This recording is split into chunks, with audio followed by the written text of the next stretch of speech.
In the beginning, there was only darkness. Not the soft darkness of a modern night where lamps glow from windows and cities breathe with electric life, but the total darkness of a prehistoric world unbroken by flame. The sun sank beyond the horizon, and when twilight bled away, it left behind a blackness so deep that even the stars could not fully soften it. To live in this kind of night was to live surrounded by threat, for the unknown pressed in from every side. The forest creaked, the wind carried strange cries, and the cold seeped into the marrow of every living thing. For our earliest ancestors, each sunset was not a quiet ending but the opening of a long, dangerous trial. Imagine a small group of humans huddled together on the edge of a clearing. The grass is stiff with frost, the trees heavy with silence, and the air carries the sharp bite of winter. Their bodies shiver not only from the cold but from the tension of listening, of waiting, of fearing what the darkness conceals. Somewhere beyond, a predator prowls. Its eyes, invisible to them, pierce the blackness with perfect sight. Every snap of a twig, every shift of the wind carries the possibility of death. The night is not a place of peace, but a realm ruled by beasts whose senses far exceeded those of the fragile human form. Without fire, there was no light to claim territory, no warmth to soften the hunger of frost. The skin of early humans was bare compared to the thick fur of the wolf or the insulating coat of the bear. They wrapped themselves in hides if they could find them, but these coverings offered only a thin defense against the icy grip of night. Survival depended on one another, on bodies pressed close, on the instinct to remain awake and alert. Sleep came in brief fragments, broken by the need to keep watch, to ensure that a child did not wander or a shadow did not grow too close. And yet, in this dark world, the mind of humanity stirred. They could look up and see the constellations scattered across the sky, their brightness trembling, unreachable and eternal. They could sense something beyond mere survival, something that whispered of more. But the stars could not be touched, and the moon offered only pale companionship. The earth remained cold, and their bodies remained small. Every night was a reminder of fragility, every morning a small victory. It is difficult for us to imagine such nights, living as we do in an age where warmth is immediate and light banishes shadow with a flick of a switch. But for them, darkness was not an aesthetic mood. It was suffocation. It was hunger. It was a predator's advantage. It was a constant weight pressing down upon the spirit. Without fire, there was no cooked food to soften roots or tough meat. Without fire, there was no way to drive away hyenas circling the camp. Without fire, there was no expansion into the frozen edges of the Ice Age world. The absence of flame defined the boundaries of what was possible. Consider the silence. The world without fire was not filled with human voices late into the night. It was punctuated only by the howls of wolves, the growls of lions, the sudden scream of prey caught in the jaws of something faster and stronger. Humans, without fire, had no authority in this theater of night. They were trespassers, weak in the order of things, always at risk of becoming prey themselves. Their survival rested on caution, not dominance. They were forced to retreat into darkness and endure, with no shield but vigilance and fear. And yet, it is in this setting that the greatest longing was born. For when a storm rumbled and lightning struck a tree, the forest would briefly erupt with flame. For a few fleeting hours, the night was broken, and humans watched with awe. Fire frightened them, yes, the heat, the smoke, the sudden crackling destruction. But it also revealed a glimpse of what could be. In those moments, when the trees glowed with furious light, the night itself seemed to shatter, and within the terror lay a dangerous beauty. It was as if the gods or spirits had revealed a forbidden treasure, dazzling but untouchable. Imagine standing in that glow, your heart pounding, the warmth brushing against your frozen skin, your face bathed in orange and gold. The fire consumes the wood with a hunger as desperate as your own, its sparks leaping into the sky like stars suddenly brought down to earth. You reach out, but the pain of its heat drives you back. You can only watch, powerless, as the flames roar and fade, as the storm moves on, as the gift vanishes once more into darkness. Each time, the night wins. Each time, humanity retreats once more into cold and shadow. But the memory of the light lingers. This was the world before fire belonged to us. A world of constant surrender to forces greater, a world where survival meant patience, endurance, and suffering. And yet, within that world grew desire, the thought that perhaps this light could be stolen, captured, claimed. That perhaps humans, weak though they were, might carry a piece of this dangerous brilliance into their own camps, into their own hands. For if the fire could be tamed, then the night itself could be challenged. Predators would fear the flames. The cold would bend before it.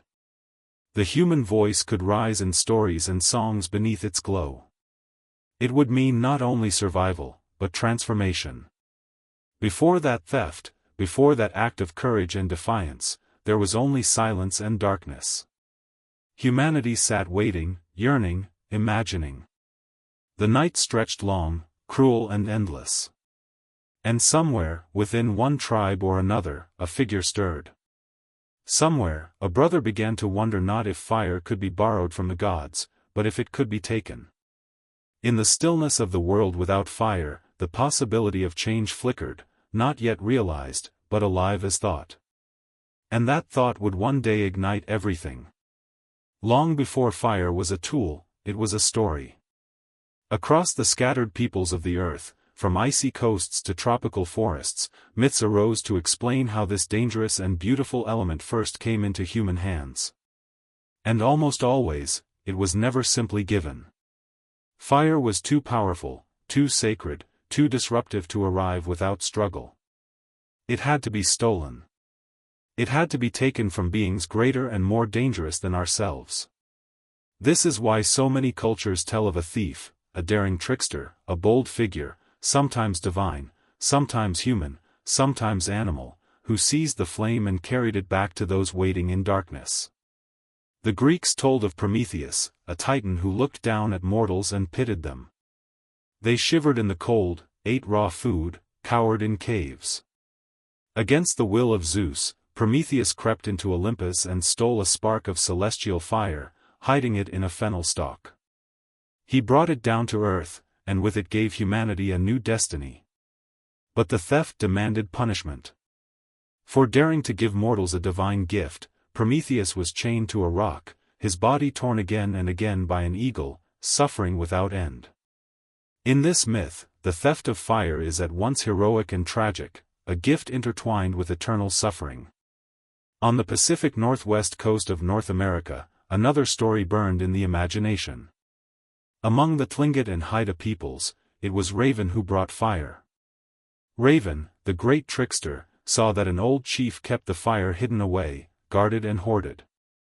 Raven transformed, schemed, deceived, and finally stole it, carrying the flame in his beak. He burned himself black in the process, his feathers charred forever as he delivered the fire to humankind. Here too, the act of giving fire left scars, a permanent reminder etched on the body of the thief. Far away in Polynesia, the Māori told of Māui, the trickster hero who sought the secret of fire. He went to the fire goddess Mahuika, who lived with flaming fingernails, each one a spark of fire itself. Māui, clever and mischievous, tricked her again and again, demanding flame until she was nearly stripped of her power. In rage she hurled her last fire into the world, setting forest and earth ablaze. Māui escaped, but the gift was no simple kindness, it was a dangerous and explosive act, born of conflict. These stories, though born thousands of miles apart, carry the same truth: fire was not meant for us. It belonged to gods, spirits, or creatures of power. It was guarded, hoarded, withheld. And when it finally came into human hands, it arrived not through permission but through rebellion. Always, there is a figure, a brother, a trickster, a thief, who risks everything to seize it. Why do humans tell the story this way? Why, across continents and centuries, do we imagine fire as something forbidden? Perhaps because fire itself feels like transgression. Unlike stone or water or wood, it cannot be touched without pain. Unlike fruit or game, it cannot be gathered or hunted. Fire does not belong to the earth the way other resources do. It falls from the sky in lightning. It erupts from the belly of the mountain. It sweeps across grasslands in wild, uncontrollable destruction. To take it, to hold it, is to challenge the natural order. Myths reflect this intuition. Fire was a boundary between mortals and the divine, and to cross that boundary required theft. Yet the myths also reveal something deeper, a longing, an ache at the heart of humanity. Again and again, people told of ancestors or spirits who looked at the shivering, vulnerable state of humankind and decided it could not remain so. The thief of fire is both outlaw and savior. Without him, humanity would still sit in darkness. With him, humanity paid a price, scars, suffering, exile, but gained something eternal. And so the brother in our title does not stand alone. He walks beside Prometheus, beside Raven, beside Māui. He is part of a lineage of imagined heroes who embody the hunger that defines us. He represents the moment when desire outgrew fear, when ambition outpaced obedience, when survival demanded a defiance so bold it changed the course of our species. When you hear these stories told by firelight, as they were for countless generations, you begin to sense why they endure. They are not merely tales of entertainment but echoes of an ancient truth. Fire was dangerous, and those who first approached it risked death. Fire was transformative, and those who mastered it altered the destiny of their people. The myths clothe that truth in symbols and drama, in tricksters and gods, but beneath them lies a memory. Fire was not ours until someone dared to take it. This is why myths of fire are always stories of conflict. Because the act of claiming fire is never simple. It is rebellion against divine order, against nature itself. It is a theft so profound it still shapes how we imagine ourselves. In the darkness of our beginnings, humanity dreamed of a spark. And across the earth, people told themselves the same truth: we did not receive this gift meekly. We stole it. We risked for it. We suffered for it. And in the end, we held it. The spark of myth is the spark of memory. It flickers not only in stories but in the way we understand what it means to be human. To be human is to take what is forbidden, to reach beyond our place, to light a fire in the dark and refuse to surrender to the night. That is why, wherever people lived, this myth was born, for it is not the story of one culture, but of us all. In every story told by the fire, there is always another figure waiting in the shadows, the brother. The title of our journey invokes him not as a stranger, not as a god, but as kin, a sibling who chooses to defy, to risk, to steal, to run. And when we look into the deep well of human history, we find that the presence of the brother is more than poetic. It is rooted in the very structure of how we lived, how we fought, how we loved and how we survived. The story of fire is not only about humanity versus nature, it is about humans against themselves, about brothers locked in rivalry, loyalty, and betrayal.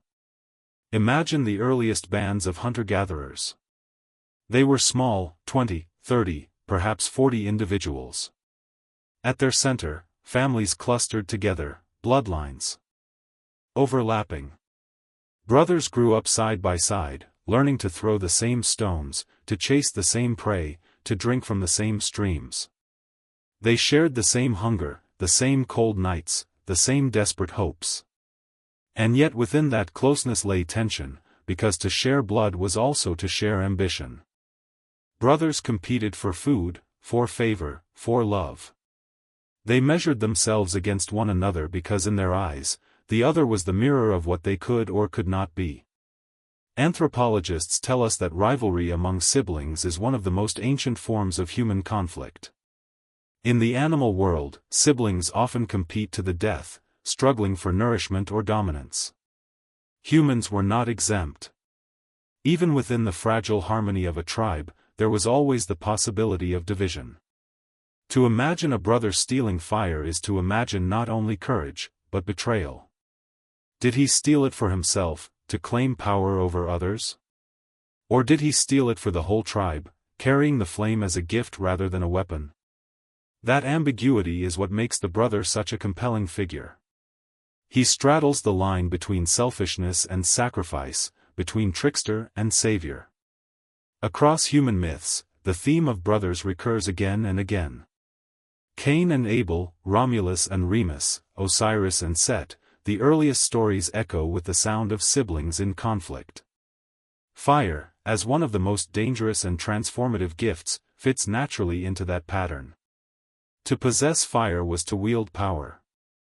It gave light, protection, cooked food, and eventually tools and weapons. To control fire was to control destiny. No wonder the myths place it in the hands of a brother who dared to seize it, and perhaps in doing so, stepped across the fragile boundary of kinship. But the brother is not only a rival, he is also a reflection. To call him brother is to remind us that he is like us, close to us, not a distant god or monster. He is familiar. He is flesh of our flesh, someone who eats beside us and sleeps beside us. His daring act becomes all the more powerful because he is not separate from the tribe, he is born of it. He embodies the possibility that anyone, any ordinary figure in the group, could rise to an extraordinary act. In the stillness of the prehistoric night, it could have been your brother, your sibling, the one who had walked beside you since childhood, who decided to risk everything for the flame. We can also imagine the tension that must have followed. If one brother brought fire, what did the others feel? Gratitude? Or envy? Did they resent his courage, his fame, his audacity to challenge the gods or the spirits? Rivalry could easily spark conflict even in triumph. Perhaps one brother carried the fire while another watched with suspicion, wondering whether he himself should have been the one to seize it. In this way, the myth becomes a mirror of real human dynamics, the delicate balance between cooperation and competition that shaped our evolution. Kinship bonds were survival itself in those days. A tribe held together through loyalty, and yet too much loyalty could smother ambition, while too much rivalry could tear the group apart. Brothers embodied both extremes. They were the ones you trusted most, and the ones you feared could betray you most deeply. The story of the brother who stole fire taps into this ancient duality. He is not only the bringer of salvation, but the embodiment of the risk that salvation comes at the price of harmony. It is no accident that in myth, the brother's act is dramatic and often isolating. He runs into the night, alone, bearing the stolen flame. The others wait, helpless, bound by fear. He becomes separated from them by his choice, cut off by the daring of his theft.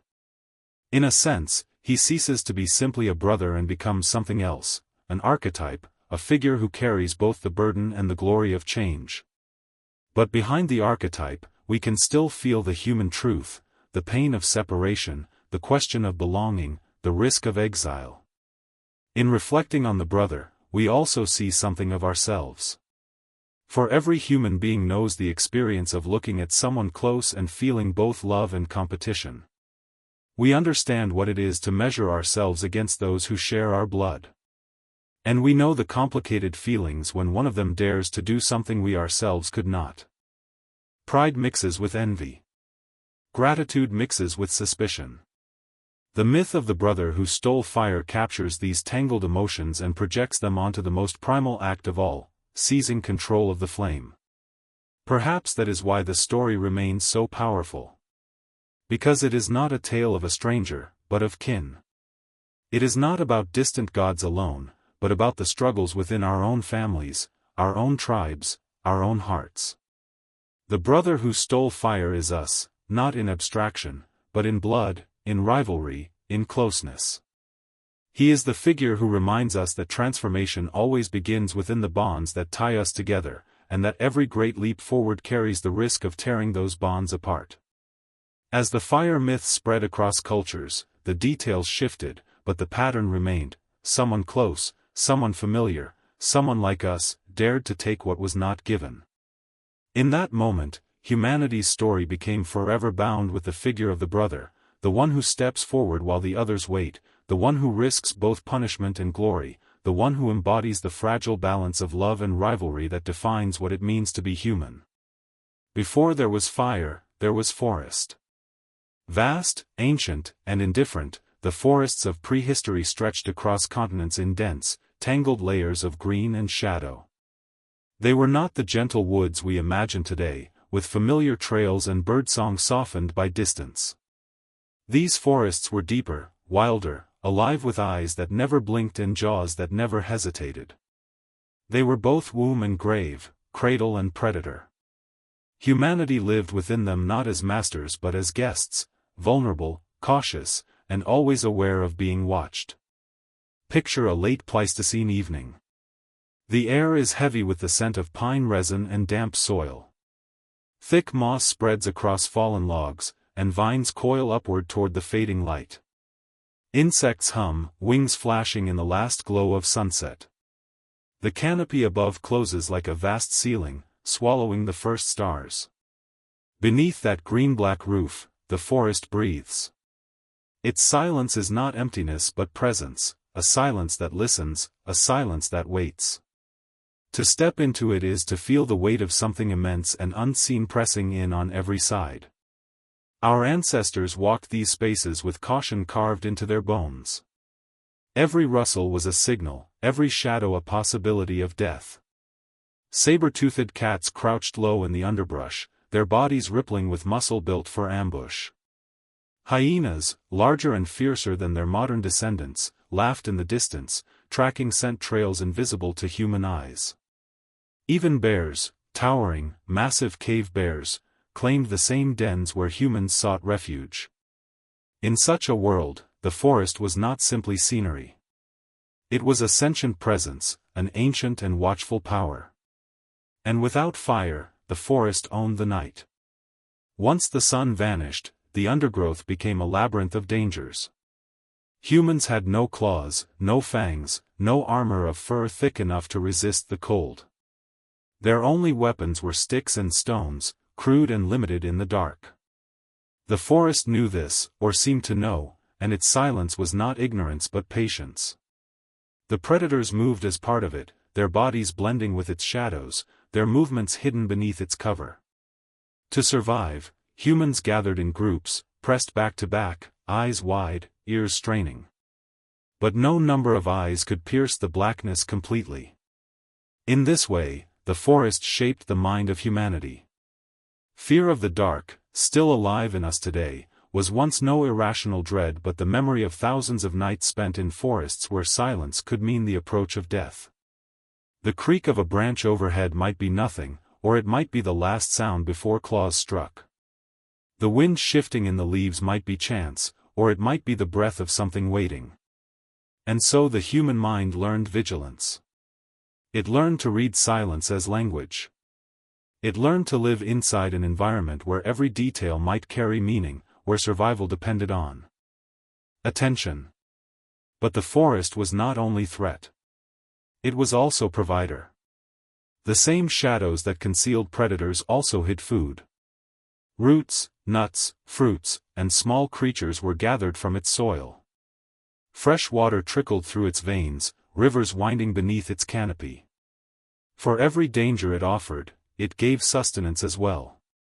Humanity could not live without it, even as it lived in fear of it. And perhaps this is why the myths of fire are so deeply powerful, because fire promised a shift in that relationship. With fire, the forest would no longer be only master. Its silence could be broken, its darkness pushed back, its predators kept at bay. Fire would make the forest less a watcher and more a resource, something to be entered not with dread but with defiance. Yet in these early nights, before the theft, the forest's authority was complete. To walk through it in darkness was unthinkable. Even to sit at its edge was to feel its presence. The trees towered like columns of a temple, their branches interwoven into a ceiling that blocked the sky. The sounds of unseen animals echoed like voices from another world.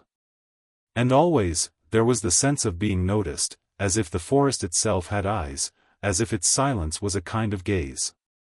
Humans were intruders, fragile figures moving under the scrutiny of something vast. It is important to remember how small humanity was in those days. Small in number, small in power, small in presence compared to the vastness of Earth's ecosystems. The forest did not bend to their will. It did not notice their needs. It simply endured, ancient and indifferent. And in that indifference, humans felt both fear and awe. The silence of the forest was a silence filled with meaning, a reminder of their fragility and their place in the order of things. Even now, when we walk into deep woods at night, we can feel the echo of that ancestral fear. The way every sound seems amplified, the way shadows press close, the way silence feels heavy with expectation. We carry in our bones the memory of nights when the forest was absolute, when we huddled in its margins waiting for dawn. Fire would one day change this balance, but in the age before its mastery, the forest reigned. It was the guardian of night, the judge of intruders, the silent witness to humanity's vulnerability. And so, when we speak of the brother who stole fire, we must remember what he stole it from. Not only from the gods of myth, but from the silence of forests that had watched unchallenged for millennia. To carry a flame into that silence was to declare something new, that humanity would no longer sit helpless beneath the gaze of trees and predators. The forest would still endure, but its silence would never again be absolute. From the moment fire arrived, the balance shifted, and the watching forest lost a part of its power. It began with a flicker, a trembling light that seemed at first like a mistake in the fabric of night. Somewhere in the dark, beyond the reach of human eyes, lightning had struck, or rock had struck rock, and from that violence something new was born, fire. At first it was no more than a spark, a fragile glow against the immensity of shadow. But to those who saw it, it was not just a spark. It was a vision, a revelation, something both terrifying and irresistible. For countless generations, our ancestors had lived with fear of the dark as a constant companion. Night was not merely absence of light, it was the return of the predator's world, a reminder of their own smallness. The eyes of leopards gleamed like distant stars. The growl of hyenas rolled like thunder across the grasslands. The forest pressed close, breathing, watching. Darkness meant uncertainty, and uncertainty meant death. To live was to endure the hours until dawn, clustered together, whispering, waiting. But when fire appeared, even by accident, everything changed. Imagine them gathered around the first flames, their bodies crouched low, their faces lit with shifting gold and red. The fire crackles and hisses, consuming wood with a hunger all its own. Sparks leap into the air like tiny stars fleeing upward. The smoke stings their eyes, yet they cannot look away. Here is something alive yet not alive, dangerous yet protective, fragile yet impossible to touch. The flames move like animals, curling and striking, but they are bound to one place, unable to chase. And for the first time, the humans feel something unfamiliar rising in their chests, not fear, not exactly, but wonder. They did not yet know what fire could become. They only knew that predators lingered at its edge, their eyes glinting in the dark but never crossing the circle of light. The lions stayed back. The hyenas hesitated. Even the silent watchers of the forest seemed to pause. Fire created a boundary, a fragile but powerful wall that nothing else in nature had ever offered. Within its glow, there was safety, and safety was the rarest gift of all. But safety came with danger. Fire consumed quickly. It leapt and roared when fed, it died when starved. If touched, it burned. If unleashed, it devoured everything. The first humans who reached out to grasp it learned this with pain. Fingers blistered, hair singed, skin scorched. The fire gave protection, but it also punished. It demanded respect, demanded distance, demanded ritual. It was not a tool, not yet. It was a being, a force, something to be feared as much as revered. And so, the first flames were not simply flames. They were mysteries. The people whispered around them. Was this gift or curse? Did it fall from the sky as lightning, sent by spirits? Was it born from the anger of the earth, from the stones themselves? Did the fire belong to the humans who found it, or to something larger, unseen? In their awe, they began to tell stories. Around the fire, words found rhythm. Myths began to stir, as if the flames themselves demanded explanation. Fear was always part of it. The fire was unstable, unpredictable. One moment it was steady, the next it leapt higher, consuming the wood too quickly. Embers floated upward like fleeing souls, vanishing into the dark. Sometimes the fire died without warning, leaving only cold ash and disappointment. Sometimes it spread where it was not wanted, racing across dry grass, destroying everything. The humans learned quickly, the fire was not theirs to command. It had its own will. But alongside fear came fascination. For the first time, the night was no longer absolute. Shadows bent and danced. Faces glowed and shifted. The dark retreated, not completely, but enough. They could see each other, see their hands, see their children's eyes. The forest no longer pressed so close. The silence no longer crushed so heavy. Around the fire, there was space to breathe. And with that breath came something new, thought. The hours that had once been spent in silence and dread could now be filled with something else. They could be spent telling stories, remembering hunts, teaching children, sharing knowledge. Fire stretched the day into night. It gave humanity more than light, it gave time. And time, more than anything, was what changed them. Still, in those early nights, fear lingered at the edges. What if the fire died? What if it betrayed them? What if they could not find it again? Each spark felt like a miracle, each ember like treasure. They carried burning sticks carefully, protecting them with cupped hands. They watched the flames as if watching a sleeping predator, cautious, respectful. To lose the fire was to return to the old world of helplessness. To keep it alive was to hold a piece of power stolen from something greater than themselves.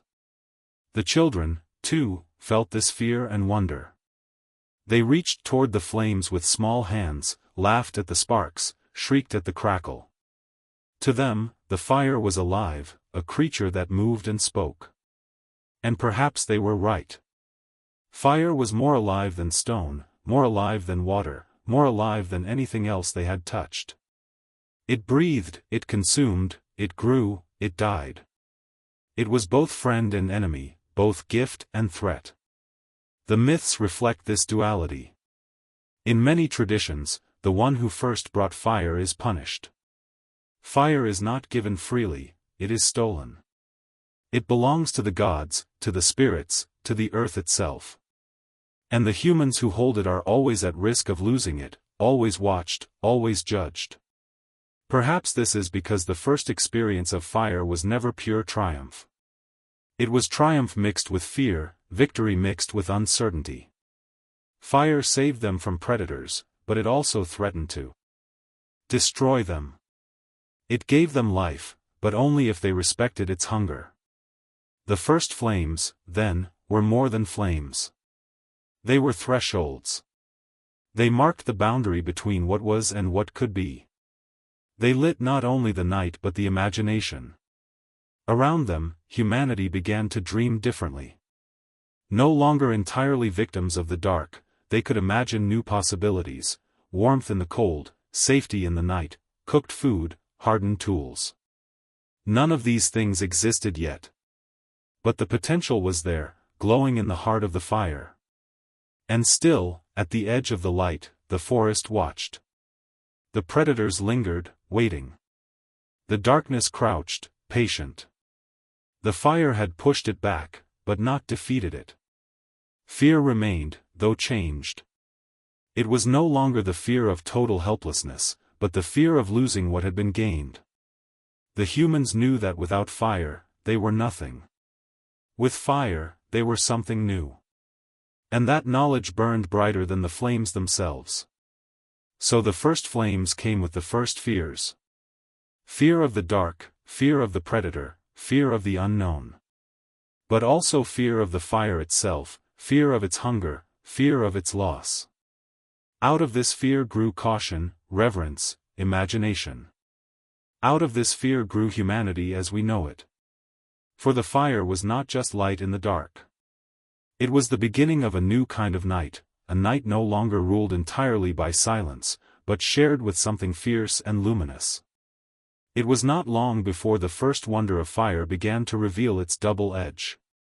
What seemed like salvation at one moment could turn into terror the next. Fire was a paradox, a friend that could betray, a treasure that demanded vigilance, a miracle that could destroy its worshippers in an instant. Those who first lived alongside its flames were learning a truth that would shape all of human history: no gift is ever given freely, and every power comes with a cost. At first, fire's gifts seemed endless. It pushed predators away, creating invisible walls of fear stronger than spears. It lit the night, turning darkness into a place where laughter and voices could rise without trembling. It warmed the shivering bodies of children, banished the frost that crept into bones, and made long nights survivable in seasons when cold winds devoured the world. And soon, another revelation came: fire transformed food. Meat roasted over flames became softer, easier to chew, easier to digest. Roots once bitter and inedible grew sweet and nourishing. Fire was not only light and heat, it was transformation itself. It changed the very substance of the world. But the curse came just as quickly. Fire was never content to remain a servant. Left alone, it spread across grasslands with terrifying speed, devouring trees, hunting creatures, leaving blackened earth in its wake.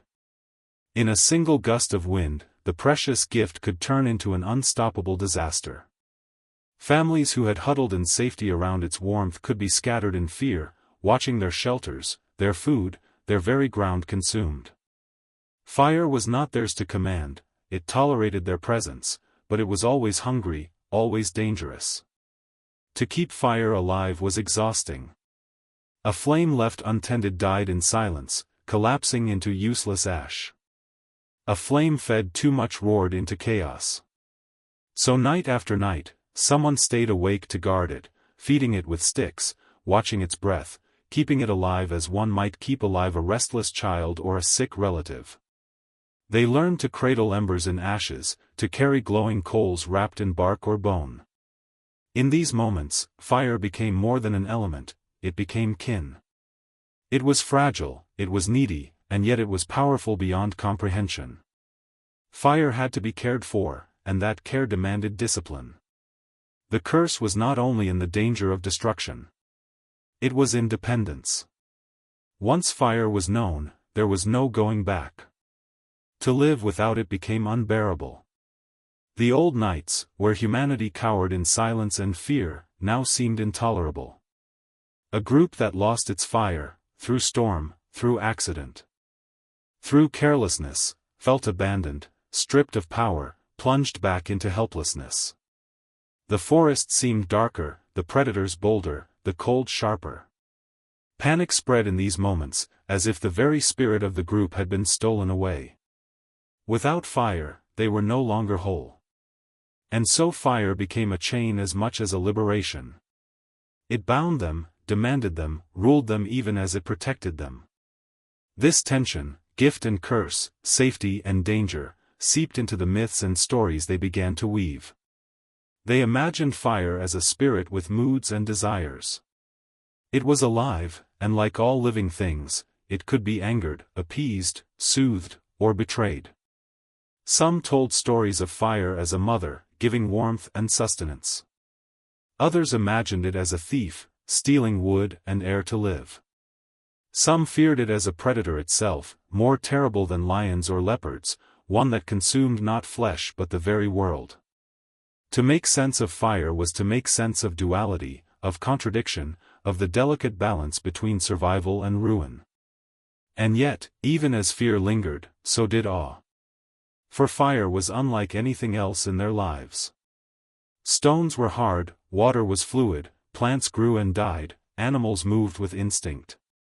But fire was a shapeshifter, a thing that devoured but also created. It cooked food, and in cooking it unlocked energy that allowed the human body and brain to thrive in ways no other creature had known. Slowly, imperceptibly, fire was not only reshaping their nights but reshaping their very biology. More energy meant more thought, more imagination, more story. Fire's gift was not only survival. It was the spark of culture itself. Yet still, the curse pressed close. Fire introduced new dangers that had never existed before. A child wandering too near the flames could scream in agony. A stray spark could ignite shelter, turning protection into ruin. A dry season could transform a single campfire into a roaring inferno. Humans learned to fear fire's anger, to whisper warnings to children, to treat the flames with reverence. It was not a tool to be used casually, it was a presence to be honored, as much spirit as substance. This relationship between gift and curse shaped the rhythms of life. Nights became longer, but they were also busier, filled with the responsibility of tending fire. Food became richer, but it required planning, control, the art of holding flames steady instead of letting them roar wild. The safety from predators was real, but it demanded constant vigilance, for one careless moment could strip it all away. Fire had given them new freedom, but it had also made them servants of its hunger. And perhaps most dangerous of all was the illusion of control. For once humans carried fire with them, once they learned to preserve embers and spread flames to new places, they began to believe that the fire was theirs. They began to believe that they had mastered it. Yet each blaze reminded them otherwise. The fire was not theirs to own, it was a wild force they borrowed with risk, borrowed with cost. The arrogance of control was the seed of catastrophe. It taught them the sharpest lesson of all, that every gift of power carries within it the shadow of destruction. So they lived within this paradox. Every flame that crackled in the dark was both a blessing and a threat. Every ember carried in ash was both a promise and a warning. The humans could not let it go, for it had changed them forever. Yet they could never fully hold it, never fully tame it.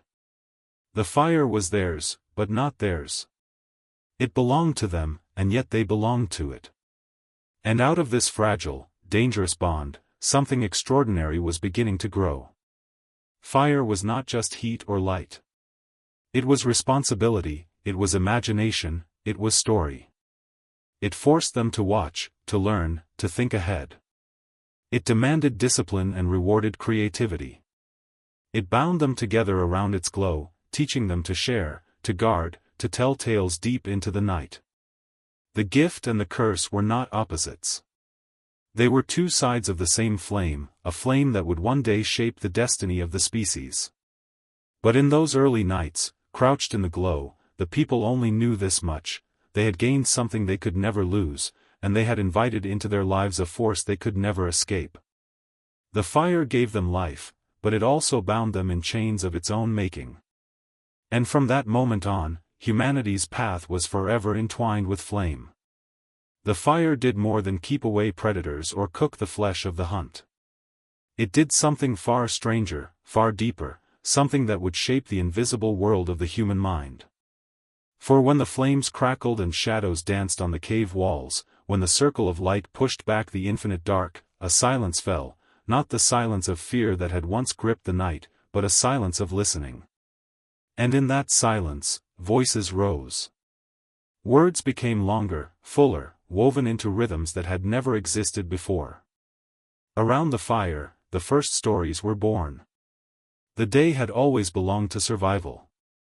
With the rising of the sun came movement, danger, and work. Bodies chased, hands gathered, eyes searched. The day was a place of hunger, of blood, of heat. But night had once been a prison. A time when nothing could be done, when the world was swallowed whole by dark. Fire shattered that barrier. It carved a space where the day could echo, where memory could find a stage, where imagination could unfurl. At first, the stories were simple. A hunter retold the chase of the deer, his hands mimicking the arc of the spear, his voice rising to mimic the cry of the animal. Another laughed as she spoke of the roots she had found, the taste of them, the way her fingers had stained with soil. The children sat wide-eyed, clutching one another, absorbing every word as if the tale itself were food. Each story was a spark, keeping the fire of the group alive long after the flames themselves had quieted. But slowly, something more began to happen. The stories stretched beyond memory. They wandered into the unknown.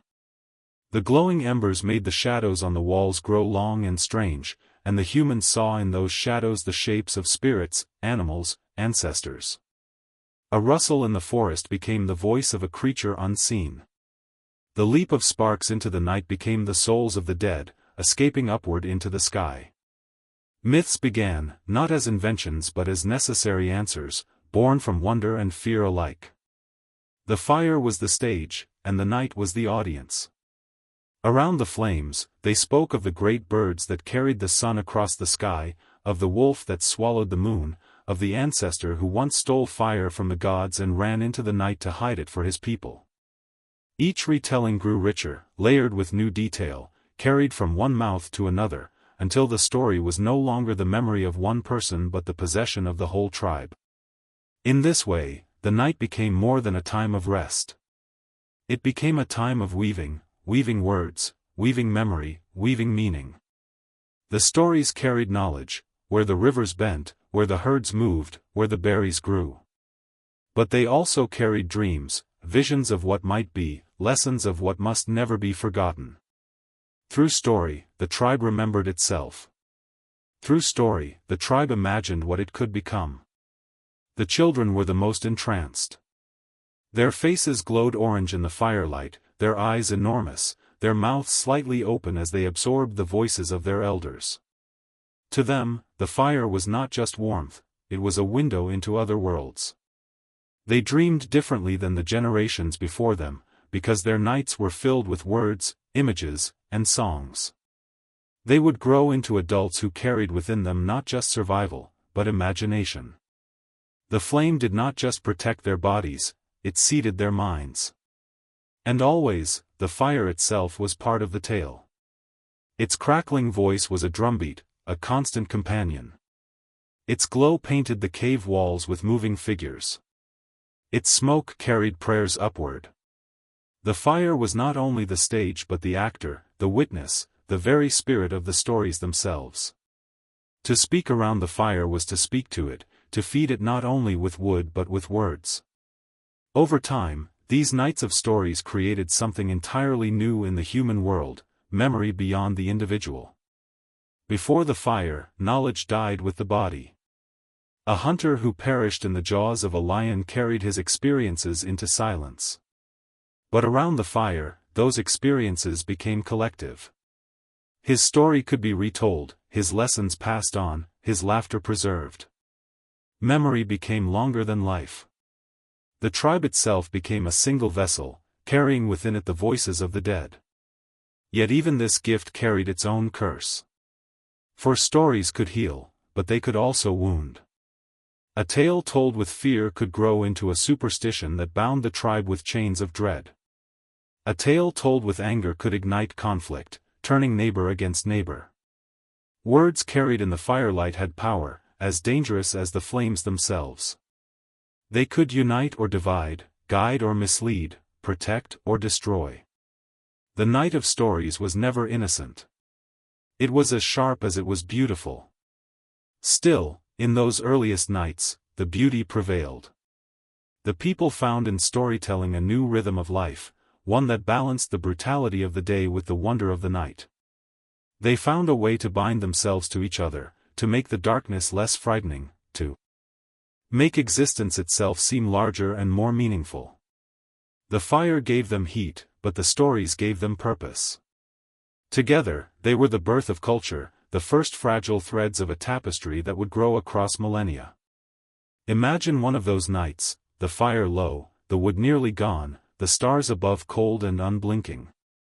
A voice rises, an old woman, her hair silver, her face marked with years of survival.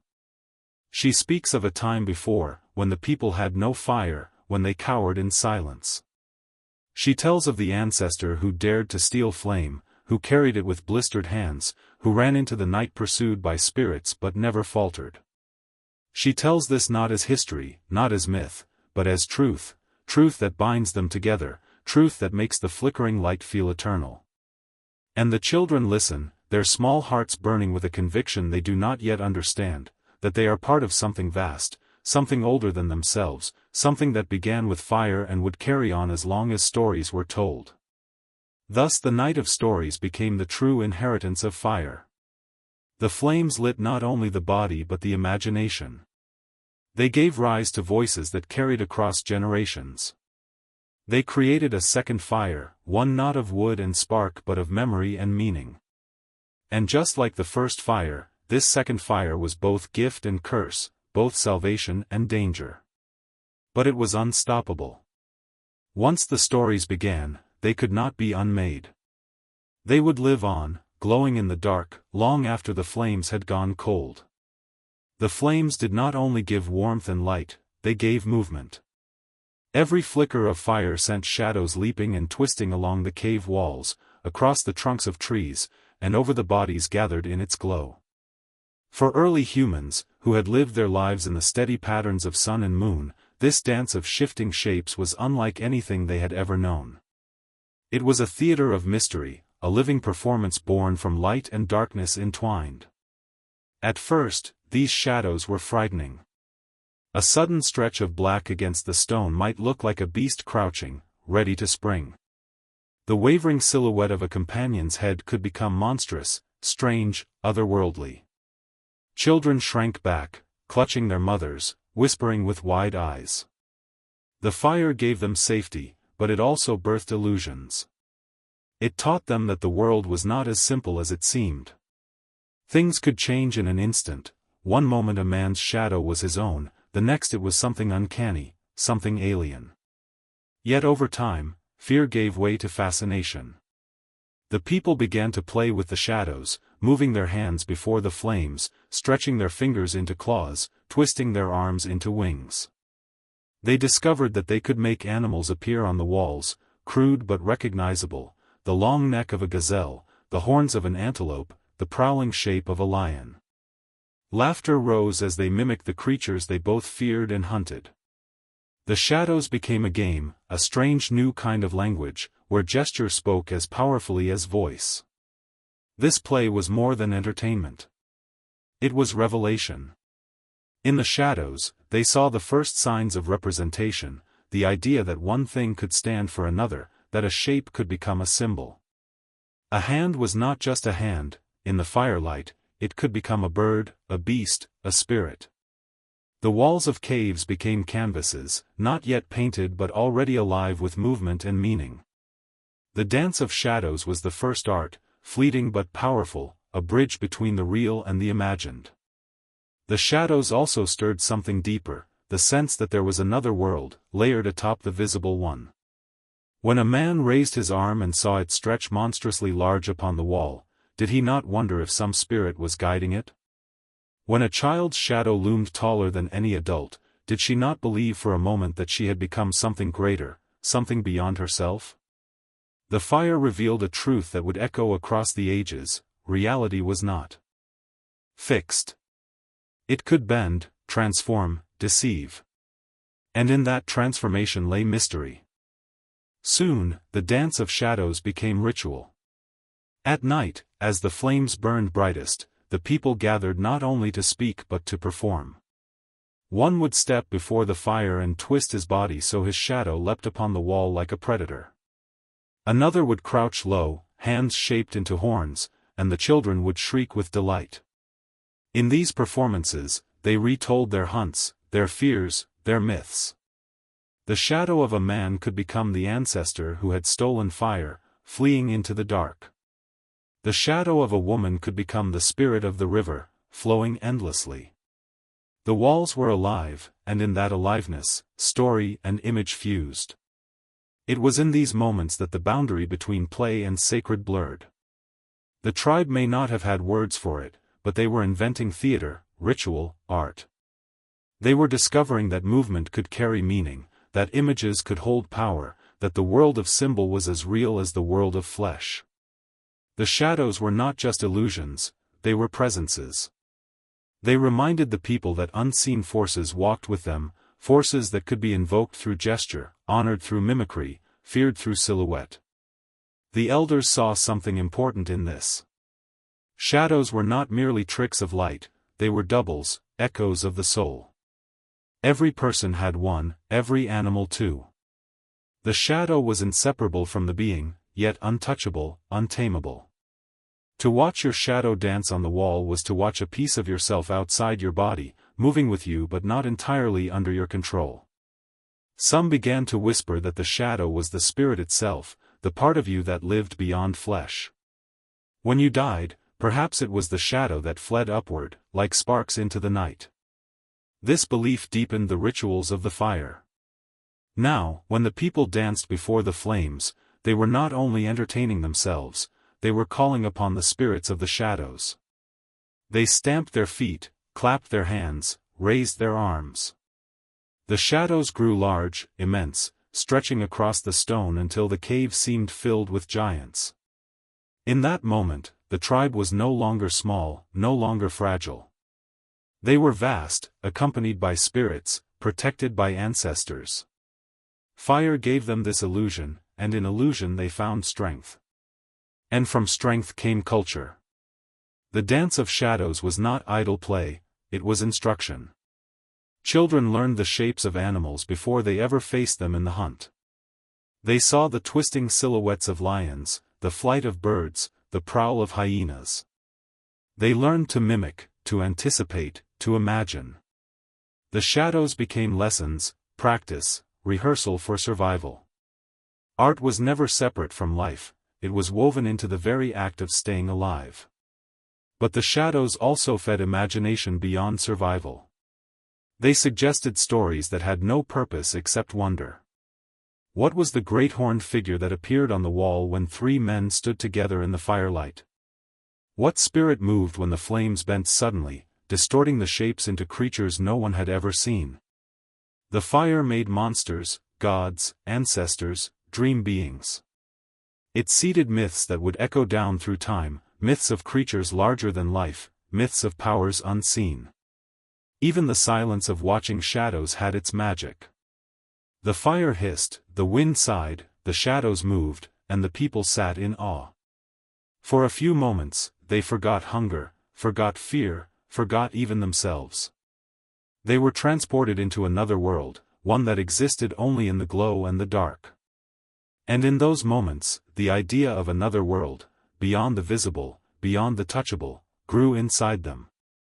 It was the seed of religion, of belief, of the unseen mysteries that would guide humanity forever.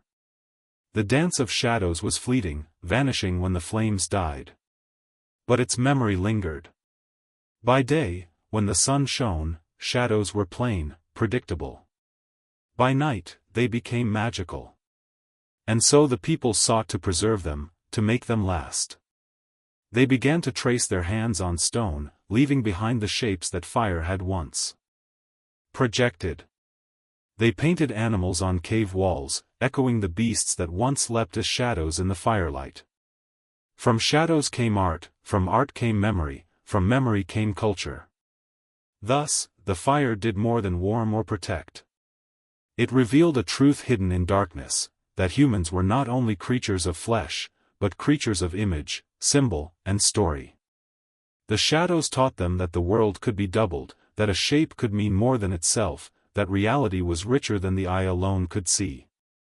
And once that lesson was learned, it could never be unlearned. On those nights, as the fire burned low and the shadows danced high, humanity was transformed. They were no longer only hunters and gatherers. They were dreamers. They were creators. They were beings who could see beyond what was, into what might be.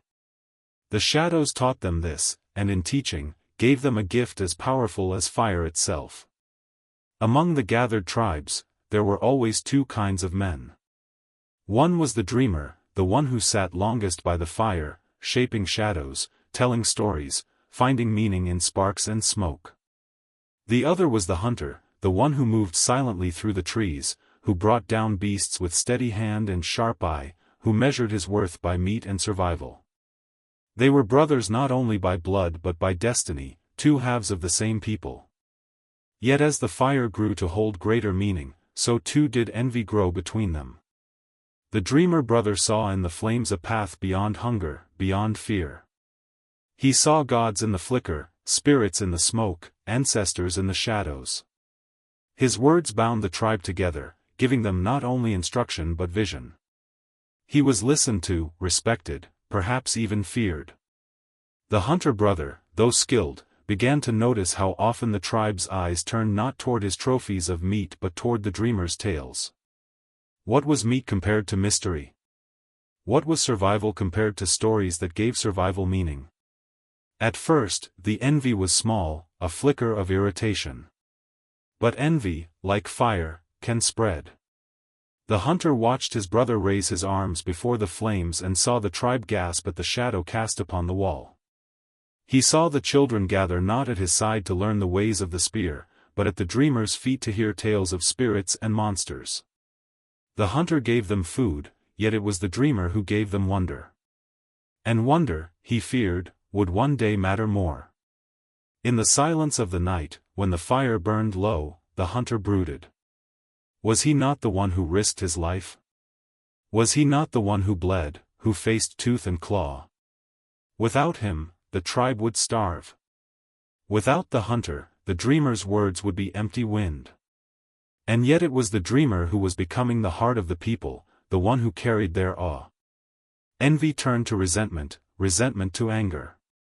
The hunter began to feel that he was being replaced, not by another warrior, but by words and shadows. The dreamer, for his part, did not see the danger. To him, his stories were gifts, not weapons. He believed the fire's magic belonged to all, that what he conjured with words and shadows was for the tribe, not for himself. But he was blind to how his brother's pride burned. The more he spoke, the more he was praised, the more he fed the flames of envy.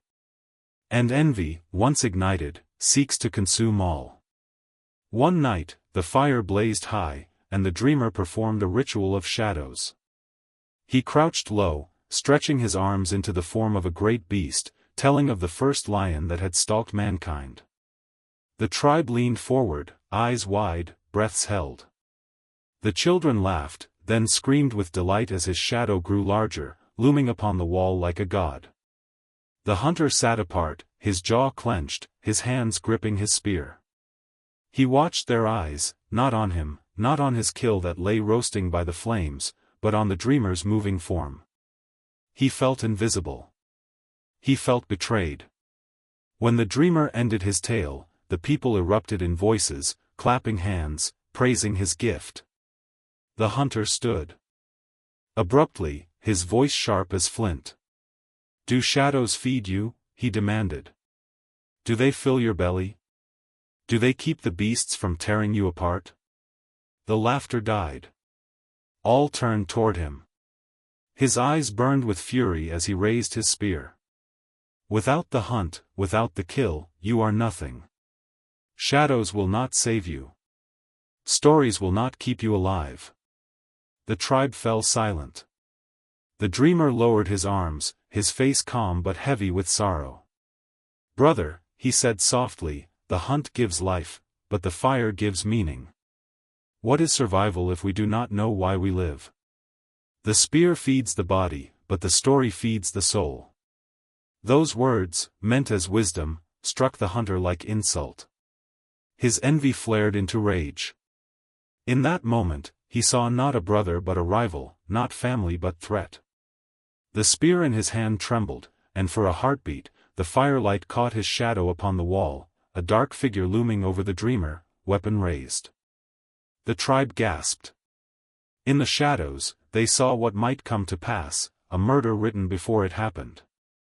The hunter hesitated, but envy is not easily quenched. He did not strike that night.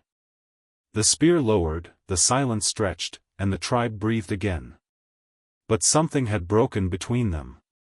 The brothers no longer sat together. The hunter withdrew into the forest, leading the young men on hunts, teaching them to kill but speaking little else. The dreamer remained by the fire, telling stories to the old, the women, the children, weaving the spirit of the tribe tighter with each word. The people began to whisper. Some said the hunter was the body, the dreamer the soul. Others said one could not live without the other. But all felt the tension. Envy does not vanish when ignored. It festers, it waits. And so, one day, when the hunt went badly, when blood was spilled and a young man was lost to a beast, the hunter returned not only with grief but with fury. He stood before the fire, before the dreamer, and shouted, "Where was your spirit then? Where were your shadows when death came? My spear was not enough, nor were your words. And yet they call you wise, they call you the heart. But what is the worth of a heart that cannot keep us alive?" The tribe wavered, torn between brothers. Some looked to the hunter, fierce and strong, bloodied from battle. Others looked to the dreamer, whose words gave comfort in the face of loss. The firelight flickered between them, casting their shadows across the walls, two figures locked together, one with spear, one with open hands. And in those shadows, the people saw the shape of all human conflict to come, body against soul, survival against meaning, flesh against spirit. That night, no resolution came. The brothers stared at one another, and the fire hissed as if mocking their silence. The tribe slept uneasily, torn in loyalty, afraid of what the dawn might bring. For they knew, deep down, that envy between brothers could not last without blood. And though no spear had yet been thrown, the shadow of violence already hung upon the walls, larger than either man, darker than the flames could dispel. Thus, envy entered the heart of mankind's story, not as an accident, but as an inevitability. For where there is fire, there will be shadow. And where one brother holds the spear and another the word, envy will always wait, ready to strike. Violence did not begin with fire. Long before flames burned in human hands, the earth was already a theater of tooth and claw. The saber-toothed cat crouching in the grass, the wolf pack circling a wounded bison, the giant eagle swooping upon a child, violence was nature's oldest language, older than words, older than even fear itself. Humanity was shaped in that crucible, bone against bone, fragile flesh against ruthless predator. But the violence of nature was impersonal. It had no memory, no intent. The lion killed because it was hungry, the bear defended its cave because it was cornered. Violence was survival, not malice. What fire introduced was something different, something more dangerous, violence with meaning. For when fire came into human hands, it gave light not only to safety but also to rivalry. It illuminated shadows, yes, but it also illuminated differences, between hunter and dreamer, between brother and brother, between those who claimed ownership of flame and those who felt excluded. In fire's glow, the human heart discovered not just fear of the beast, but fear of one another. It began quietly. A push, a raised voice, a threat thrown across the circle of flames. Before fire, disputes might have ended in silence, in separation, in walking away into the forest. But fire held the tribe together. To leave it was to leave warmth, safety, story, light. And so disputes lingered, simmering in the glow. Anger now had a stage, and shadows danced behind it like spirits encouraging conflict. Fire was no longer only protector. It was mirror, magnifying both awe and rage. The two brothers embodied this birth of violence. The hunter, strong and quick, felt his spear was enough to define his place. The dreamer, gentle but cunning, found his power in words. Once, these two strengths might have coexisted, necessary halves of the same survival. But fire changed the equation. It was no longer enough to kill the beast. The tribe needed meaning, and the dreamer supplied it. And so the hunter's pride cracked beneath the weight of invisibility. His envy festered into hostility, and his hostility sharpened into something darker. One evening, the tribe gathered around the fire. The air was tense, heavy, as though the forest itself held its breath. The dreamer told a story of the first shadow that walked, of a spirit made of hunger that crept close to the fire, whispering promises of strength to whoever would listen. His hands twisted in the flame, casting monstrous figures on the wall. The children gasped, clinging to their mothers. The hunters frowned, uncertain. The story seemed too sharp, too pointed. The dreamer's eyes lingered on his brother as he spoke, as though he was not telling a tale to the tribe, but speaking directly into the hunter's heart. The hunter's fists clenched. His breath came hard and fast. Rage rose within him, hot as the fire itself. And in a moment that seemed both sudden and inevitable, he stepped forward, thrusting his spear into the ground before the flames. The wood quivered in the dirt, the iron point gleaming red in the firelight. "Enough of shadows," he snarled. "Enough of ghosts. I am no child to be frightened by words. My spear is real. My hunt is real. Without me, you starve. Without me, your fire is nothing but a toy." The tribe froze, caught between fear and fascination. The fire hissed, sparks rising into the dark as if echoing the clash. The dreamer stood silent for a long time, then spoke softly. "Brother," he said, his voice almost tender, "you are right. Without the hunt, we do not eat. But without the fire, without the story, we are no more than the beasts we kill. What makes us human is not only the flesh we tear, but the meaning we give to that flesh." The hunter's face twisted with fury. His hand closed on his spear, and for a heartbeat, the fire showed his shadow towering on the wall, spear raised against the dreamer's heart. A gasp went through the tribe. In that instant, violence was born not as survival, but as choice. The hunter could strike. He could kill not out of hunger, not out of fear, but out of envy. This was no lion's pounce, no bear's swipe. This was something darker, the possibility of brother killing brother. The spear did not fall that night. Something in the hunter's chest held it back, perhaps the memory of childhood, perhaps the knowledge that killing one's own was a line that could not easily be crossed. But the image was enough. The shadow on the wall, the spear raised against kin, etched itself into the tribe's memory. They had seen what might come. They had seen violence as possibility, not just accident. And from that moment, the world changed. In the days that followed, the tribe's peace frayed. Whispers spread around the fire. Some muttered that the hunter was dangerous, that envy had poisoned him. Others muttered that the dreamer's words were dangerous, that they sowed division and mocked the spear. Sides began to form, loyalties dividing like cracks in stone. Fire, once unifier, was now a boundary line. Those who sat nearest to the dreamer leaned toward story. Those who sat nearer the hunter leaned toward spear. And so, the first embers of human conflict were lit not by beasts, not by famine, but by envy in the glow of fire. For the first time, violence was imagined before it was enacted. For the first time, men weighed the killing of kin not as accident or rage but as possibility, even strategy. In the hunter's lifted spear, humanity glimpsed the shadow of all wars to come.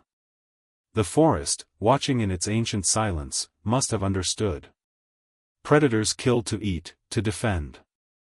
But now, in the glow of stolen fire, a new kind of predator stirred, the human predator, the one who would kill not out of need but out of rivalry, jealousy, ambition. This was the birth of violence not as nature's law, but as man's invention. The tribe did not collapse that night, nor the next. But something fragile had cracked. Around the fire, every laugh carried an edge of tension. Every word from the dreamer sounded like challenge, every gesture from the hunter like threat. The people lived between admiration and fear, torn between the comfort of story and the promise of strength. And in that tension, the seed of violence rooted itself deeply, destined to grow into something vast. Generations later, people would tell of that night, the night the hunter raised his spear. They would say it was the first time fire revealed not only gods but also demons, not only light but also shadow. They would say that in that moment, the human heart changed forever. For once a man can imagine killing his brother, the path to killing strangers, tribes, nations, becomes only a matter of time. Violence, once born, cannot be unborn. It walks with humanity like a shadow. It grows as we grow, adapts as we adapt. And though the brothers did not strike each other down that night, their story would ripple forward. Every war, every betrayal, every drop of blood spilled in anger can trace its lineage back to that firelit circle, to the hunter's envy, to the dreamer's calm, to the spear that quivered in the dirt but did not fall. That was the night violence was born, not in the jaws of beasts, not in the claws of the forest, but in the heart of man, in the shadow of fire. In every tribe, once fire was stolen, there came a question more dangerous than hunger: who would guard it? For fire was not like water, flowing freely through riverbeds. It was not like fruit, growing again with the seasons. Fire was fragile, a living thing that could be born or die. A single careless moment and it would vanish into smoke, leaving the people cold and afraid. And so arose the role of fire keepers, those chosen not to hunt, not to wander, but to sit beside the flames and keep them alive. It was a sacred duty, and also a burden. While the hunters ventured into the forest, the fire keepers sat in silence, feeding branches into the blaze, watching sparks leap and die. They whispered to it, sang to it, shielded it from wind and rain. Some believed the fire listened. That it knew when it was loved, that it would punish those who treated it carelessly. The keepers were both servants and priests, guardians of something too precious to risk. But with guardianship came power. The one who controlled the flame could decide when to make it blaze higher or when to let it dim. In their hands lay not only warmth, but authority. If a hunter boasted too much, if a woman defied tradition, the keepers could remind them, without us, there is no fire. Without us, there is only darkness. And so, in shadows cast by firelight, the keepers learned a secret: fire was not only a tool, but a throne. The tribe began to treat them with awe. Food was set aside for them. Children were warned not to anger them. At night, when the forest roared with unseen predators, it was the fire keepers who sat closest to the flames, their faces lit gold while others huddled in the dark. In their eyes, the fire was more than survival, it was a spirit that chose them above others. The dreamer often spoke of fire as a gift stolen from gods, but the keepers began to see themselves as its true heirs. This created a tension no one dared name aloud. For if fire was shared, then it belonged to all. But if fire was guarded, then it belonged to those who guarded it. And deep down, the people knew how easily the keepers could withhold it, how easily they could let it die and leave the tribe shivering. Fire keepers became both protectors and threats, loved and feared in equal measure. At first, they held their duty with reverence. They believed themselves chosen for sacrifice, giving up the hunt, the story, the freedom of wandering to remain chained to flame. But time changes belief. Power, once discovered, does not lie dormant. The fire keepers began to whisper among themselves. What if they alone decided who deserved fire? What if they were more than servants? What if they were rulers? They began to invent rituals. Small, at first. A handful of ashes placed on the forehead before entering the circle. A vow spoken in front of the flame before marriage. The keepers told the tribe these rituals pleased the fire, that without them, the flame might abandon humanity. The people obeyed. Fear is a strong chain, and fear of darkness strongest of all. One night, when the flames were low, the hunter sat across from the dreamer and glared into the shadows where the keepers tended the coals. "Do you not see it?" he growled. "They make themselves kings. They turn the fire against us." The dreamer shook his head. "They do what must be done. The flame is fragile. It needs hands to guard it. Would you leave it to chance? Would you risk waking one morning and finding it gone? The hunter spat into the dirt. I would rather trust my spear than their whispers. Fire belongs to no man. And yet they chain us to it. They make us bow. The dreamer's gaze lingered on the fire, flickering in the keeper's careful hands. His voice was quiet when he spoke again. Perhaps fire belongs to no man. But men will always try to claim what they fear losing. The keepers, though distant, seemed to hear the words. Their eyes glowed in the firelight, unreadable, calm. And in that silence, the hunter and the dreamer both understood the truth: the keepers had already found their secret. Fire did not need to be stolen again from gods or beasts. Now it could be stolen from each other. The tribe grew more dependent on them. If someone wished to carry fire into the forest for a journey, the keepers would light the torch. If a woman gave birth, the keepers would bless the newborn with smoke. If someone fell ill, the keepers claimed the fire could cleanse the spirit. With every ritual, every spark, their authority grew.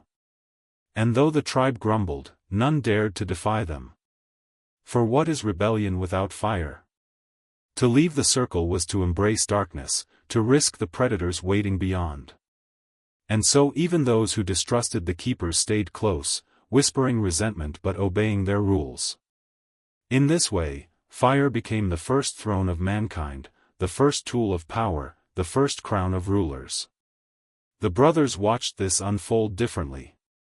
The hunter saw it as theft, another rival rising to claim what was his by right of strength.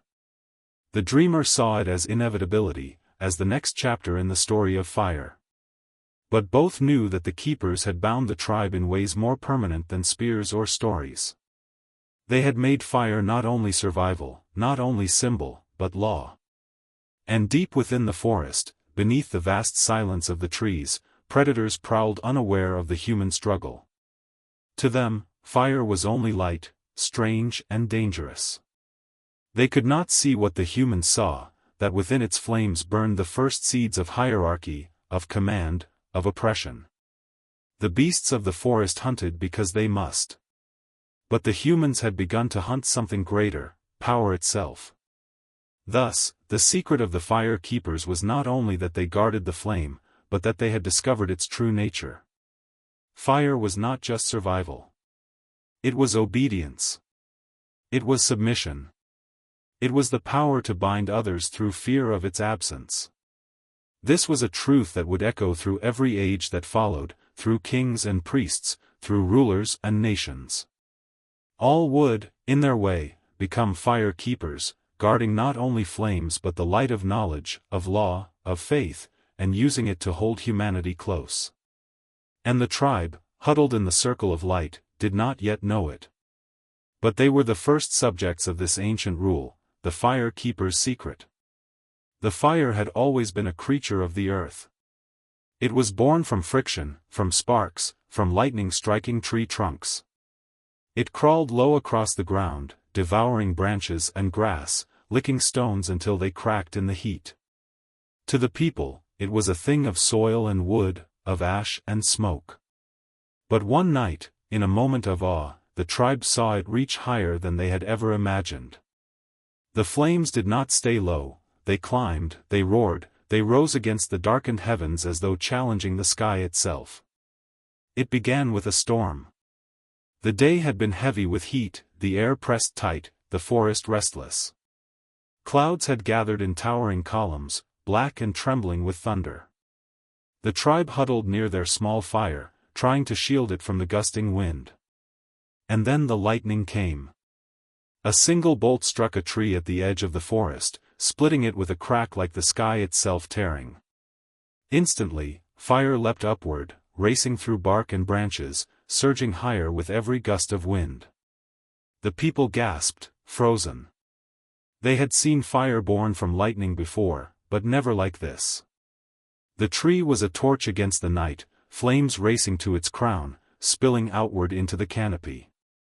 Sparks drifted like stars fallen to earth, carried by the storm wind, igniting other trees.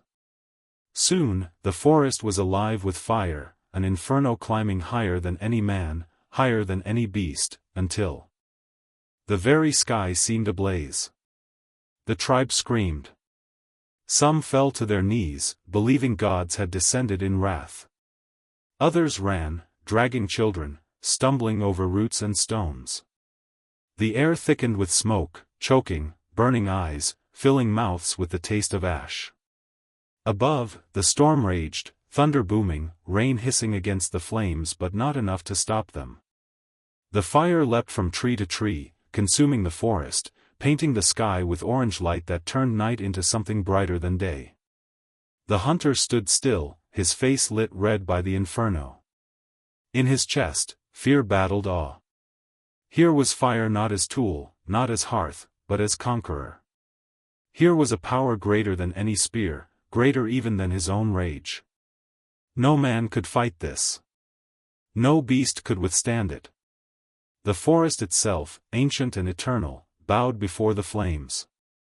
For the first time, the hunter felt small, not in comparison to his brother, not in comparison to story, but in comparison to fire itself. The dreamer watched too, his heart racing. But where the hunter saw destruction, he saw revelation. Fire reaching the sky was a bridge between worlds. It was proof that flame was not confined to earth, that it could speak to the heavens, that it was messenger as well as weapon. He raised his arms, trembling, as though to receive its blessing. The tribe cowered, coughing, blinded by smoke, but the dreamer whispered prayers into the roar, words lost to the storm but etched into memory. The fire speaks, he murmured. It reaches the sky. It is more than us. More than the forest. It is the voice of gods. The fire keepers, crouched by their small hearth, shielded it as best they could, but their eyes darted to the towering blaze. For the first time, their secret felt fragile. Compared to this storm-born inferno, their carefully fed flame was nothing more than a spark. They felt both humbled and threatened, for if the gods could light such a fire, what power did their guardianship truly hold? Yet they also saw opportunity. If the people believed the great fire was divine, perhaps they, as keepers, could claim themselves its interpreters. The night became chaos. Animals fled in waves, deer bounding past the tribe, boars crashing through underbrush, wolves howling in panic. Birds burst from the canopy, silhouettes against the fire-lit sky. Even the predators, even the most fearsome of beasts, fled from the flames. Humanity stood among them, no longer distinct. In the face of fire against the sky, all creatures were equal in terror. But from terror comes memory, and from memory comes meaning. The next morning, when the storm had passed and the fire had burned itself down to blackened ruins, the tribe walked the charred forest. The once green canopy was gone, replaced by skeletons of trees, their branches clawing upward like blackened fingers. The ground was warm, littered with ash. Smoke curled in the air, and the silence was heavy, broken only by the distant crackle of dying embers. The hunter ran his hands over the scorched bark, his jaw set. "This is no gift," he muttered. "This is hunger that never ends.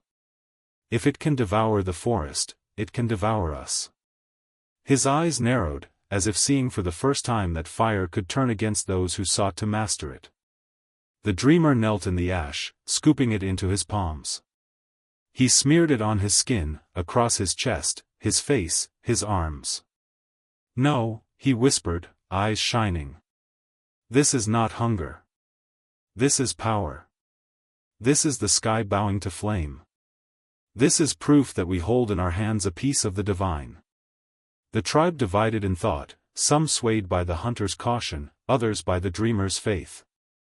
But none could deny what they had seen. Fire was no small thing, no fragile ember.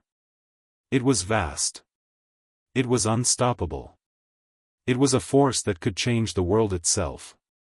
The memory of flames against the sky would stay with them, whispered in stories, carved into belief. From that night forward, fire was no longer only hearth or tool. It became symbol.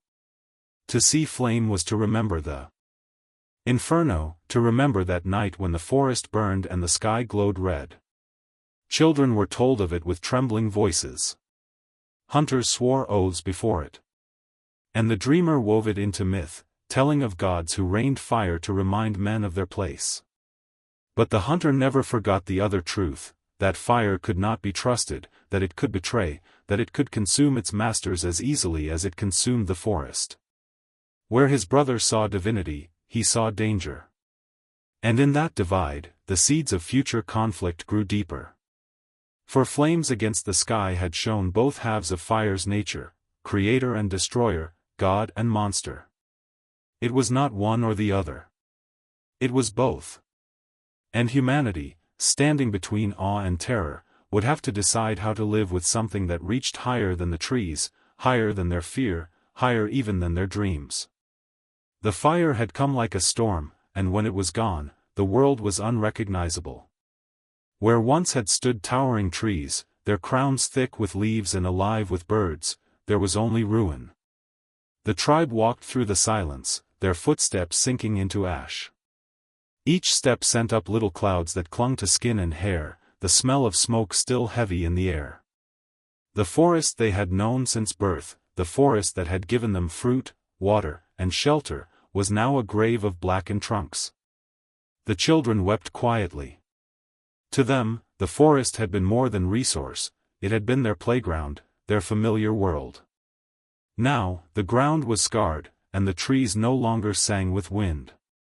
The hunters moved with unease, spears ready though there was no prey to stalk. The animals were gone. The fire had driven them away, leaving silence that pressed like a weight on every ear. Even the insects were quiet, as though nature itself had fled. The hunter walked at the front, jaw tight, eyes scanning the ruins. He touched a tree, its bark crumbling to black dust under his hand. He felt no reverence here, only anger.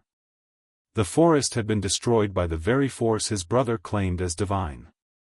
To the hunter, it was proof of fire's betrayal. It gave warmth and cooked meat, yes, but it also took without mercy, leaving emptiness behind. He clenched his fists, and in his heart the decision hardened: fire was a beast to be controlled, never trusted. The dreamer lingered behind, slower, his eyes wide. He saw not only destruction, but transformation. The forest was gone, yes, but something new could rise from its ashes. The blackened earth was fertile in its own way, he could smell the richness beneath the smoke. He bent, sifting ash through his fingers, watching it fall like gray snow. To him, this was not only death but rebirth. He remembered how seeds sprouted stronger after fire, how certain plants returned greener and fuller. To him, the ashes were not an ending but a promise whispered by the gods. The tribe murmured among themselves. Some cursed the fire. Others spoke of omens. One old woman, her back bent with age, touched her forehead with ash and whispered that the forest had been sacrificed. The fire took the trees to speak to the sky, she muttered, voice shaking. We walk now in the shadow of gods. The younger ones looked at her with fear, uncertain whether her words were warning or blessing. As the days passed, the tribe stayed near the edge of the ruins. Food grew scarce, for the forest had always provided, and now there was little left. The hunters ranged further, chasing herds that had fled beyond the blackened borders. Nights were colder without the thick canopy, and the stars stared down like watchful eyes.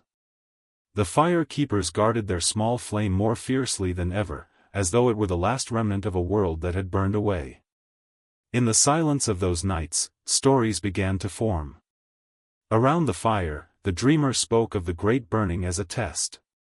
He told the children that the gods had sent fire to remind them of their smallness, but also to show them power. From ashes, he whispered, we will rise stronger. Just as the forest will return, so too will we learn. The fire does not end life, it changes it. His words comforted some, frightened others. The hunter did not speak during those stories. He sat apart, sharpening his spear, eyes fixed on the flames. To him, every flicker was a threat. He believed his brother's words were dangerous, filling the tribe with trust in something that could destroy them. He wanted to speak, to shout, to tear down the dreamer's stories, but he held his tongue. He knew the tribe needed hope, even if it came from lies. Still, the anger simmered in him, waiting for the moment when it would break. One morning, the tribe awoke to find green. Tiny shoots had begun to push through the ash.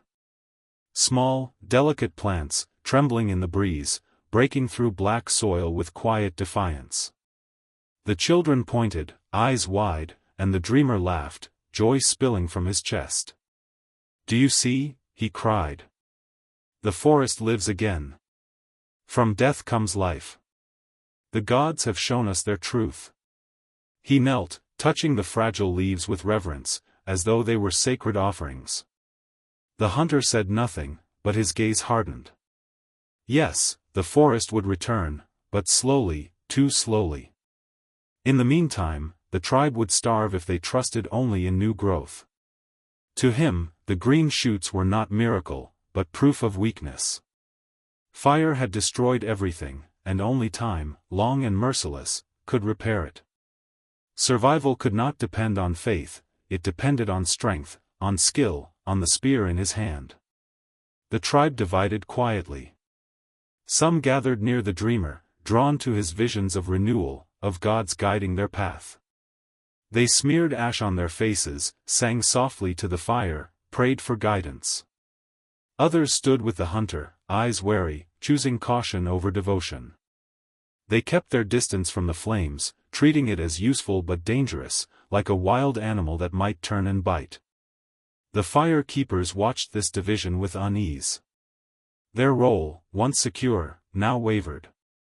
The forest did not return in a season. The tribe lived long in its shadow, surrounded by the scar of what had once been. The blackened trunk stood like bones of giants, hollow and brittle, whispering in the wind as if the dead still clung to them. Each dawn, the tribe awoke to the gray plain of ash, and each night they huddled around their flame, whispering prayers or sharpening spears. The world they had known was gone, and in its absence, something new began to take root, not in the soil, but in their hearts. The dreamer was the first to name it. He spoke of the ash not as ruin but as covenant. The gods had given them fire, yes, but also a reminder. The ash was proof that fire could destroy as well as create, that it was not theirs alone, but borrowed, shared with spirits beyond their sight. He told the tribe that the ashes were sacred, that to walk them was to walk in the memory of flame, to remember the balance between gift and punishment. His words wrapped the tribe like a cloak, comforting some, chilling others. The hunter, listening, felt only unease. To him, ash was not covenant but curse. He saw the blackened wasteland as the cost of trust. Fire had betrayed them once, and it would do so again. His brother's words, soft and glowing, felt like poison. They lulled the people into reverence, into lowering their guard. He wanted them to see the truth: fire was neither gift nor God. It was danger, and the more they bowed to it, the more it would consume. But the tribe needed belief. Hunger gnawed at them, fear pressed in from the wilds, and the world was no longer predictable. They needed something to cling to, something that gave meaning to their suffering. And so, little by little, they leaned into the dreamer's vision. They marked their faces with ash before the hunt. They carried black dust in pouches around their necks. They sang low songs to the fire before sleeping, thanking it for its warmth, promising to honor its power. The covenant of ash had begun. The old woman, who had always whispered of spirits, grew louder now. She said the fire was not only a tool, not only a gift, but a watcher. It listened to their words, it watched their deeds, it judged their faith. Those who honored it would prosper, those who neglected it would be punished. She taught the children to bow before the flame, to sprinkle offerings of berries or meat into its crackling jaws.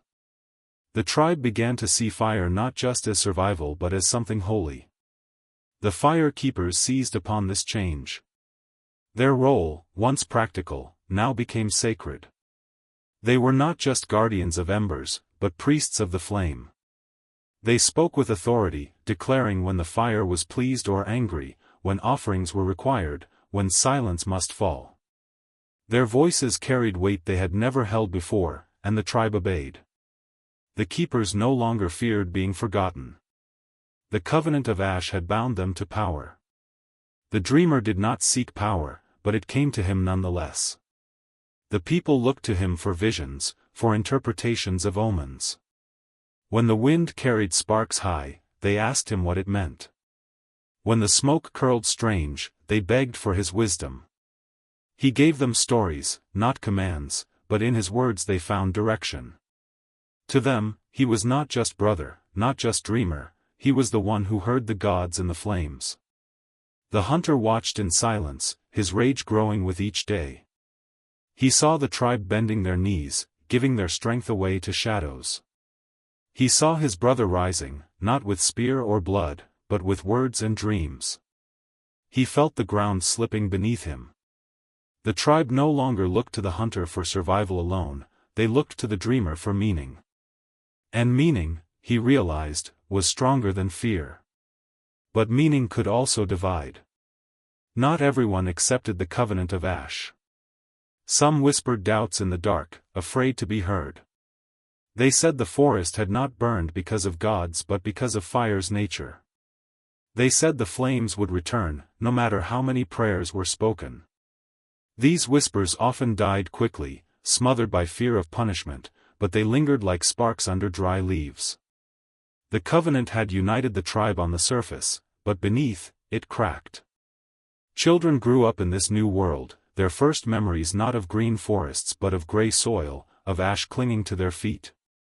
To them, fire was not only tool but spirit, not only danger but destiny.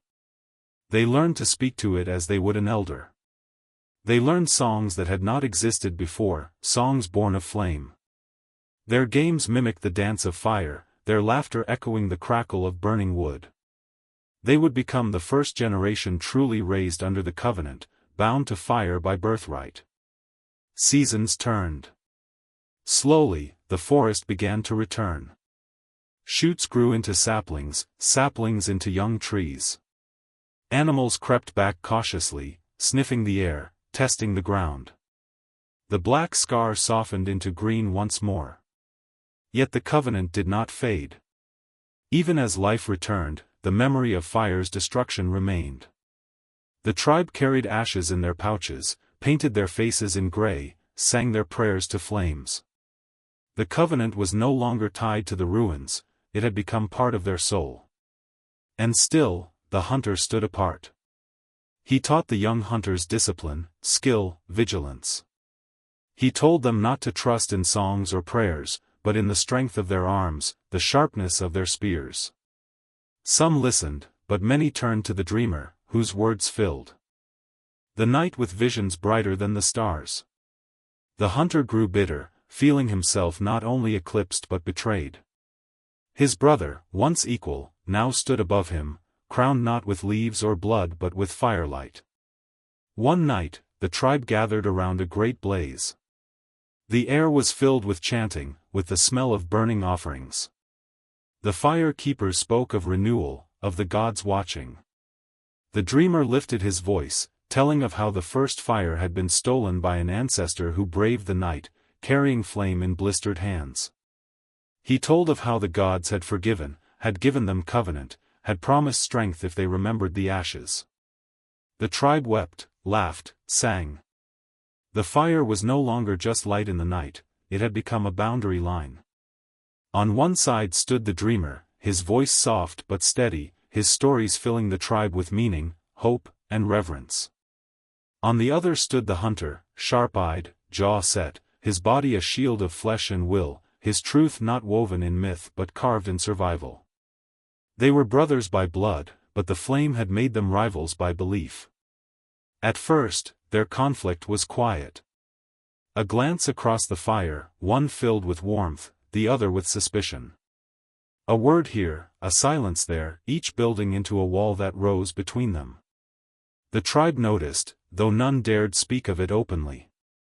Around the fire, when the dreamer's voice lifted, the hunter would turn away. When the hunter taught the young to fight, the dreamer would walk apart, whispering his visions to the children who followed him like shadows. The fire crackled between them, not only warming but dividing. One night, the tension broke into words. The tribe had gathered to share food, the flames flickering high, shadows leaping across the cave walls. The dreamer had spoken of the covenant of ash, telling how the gods had chosen them, how the fire was both gift and test, and how through it, they would rise above beasts. His voice carried like a song, lifting spirits that had been heavy with hunger. But when he finished, the hunter rose, his face hard as stone. "You call this gift," the hunter said, his voice low but cutting, "but I call it hunger.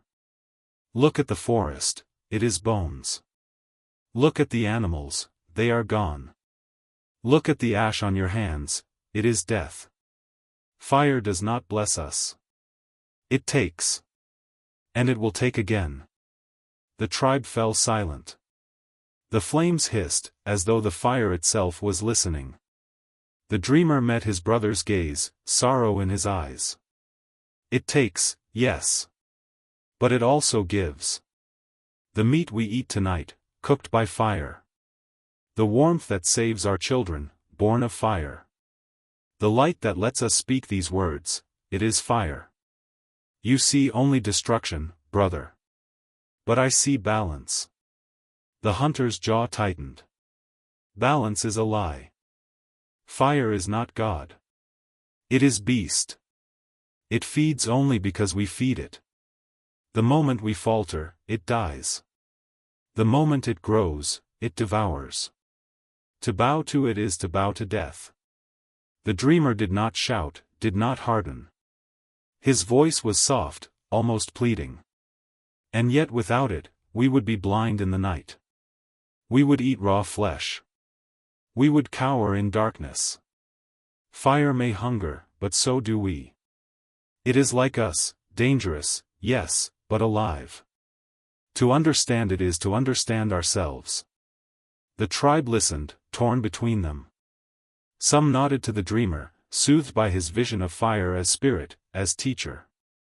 Others looked to the hunter, their hearts clenched with fear, agreeing that fire was no friend but an enemy they could not escape. The fire itself seemed to sway between them, crackling, spitting sparks into the dark, as if it too had a voice in the debate. That night ended in silence, but the conflict had broken into the open. From then on, the tribe split more clearly. At dawn, some followed the hunter into the wild, learning to move silently, to fight with discipline, to rely on strength of arm. At dusk, others lingered by the fire, listening to the dreamer speak of gods and omens, of ashes that whispered of rebirth. Two teachings, two truths, rising side by side but pulling apart. The brothers themselves began to drift further. They still hunted together when necessity demanded, still bled side by side when predators struck, but the trust between them was gone. Where once they had been halves of a whole, strength and vision, muscle and story, they were now mirrors that refused to reflect. The dreamer's eyes softened with love for his brother, but the hunter's gaze burned with anger, and beneath that anger, a wound he could not name. For the hunter, the wound was betrayal. He felt abandoned, overshadowed. The tribe he had fought for, fed, protected with his hands and blood, now turned their hearts to his brother's words. They followed visions instead of vigilance, stories instead of spears. The hunter felt not only threatened but erased, his worth dimmed by firelight. To him, his brother's rise was theft, stealing honor that was rightfully his. For the dreamer, the wound was grief. He loved his brother still, but he could no longer reach him. His words, meant to heal, cut like blades in the hunter's ears. His visions, meant to guide, were seen as betrayal. He wanted to walk beside his brother, but the path had split, and no story could close it.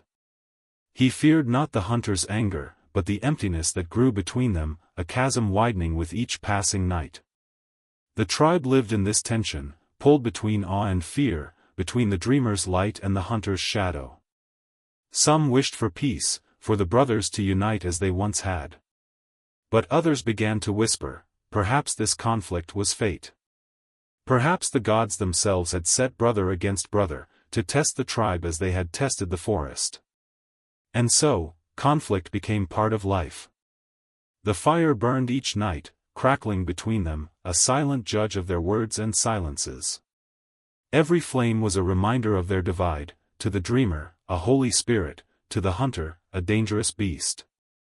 Neither could convince the other, for their truths were born of different wounds, different visions. Yet beneath their conflict lay something deeper, something neither spoke aloud. For all their differences, they were bound, by blood, by memory, by the shared night when fire was first stolen and carried into the dark. They had both been there, both touched by flame, both forever changed. Their conflict was not only about fire. It was about love, betrayal, pride, fear. It was about what it meant to be human, torn between strength and meaning, survival and belief. The tribe did not know it then, but in the clash of brothers, something larger was being forged. Not just a family torn apart, not just a tribe divided, but the first seeds of the eternal struggle within humanity itself, the battle between faith and reason, between story and truth, between awe and caution.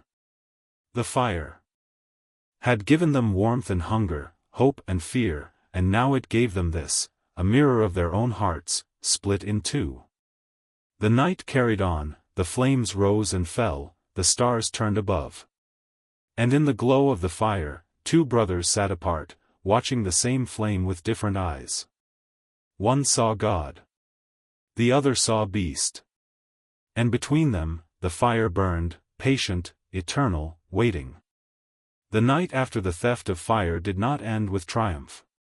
It began with an intoxicating surge of adrenaline, with the brothers running into the dark like shadows pursued by the very elements themselves. But when the first glow of dawn appeared, the full weight of what had been done pressed upon them. Fire no longer belonged to the gods of the sky or the wild forces of lightning that struck down trees. It had been stolen, carried away by mortal hands, and hidden in their fragile shelter. And though their clan gathered around it in awe, whispering prayers and promises to protect it, the earth itself seemed to tremble with disapproval. The air was restless, heavy with a silence that was almost a warning. The younger brother, the one who had carried the fire in his trembling arms, could not escape the feeling that eyes were watching him. It was not just the eyes of his kin, grateful but fearful, or the eyes of the elders, who seemed uncertain whether to bless him or curse him. It was something larger, something unseen. He remembered the crack of the storm, the furious blaze that had lit up the sky as if the heavens themselves were raging.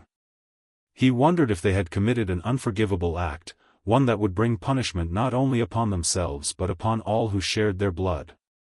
Yet even as this dread coursed through him, he looked at the flickering flame and could not deny its beauty. For the first time, the cold morning was not unbearable. For the first time, shadows could be pushed away. The clan rejoiced cautiously. Children warmed their hands against the glow, mothers roasted scraps of roots and meat, and the elders sat in stunned reverence, murmuring about a turning point in their destiny. They spoke of how the fire would keep predators at bay, how it would make the night less fearsome, how it might even be a sign that their people had been chosen. But beneath the surface of their joy was fear. Would the spirits of the sky retaliate? Would the fire, now under their care, consume them if they misused it? The younger brother watched them argue in hushed tones, and he felt the shadow of responsibility settle heavily on his shoulders. In the days that followed, the fire became both a blessing and a burden. The clan learned how to feed it with wood and grass, how to shield it from rain, how to coax its embers back to life when it seemed ready to die. It demanded constant care, like a living creature, and its hunger was insatiable. They dared not let it go out, for none among them knew how to call it back from nothing. This dependence made them both stronger and more fragile. For while the fire gave them warmth and safety, it also chained them to vigilance. They could not move freely through the wilderness anymore, they had to protect their small, flickering captive. The older brother, who had pushed for the theft, carried himself with pride, striding as though he had conquered the gods. He spoke of how this act would make their clan greater than any other, how they would thrive where others perished. He whispered of hunting with torches, of shaping the land with fire's power, of rising above the fear of darkness. Yet in the quiet moments, even he seemed unsettled. Sometimes he would stare into the flames with a distant look, as though he saw in them a reflection of his own ambition, bright, consuming, and perilously unstable. He never admitted it aloud, but part of him wondered if their theft had set into motion forces they could not control. The younger brother's doubts only grew. He dreamed of storms chasing him, of the sky splitting open in rage, of fire leaping from their hearth and devouring all they loved. He feared that the fire was not truly theirs, that they were only borrowing it from a source far beyond their reach. Still, he could not bring himself to extinguish it. To do so would mean returning to the cold, returning to the endless night, returning to the helplessness that had defined their lives.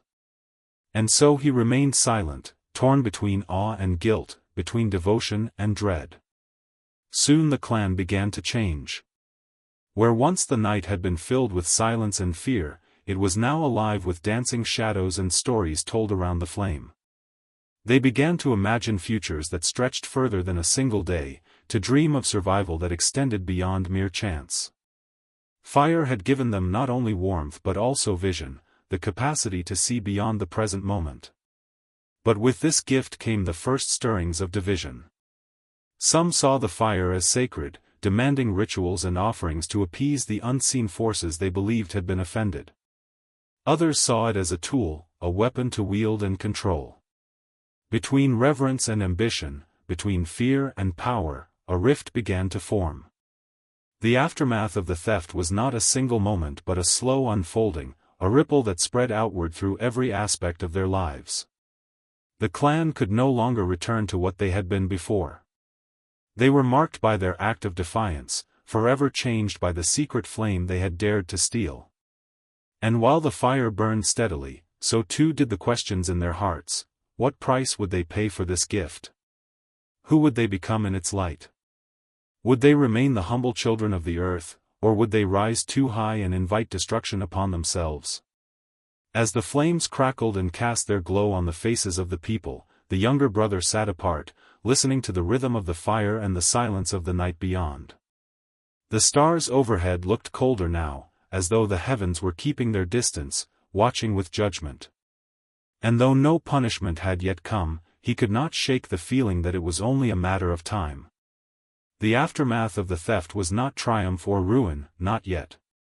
It was the fragile space between, a pause, a waiting, an anticipation of what the fire would ultimately reveal about them all. At first, the fire seemed to unite the clan, a shared miracle around which they gathered in awe. Its light pushed back the ancient fears of the dark, its warmth wrapped them in comfort, and its crackling voice became the heartbeat of their nights. Yet as days turned into weeks, subtle fractures began to emerge. The flame, though small and contained, became a mirror for the deeper instincts of human nature, the desire to worship, the desire to control, the desire to claim. What had been a single stolen gift soon became a contested symbol, and around it the first sparks of division began to glow as dangerously as the embers themselves. The elders, who had long held the authority of wisdom, insisted that the fire was sacred. To them, it was not merely heat or light, it was a living spirit, perhaps even an offended god trapped in their hearth. They urged that offerings be made, a sliver of meat thrown into the flames, prayers whispered at dusk, silence observed when feeding it fuel. They believed that only reverence could prevent the fire from turning against them, that only ritual could soothe whatever cosmic forces had been disturbed by its theft. In their eyes, the fire demanded obedience. But others, the young hunters, the restless and ambitious, saw fire as proof that mankind could seize control of its destiny. To them, the fire was not sacred but conquered. It was not a spirit to worship but a tool to wield. With it, they believed, they could bend the wilderness to their will. They dreamed of hunting larger prey, of clearing forests, of lighting their way into places no one had dared to go. They did not bow to the fire, they fed it with a grin, proud of their mastery. And though they still feared the wrath of the sky, they told themselves that the gods had lost something precious and could never take it back. Between these two visions, fire as sacred, fire as conquered, the clan found itself divided. Around the hearth arguments broke out, hushed at first but growing louder with each night. Should the fire be guarded by ritual or used boldly to expand their power? Was it a gift or a theft? Should it be shared with others, or hidden away as their secret? Each answer seemed to tug the clan in different directions, and the younger brother found himself caught in the middle, torn between the voices of awe and ambition. He watched as his older brother, the thief who had led the daring act, emerged as a figure of authority among the young hunters. With fire, his words carried weight. His confidence was like the flame itself, bright, consuming, restless. He claimed that fire belonged to those who had the courage to seize it, not to those who trembled and prayed. In his voice was the conviction of conquest, and many began to follow him. Yet the younger brother saw the danger in his pride. The flame could unite, yes, but it could also divide, and already it was drawing invisible lines across their camp. The women of the clan, too, found themselves pulled into this growing tension.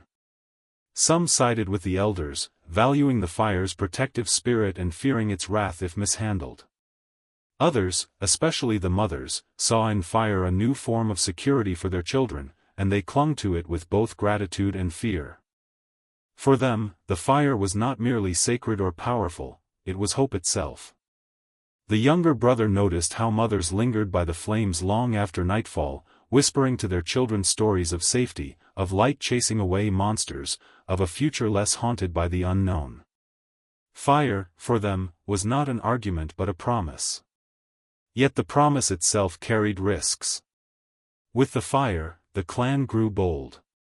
They lingered longer in one place, unwilling to move for fear of losing their precious hearth. They drew predators to the edges of their camp, attracted by the smell of roasted meat. They began to experiment, throwing different things into the flames to see what would happen: wood, stone, bones. Curiosity and reverence mingled uneasily, and sometimes the results were frightening. When a bone cracked and spat sparks into the air, the elders cried out that it was a curse. When a hunter waved a burning branch in triumph, driving back a wolf, he shouted that it was proof of their domination. One flame, two meanings, and a clan split between them. The younger brother could feel the rift widening with each passing night. Around the fire they no longer spoke as one people but as rivals in belief. He longed to remind them that the fire was not theirs, not truly, that it had been stolen, that its presence was fragile, that it demanded not only care but humility. But his words felt small against the roaring pride of his elder brother and the desperate fear of the elders. In the glow of the flames, the clan saw reflections of their deepest desires, and those desires were pulling them apart. And yet, despite the conflict, no one dared abandon the fire. For all their disagreements, they knew it had transformed their lives. Even as it divided them, it bound them together in dependence. It was the paradox at the heart of their existence now: the fire both united and divided, blessed and cursed, uplifted and endangered them. The flame danced in the center of their camp, flickering with the same duality that lived in their hearts. As the younger brother watched the shifting shadows, he began to sense a truth that neither side wanted to admit. Fire itself was neither sacred nor conquered. It was not theirs to define with prayers or boasts. It simply was, a force, a mystery, a mirror. And as long as it burned, it would continue to test them, to reveal the choices that lay within their hearts. The division it caused was not the fire's fault but their own, born of the way they looked upon it. Still, the crack in their unity could not be ignored. Where once they had faced the cold and the dark together, they now faced each other with suspicion. And though the fire had not yet consumed them, the younger brother felt in his bones that it could. Perhaps the greatest danger was not that the gods would strike them down, but that they themselves, divided by the meaning they gave to the flame, would fall apart long before the fire died. In the beginning, fire was only a presence, a light, a warmth, a danger. But as nights passed and the clan sat huddled around its glow, something else began to take shape: stories. The fire did not merely chase away the dark, it created a new kind of space, a circle where shadows danced and imaginations stirred. Words that had once been used only for warnings and directions now wove themselves into something deeper. And in that circle, humanity's first myths were born. The elders, guardians of memory, spoke first. They told the clan that fire had been stolen not just from the storm but from the very heart of the gods. They warned that spirits would seek it back, that every flicker was a reminder of divine anger. To them, the fire was a test of humility, a reminder that humans must tread carefully in a world not made for their dominance. Their voices trembled with reverence, and their stories carried weight, etched into the minds of the children who listened with wide eyes. But then came the younger voices, those who had tasted the thrill of hunting with torches and felt the power of fire in their hands. Their stories were different. They told of heroes who stole fire from monsters, of brave hunters who carried flames into the darkness and carved out safety with their courage. To them, fire was not a curse but proof of human daring. Their tales were sharp and proud, filled with triumph and laughter. And though the elders frowned, the younger ones laughed louder, their eyes gleaming with the reflection of fire's glow. The children absorbed both sides. Around the hearth, their imaginations took flight. They turned shadows into spirits, sparks into messengers, the crackling of wood into a voice that spoke to them from beyond. For the first time, the clan's nights were not only about survival but about meaning. Fire was not just a tool, it was a storyteller, a mirror that gave form to their dreams and fears. The younger brother noticed how the flame seemed to change depending on the tale told, soft and soothing when a mother spoke of spirits guarding their sleep, fierce and leaping when the hunters bragged of their victories. Fire was becoming something larger than itself, woven into the fabric of their identity. With these stories came rituals. One child tossed a pebble into the fire, whispering a wish, and soon others followed. A hunter smeared ash on his face before the hunt, claiming it made him swift and strong. Mothers pressed their infants' tiny hands toward the warmth, whispering blessings. Slowly, the stories hardened into practices, and the practices into traditions. Fire had become more than survival, it had become the axis around which their small world revolved. But the stories also deepened the divide. The elders crafted tales of caution, warning of greed, pride, and the wrath of the unseen. They painted the older brother, though never by name, as a figure both admired and feared, a trickster who had stolen too much. Their stories were cloaked warnings, thinly veiled pleas for humility. Meanwhile, the hunters told stories that glorified defiance, celebrating the theft as destiny. They laughed at the idea of divine punishment, turning it into a challenge. In their telling, the gods were not rulers but enemies to outwit. The younger brother felt himself suspended between these worlds of story. He heard the whispers of awe and the shouts of pride, the trembling reverence and the roaring triumph. And he could not help but wonder which story would endure, which would shape the future of their people. Would they remember fire as a dangerous spirit to appease, or as a conquered weapon to wield? Would their descendants bow in prayer before the flame, or would they stand tall, daring the heavens to strike them down? One night, as sparks drifted upward into the starry sky, the younger brother realized that these stories were more powerful than the fire itself. The flame could burn wood, chase predators, warm the body. But the stories it inspired burned into the soul. They shaped how the clan saw themselves, how they explained the world, how they prepared their children for what lay ahead. In the glow of the fire, humanity's first myths were being forged, and with them came a new kind of power, the ability to define reality not just by what was, but by what was told.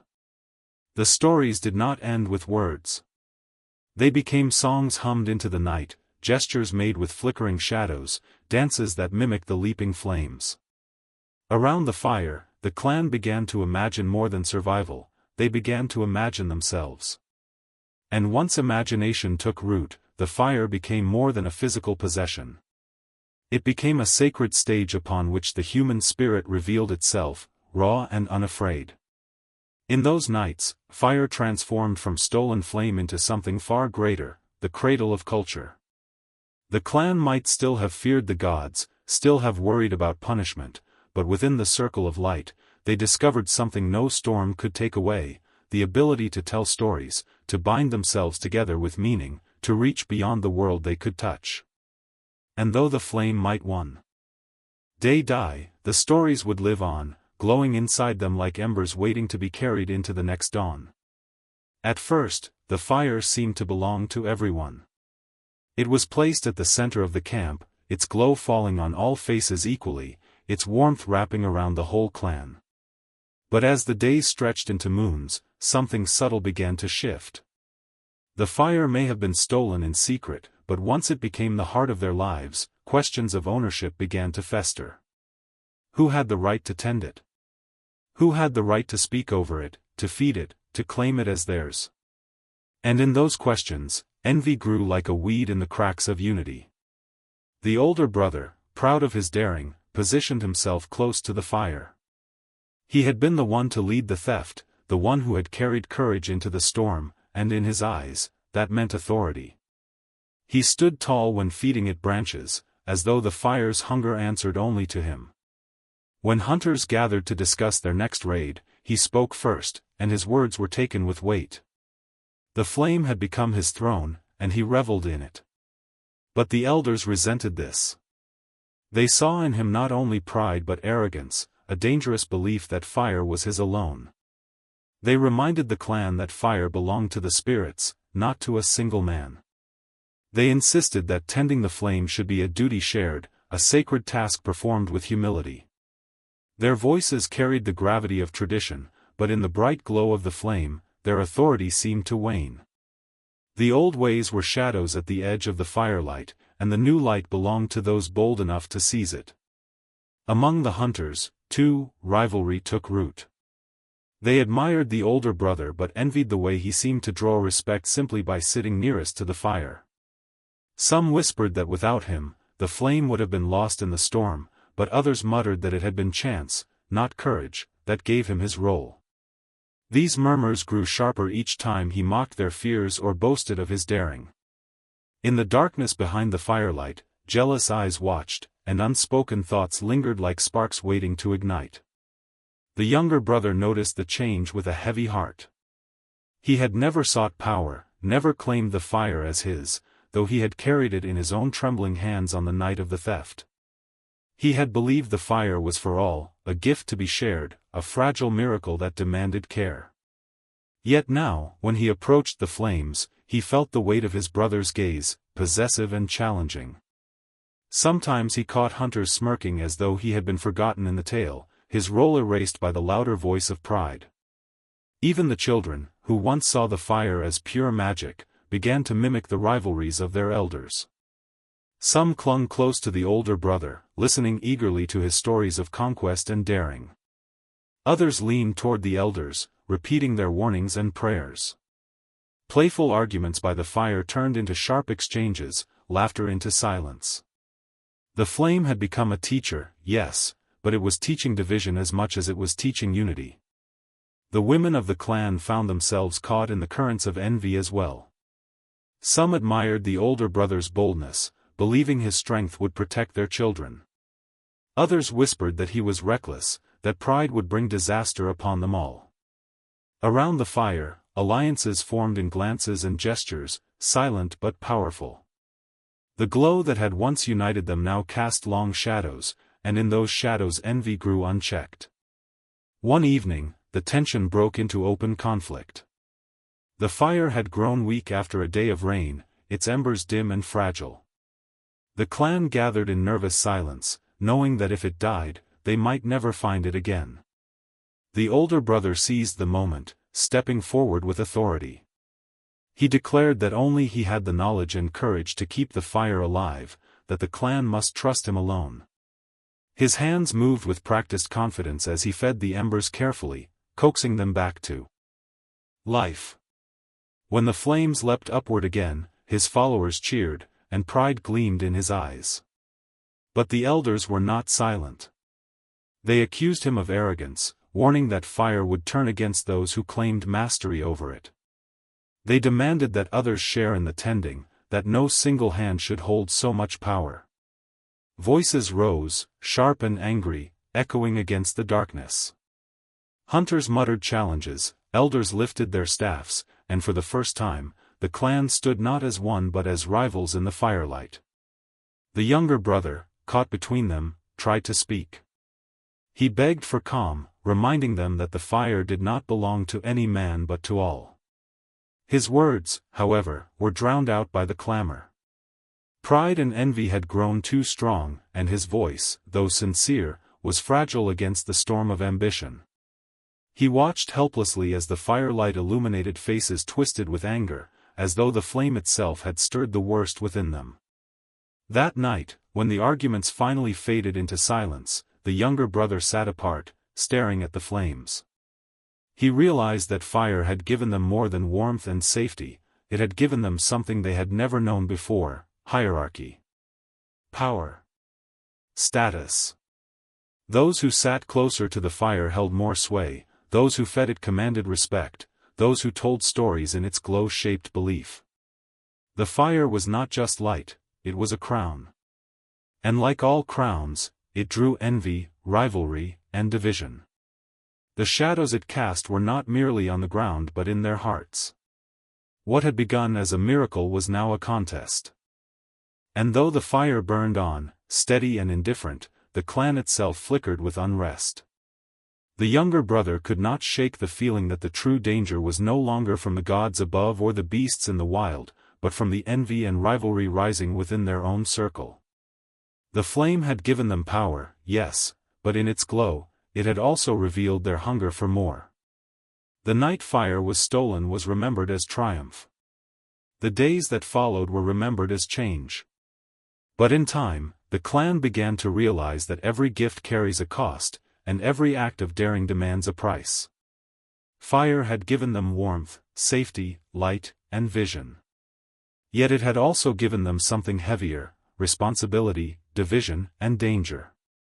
Like a sharp blade, it could protect or wound, elevate or destroy. And the more the clan lived in its glow, the more they understood that nothing had been gained freely. The older brother carried himself like a hero, but whispers began to follow him. Some said his pride was dangerous, that the gods would punish them because of him. Others said he was destined to lead, chosen by the flame itself. Around him, the hunters grew bolder, their ambitions burning as fiercely as the fire they tended. They began to test its power, lighting branches to drive predators away, waving torches in celebration of their hunts, even threatening rivals with the fiery tips of sticks. Fire had become not only a source of life but a weapon. And every weapon, once discovered, demands to be used. The elders grew restless. Their warnings sharpened into accusations. They declared that the clan was forgetting humility, that the fire was not theirs to command. They pointed to storms that gathered in the distance, to sudden deaths of animals, to strange silences in the forest, claiming these were omens of divine anger. Every misfortune was tied to the theft, every shadow linked to punishment. They told stories of gods who had once punished men with floods, with disease, with endless night.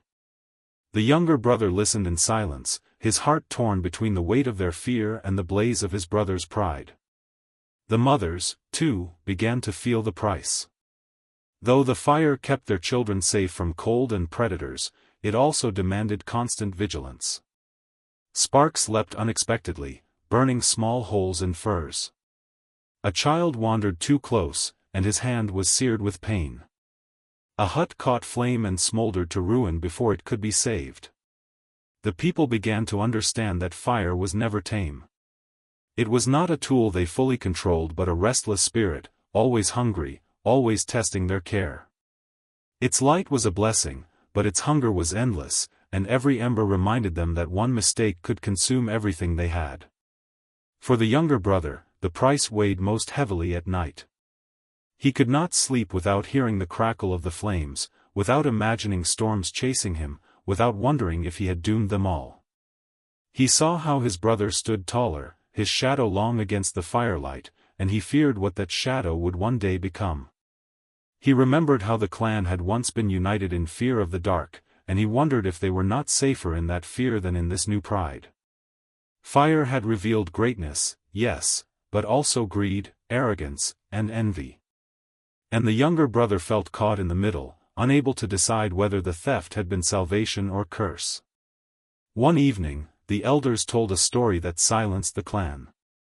They spoke of a time before time, when a trickster spirit stole fire from the gods to give it to mankind. But the gods, enraged, punished not only the thief but all who shared in his crime. They cursed man with toil, hunger, pain, and mortality, declaring that fire was too great a gift to be free. "Beware," the elders whispered, their eyes glinting in the firelight. "The gods always demand a price." Their words were heavy, sinking into the silence of the night. Even the hunters, so bold and mocking, looked uneasy for a moment as sparks rose like stars into the darkness. The older brother laughed at the tale. He called it fear dressed as wisdom, a story meant to keep the strong in chains. He declared that mankind had risen because of daring, because of theft, because of courage in the face of gods and beasts alike. He claimed that the only true price of fire was vigilance, the strength to hold it, the will to keep it alive. "If there is a price," he said, "then we have already paid it with our courage." His voice rang out against the night, and many cheered, eager to believe that they had conquered destiny. But the younger brother did not cheer. He saw in his brother's defiance not strength but blindness. He felt the tension that ran through the clan, the fragile thread that held them together, the dangerous glow of pride that could consume them from within. He knew that every flame leaves ash, and he wondered what ash would remain of them if the fire demanded its due. The price of Prometheus, though not yet clear, was already unfolding. It was in the sleepless nights of mothers, in the envy of hunters, in the trembling warnings of elders, in the pride of the thief who claimed mastery. It was in the fragile balance between awe and arrogance, between reverence and conquest. Fire had given them much, but it had also made them vulnerable in new ways. Vulnerable not only to the gods, not only to the wild, but to themselves. As the clan sat in uneasy silence, the flames danced between them, casting shifting shadows across their faces. The younger brother stared into the fire and felt its dual nature more clearly than ever before. It was beautiful and terrible, life-giving and life-taking, a gift and a burden. And though no god had yet struck them down, though no punishment had yet come, he could not shake the sense that something waited in the darkness, patient and inevitable. The story of fire was no longer only about survival. It was about cost. And as long as the fire burned, the clan would carry its weight. For the first time, the younger brother understood, the true theft had not been from the storm, nor from the gods, but from the future itself. They had stolen a piece of destiny, and destiny would demand its price. There are places on this planet where the sea hides its secrets in silence. If you could dive beneath the waves and walk along the ocean floor, you would find traces of lives once lived where no breath of air now reaches. Stone walls that once held roofs and laughter now lie encrusted with barnacles. Ancient tree trunks, blackened with age, stand in the dim green light of shallow waters, their roots tangled with seaweed. Whole landscapes, once alive with birdsong and human voices, now lie mute beneath the tide.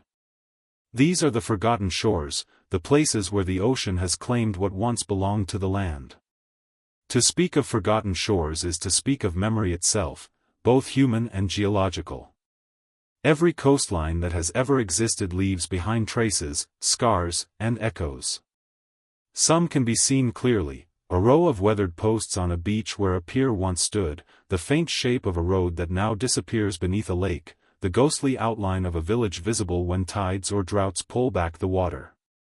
Others are invisible, remembered only in myths and whispers, stories of floods that erased entire peoples, legends of cities swallowed whole, songs that hint at lands where ancestors once lived and thrived. Long before written history, the ocean was already redrawing the map of the world. During the last ice age, sea levels were far lower. What we now know as the English Channel was once a vast grassy plain dotted with rivers and herds of game. Archaeologists call it Doggerland, a place where communities hunted, gathered, and told stories around fires. Today, it lies beneath the cold waters of the North Sea. Fishermen sometimes pull up bones of mammoths, stone tools, or antlers from the seabed, fragments of a vanished homeland.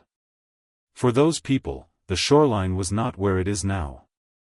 Their horizons stretched farther, their lands were broader. But as the glaciers melted and the seas rose, their homes disappeared beneath waves. The ocean whispered them away, leaving behind only relics. Doggerland is not alone. In the waters off India's coast, divers have discovered stone structures that may be the remains of ancient cities, walls and foundations arranged in geometric lines, now resting beneath silt and coral. In Japan, off the coast of Yonaguni, terraces and steps carved into stone plunge into the sea, stirring debate about whether they are natural formations or the remnants of a prehistoric site. Along the coasts of the Americas, drowned forests occasionally reappear when storms strip away layers of sand, their twisted roots reaching into the air like the fingers of ghosts. Each discovery feels like a voice from the past, faint but insistent, reminding us that what we think of as permanent land has always been negotiable. For the people who lived in those drowned worlds, the loss was not abstract. It was not a scientific curiosity or a point of debate. It was their homes, their food, their graves, and their sacred places. When the shoreline shifted, they shifted with it, carrying stories of the sea's hunger wherever they went. These stories grew into legends. Tales of floods appear in cultures scattered across the globe, often eerily similar despite the vast distances between them. A people in South America might speak of a great wave that swallowed their ancestors. A community in the Pacific tells of gods who pulled the land beneath the sea. A desert tribe, far from any ocean, remembers through myth a flood so large that it reset the world. Such echoes suggest that memory is longer than history. What makes these whispers haunting is not just their existence but their fragility. The ocean is a master of erasure. Sand shifts, waves grind stone to powder, currents scatter bones. Entire worlds are dissolved into silence. And yet, every so often, the ocean relents and offers back a fragment, a piece of pottery dredged from a bay, a row of timbers revealed after a storm, a sunken wall glimpsed by divers. These fragments speak, not in full sentences but in hints and murmurs, just enough to remind us that the present is built upon forgotten layers. To walk along a modern coast and imagine these lost places is to feel both awe and unease. Beneath calm blue waters, how many forgotten villages lie hidden? Beneath the hum of tourist beaches, how many graves rest unseen? The ocean does not boast about what it has taken. It simply swallows, holds, and covers. Its silence is not absence but possession. In this sense, the forgotten shore is more than a place, it is an idea. It represents the parts of human experience that vanish beyond memory, the stories that slip away when their keepers are gone. Every drowned village is also a drowned narrative, a silence that can never be fully recovered. Archaeology can reconstruct fragments, science can measure changes, but the lived reality, the laughter, the fear, the daily rhythm of those who watched the water creep closer, is gone. All we are left with are whispers. And yet, those whispers are powerful. They shape our imagination, they remind us of humility, they teach us that permanence is an illusion. The ocean's vastness hides not just ecosystems but entire histories, whole chapters of humanity that we may never fully read. Every time a diver descends into a murky depth and brushes sediment off a stone tool, every time a fisherman pulls up the tusk of an extinct beast from the seafloor, we are reminded that the ocean is not empty space. It is a library, vast and unorganized, its shelves built of silt and tide, holding volumes that only chance can return to us. As we continue, keep in mind that the story of the ocean reclaiming the shore is not only about sudden catastrophe. It is also about slow disappearance, about silence creeping in where voices once sang. Forgotten shores are everywhere, sometimes just a few meters beyond the surf we wade into without thought. They remind us that land is temporary, that the edge of water is always moving, always rewriting the map of memory. To listen to the whispers of forgotten shores is to realize that we are not the first to live at the mercy of the sea, and we will not be the last. Long before science explained tides as the gravitational pull of the moon and the sun, long before charts and mathematics could predict the rise and fall of water, human beings stood at the edge of the ocean and saw only mystery. The sea came and went with a rhythm that no one could control, lifting boats into the air and then leaving them stranded, flooding fields and then pulling back to reveal dry land. To those first coastal communities, this movement was not a mechanical force. It was alive. It was willful. It was a god. For early humans, to watch the sea was to feel the presence of something vast and unpredictable. The waves were voices, the tide a breath, the storms a rage. They had no instruments to measure air pressure or seismic shifts, but they had their senses, and those senses told them that the ocean was powerful beyond comprehension. Its moods changed without warning. Its bounty could be generous, filling nets with fish, or cruel, swallowing boats without mercy. Faced with such a force, people did what humans have always done in the face of the unknown: they gave it stories, names, and faces. Across the ancient world, we find echoes of this reverence. In Mesopotamia, the world's earliest known civilizations told of a great flood sent by the gods to cleanse humanity. The story of Utnapishtim, preserved in the Epic of Gilgamesh, speaks of waters that rose and destroyed everything, sparing only the few who prepared. This was not merely myth, it was memory, passed down through generations who had seen what the rivers and seas could do when they broke free of their boundaries. Far away in the Pacific, Polynesian navigators treated the ocean not only as a pathway but as a divine being itself. To them, the sea was not an obstacle but a living companion, one that could guide or kill depending on whether it was respected. Rituals of offering accompanied long voyages, prayers whispered into the spray as canoes set out into the blue void. The people of those islands understood that without reverence, without acknowledgement of the sea's spirit, no journey could succeed. In the Mediterranean, sailors poured libations of wine into the water before departing a harbor, hoping to appease Poseidon, the god who ruled the waves. Fishermen in small wooden boats might whisper the name of a saint or a spirit before casting nets, not as superstition but as survival. To honor the sea was to negotiate with it, to strike an invisible bargain with forces too great to oppose. Even the daily tide was wrapped in reverence. Imagine living in a small village where the ocean pulled away every morning, revealing a wide plain of wet sand and stranded creatures. To walk out across that glistening expanse must have felt like walking into the domain of the divine. And then, within hours, the water would surge back, covering everything again. It was not difficult to see this as the breath of a god, inhaling and exhaling, alive with intention. To disobey, to linger too long when the water returned, was to risk being swallowed. The myths that grew around the sea were more than decoration, they were tools of memory. By telling of gods who punished arrogance, by weaving stories of floods that erased villages, people encoded warnings into culture. A child raised on such stories would not need a scientific explanation to understand caution. The tale itself carried the lesson: do not take the ocean lightly, for it remembers every slight. Consider also the role of storms. To watch a tempest gather over the horizon, lightning striking the water, winds tearing waves into mountains, this was not mere weather. It was fury incarnate. Cultures across the globe personified such storms as battles among deities, as anger released from the deep. To early minds, this made sense: how else could such sudden violence exist?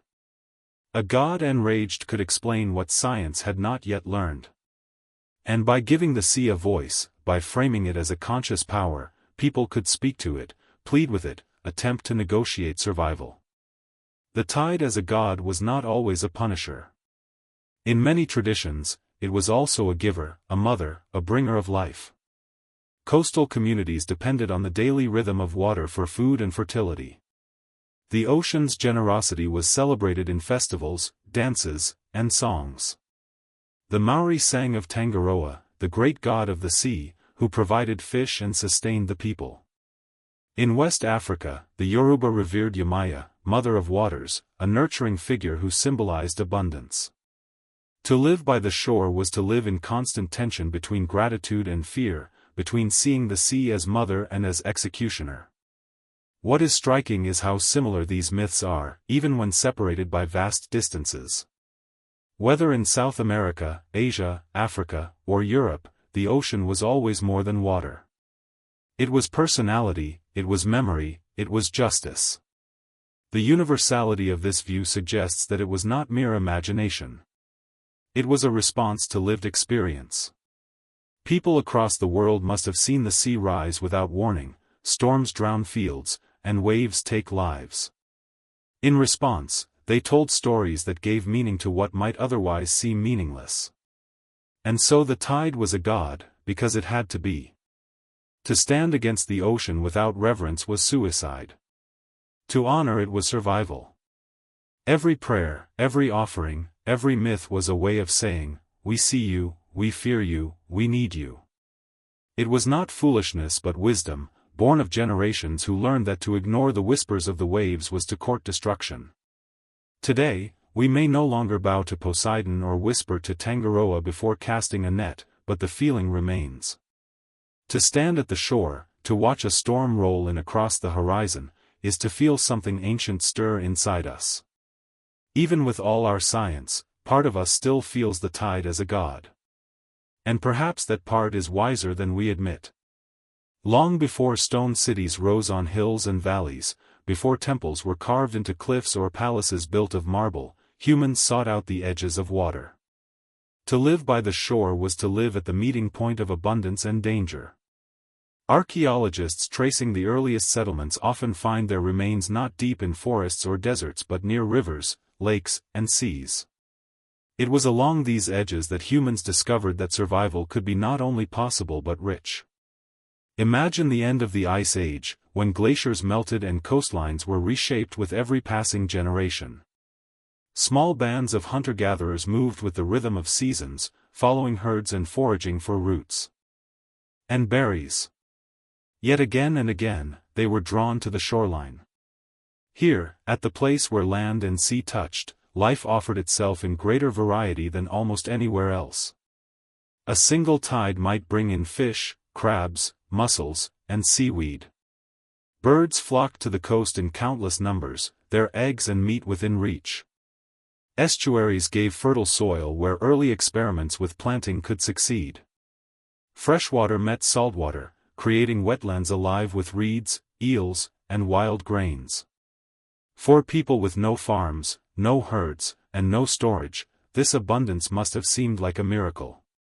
To sit by the edge of a tidal flat and watch the sea retreat would have been to see a banquet laid bare. Clams revealed themselves in the sand, stranded fish flopped helplessly, crabs scuttled among rocks. To early humans, it was not just sustenance but opportunity. The shore taught them predictability. Unlike the uncertainty of the forest hunt or the vast chase of bison across plains, the sea always returned, the tide always shifted. It was a cycle, dependable even if mysterious. This rhythm may have been the first lesson in timekeeping, the earliest clock marked not by stars or shadows but by the heartbeat of the ocean. Settling by the shore also meant learning to build differently. Shelters were made of reeds, driftwood, and hides, quick to assemble and quick to abandon. Paths wound along dunes and cliffs, shaped by wind and tide. Communities learned to balance closeness with caution, setting dwellings just far enough from the highest reach of storms yet near enough to harvest the sea. Fire pits glowed against the backdrop of surf, and smoke mingled with salt air. Children grew up knowing the sea not as an occasional visitor but as a constant presence, woven into every part of life. With settlement came innovation. Nets of woven fibers, hooks carved from bone, canoes hollowed from tree trunks, these were technologies born from the shore. They represent more than tools, they represent trust in the water, confidence that the ocean could be entered, not only watched. For the first time, humans expanded their territory not by walking across land but by floating on the surface of the sea. The shoreline gave them wings, of a sort, wings made of wood and sinew, carrying them to islands, across bays, and eventually into the wide unknown. But the shore was never only generous. To live there was to court danger. Sudden storms could flatten huts and sweep away children. High tides could flood camps. Salt water could seep into freshwater sources, spoiling them. And beneath it all was the memory of disaster, stories whispered of floods that had erased whole villages, of waves that came without warning. To settle at the edge of the sea was to gamble, to accept its bounty while never forgetting its hunger. Over time, these communities grew more sophisticated. Coastal dwellers became traders, exchanging shells, dried fish, and salt for goods from inland. The shore became not only a home but a highway. Paths along the coast connected one settlement to another, and boats transformed the sea from a barrier into a bridge. Ideas traveled along with goods. Language, art, and belief spread from village to village with the sound of oars dipping into water. In this way, the shoreline became the first great network of human connection, long before paved roads or written contracts. Archaeological finds confirm this story. Shell beads from coastal regions have been discovered far inland, proof that what was gathered by the tide found its way into the hands of those who had never seen the ocean. Stone tools fashioned hundreds of miles away ended up buried in coastal sands. The sea was already, even in deep prehistory, a force that connected human lives across distance. Yet what strikes us most, when imagining those first shoreline settlements, is the intimacy. Life was lived in direct contact with the sea. There was no separation, no modern seawalls or harbors, no steel ships or flood barriers. The people's survival depended on reading the smallest signs, the change in bird calls before a storm, the smell of seaweed on the wind, the unusual stillness of water before a wave. Their wisdom was not written but lived, carried in muscle memory, in the teachings of elders, in stories told around fires. To forget such knowledge was to invite disaster. The shoreline shaped them, and in turn, they shaped the shoreline. Footpaths eroded dunes, fish traps altered tidal pools, fires cleared reeds. Even the simplest acts left marks. Humanity was already becoming a geological force, even if those first settlers never realized it. And yet the ocean was always stronger. A single storm could erase months of work. A sudden surge could sweep away everything built. That cycle, of creation and erasure, of settlement and loss, was already in motion thousands of years ago. To reflect on these first settlements is to recognize a truth that echoes into our own time: we are drawn to the edge of water, again and again, despite the risks. Something in us cannot resist the horizon, the meeting of two worlds, the promise of abundance mixed with the thrill of danger. From reed huts on tidal flats to skyscrapers rising above modern coasts, the impulse is the same. We build where we should fear to build, we settle where we know the water will one day return. The first shorelines of settlement were the beginning of a pattern humanity has never broken. The people who first chose the shore may not have thought of themselves as fragile. To them, it was simply life, rich and immediate. But from the distance of thousands of years, we can see the fragility clearly. They built on borrowed ground, shaped lives around tides they could not control, trusted in patterns that sometimes betrayed them. And yet, they endured, and in enduring, they taught us something eternal: the shore is not merely a place. It is a condition of being human. There are images so ancient, so deeply rooted in human memory, that they feel almost like dreams. Among them is the vision of firelight flickering against dark water, sparks lifting into the night as voices murmur and echo. The rivers of prehistory were not silent places. They were gathering grounds, arteries of life, sources of food, water, and travel. Yet more than that, they were stages for one of the greatest human inventions, the communal fire. To imagine the first fires by the riverbank is to glimpse the birth of something larger than survival, the beginnings of community, of culture, of meaning. Water and fire are opposites in nature, yet humans learned to bind them together. Rivers offered fish, reeds, drinkable water, clay for shaping vessels. Fire offered warmth, protection, light, and the magic of transformation. Raw meat turned to nourishment, damp wood turned to smoke, stories whispered into permanence. The pairing of fire and river was no accident. The riverbank was flat, clear of dense trees, safe from sudden predators. It gave a wide view of the horizon, while the water itself served as a defense against sparks spreading to forests. To light a fire there was practical, but soon it became more than practical. Picture the scene, dusk falling over a wide river, its surface painted in streaks of gold and shadow. Families gathered driftwood, dried reeds, or animal dung to feed the flames. Someone strikes stones together until sparks leap, another bends low to nurse the fragile ember into breath. Then, suddenly, the first flame bursts into life. Faces appear out of the gloom, features glowing orange and red, eyes reflecting tiny stars of light. The river catches the fire's shimmer, multiplying it across its surface. What begins as a simple act of survival becomes an act of creation, the world reshaped in color and warmth. Around these fires, humans became more than hunters and gatherers. They became storytellers. It is not hard to imagine that language itself found its first true flowering here, beside water and flame. Words alone cannot survive in the open air of day, scattered by wind and drowned in noise. But at night, when silence deepened and firelight drew people close, words found a chamber in which to echo. Stories could be remembered, shared, passed on. The river carried fish, but the fire carried memory. What were those stories? Perhaps they were not like the elaborate myths recorded thousands of years later, but simpler, rawer. They might have been accounts of hunts gone wrong, lessons disguised as entertainment. A father describing the shape of tracks, a mother warning of poisonous roots. They might have been fragments of awe, tales of thunder and lightning, of the sun vanishing into darkness, of dreams that felt too real. Around the fire, even silence carried meaning. A hand pointing toward the stars, a gesture toward the flowing river, could speak as loudly as words. The fire turned the night into a classroom, and every listener was a student of survival. But the fires by the riverbank were not only schools. They were theaters, places of drama. Shadows danced on faces, voices rose and fell, and laughter rang out.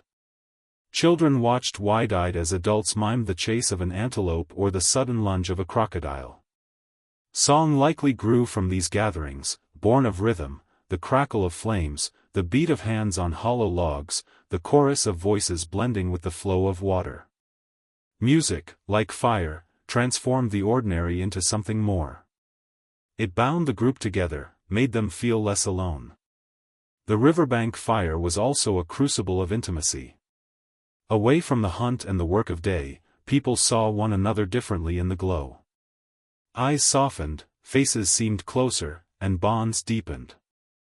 Love, friendship, alliances, all of these may have found their roots in the warmth of firelight. To sit together at night was to declare trust. A lone fire drew predators, after all. To share it meant safety, meant loyalty. Over countless nights, these bonds hardened into something we might call society. Of course, fire was also power. To control it was to claim status. The one who could make fire from stone, who could keep embers alive through storms, was invaluable. Entire groups may have revolved around such figures, early leaders, respected not for strength alone but for knowledge. Fire was not easy to carry. Coals smothered in ash had to be tended, guarded, never allowed to die. Rivers may have helped in this, providing clay in which embers could be sealed, keeping them alive during travel. To lose fire was to risk hunger and cold, to keep it was to hold the promise of life. As communities grew, so too did their fires. Small clusters of flames became larger, more permanent hearths.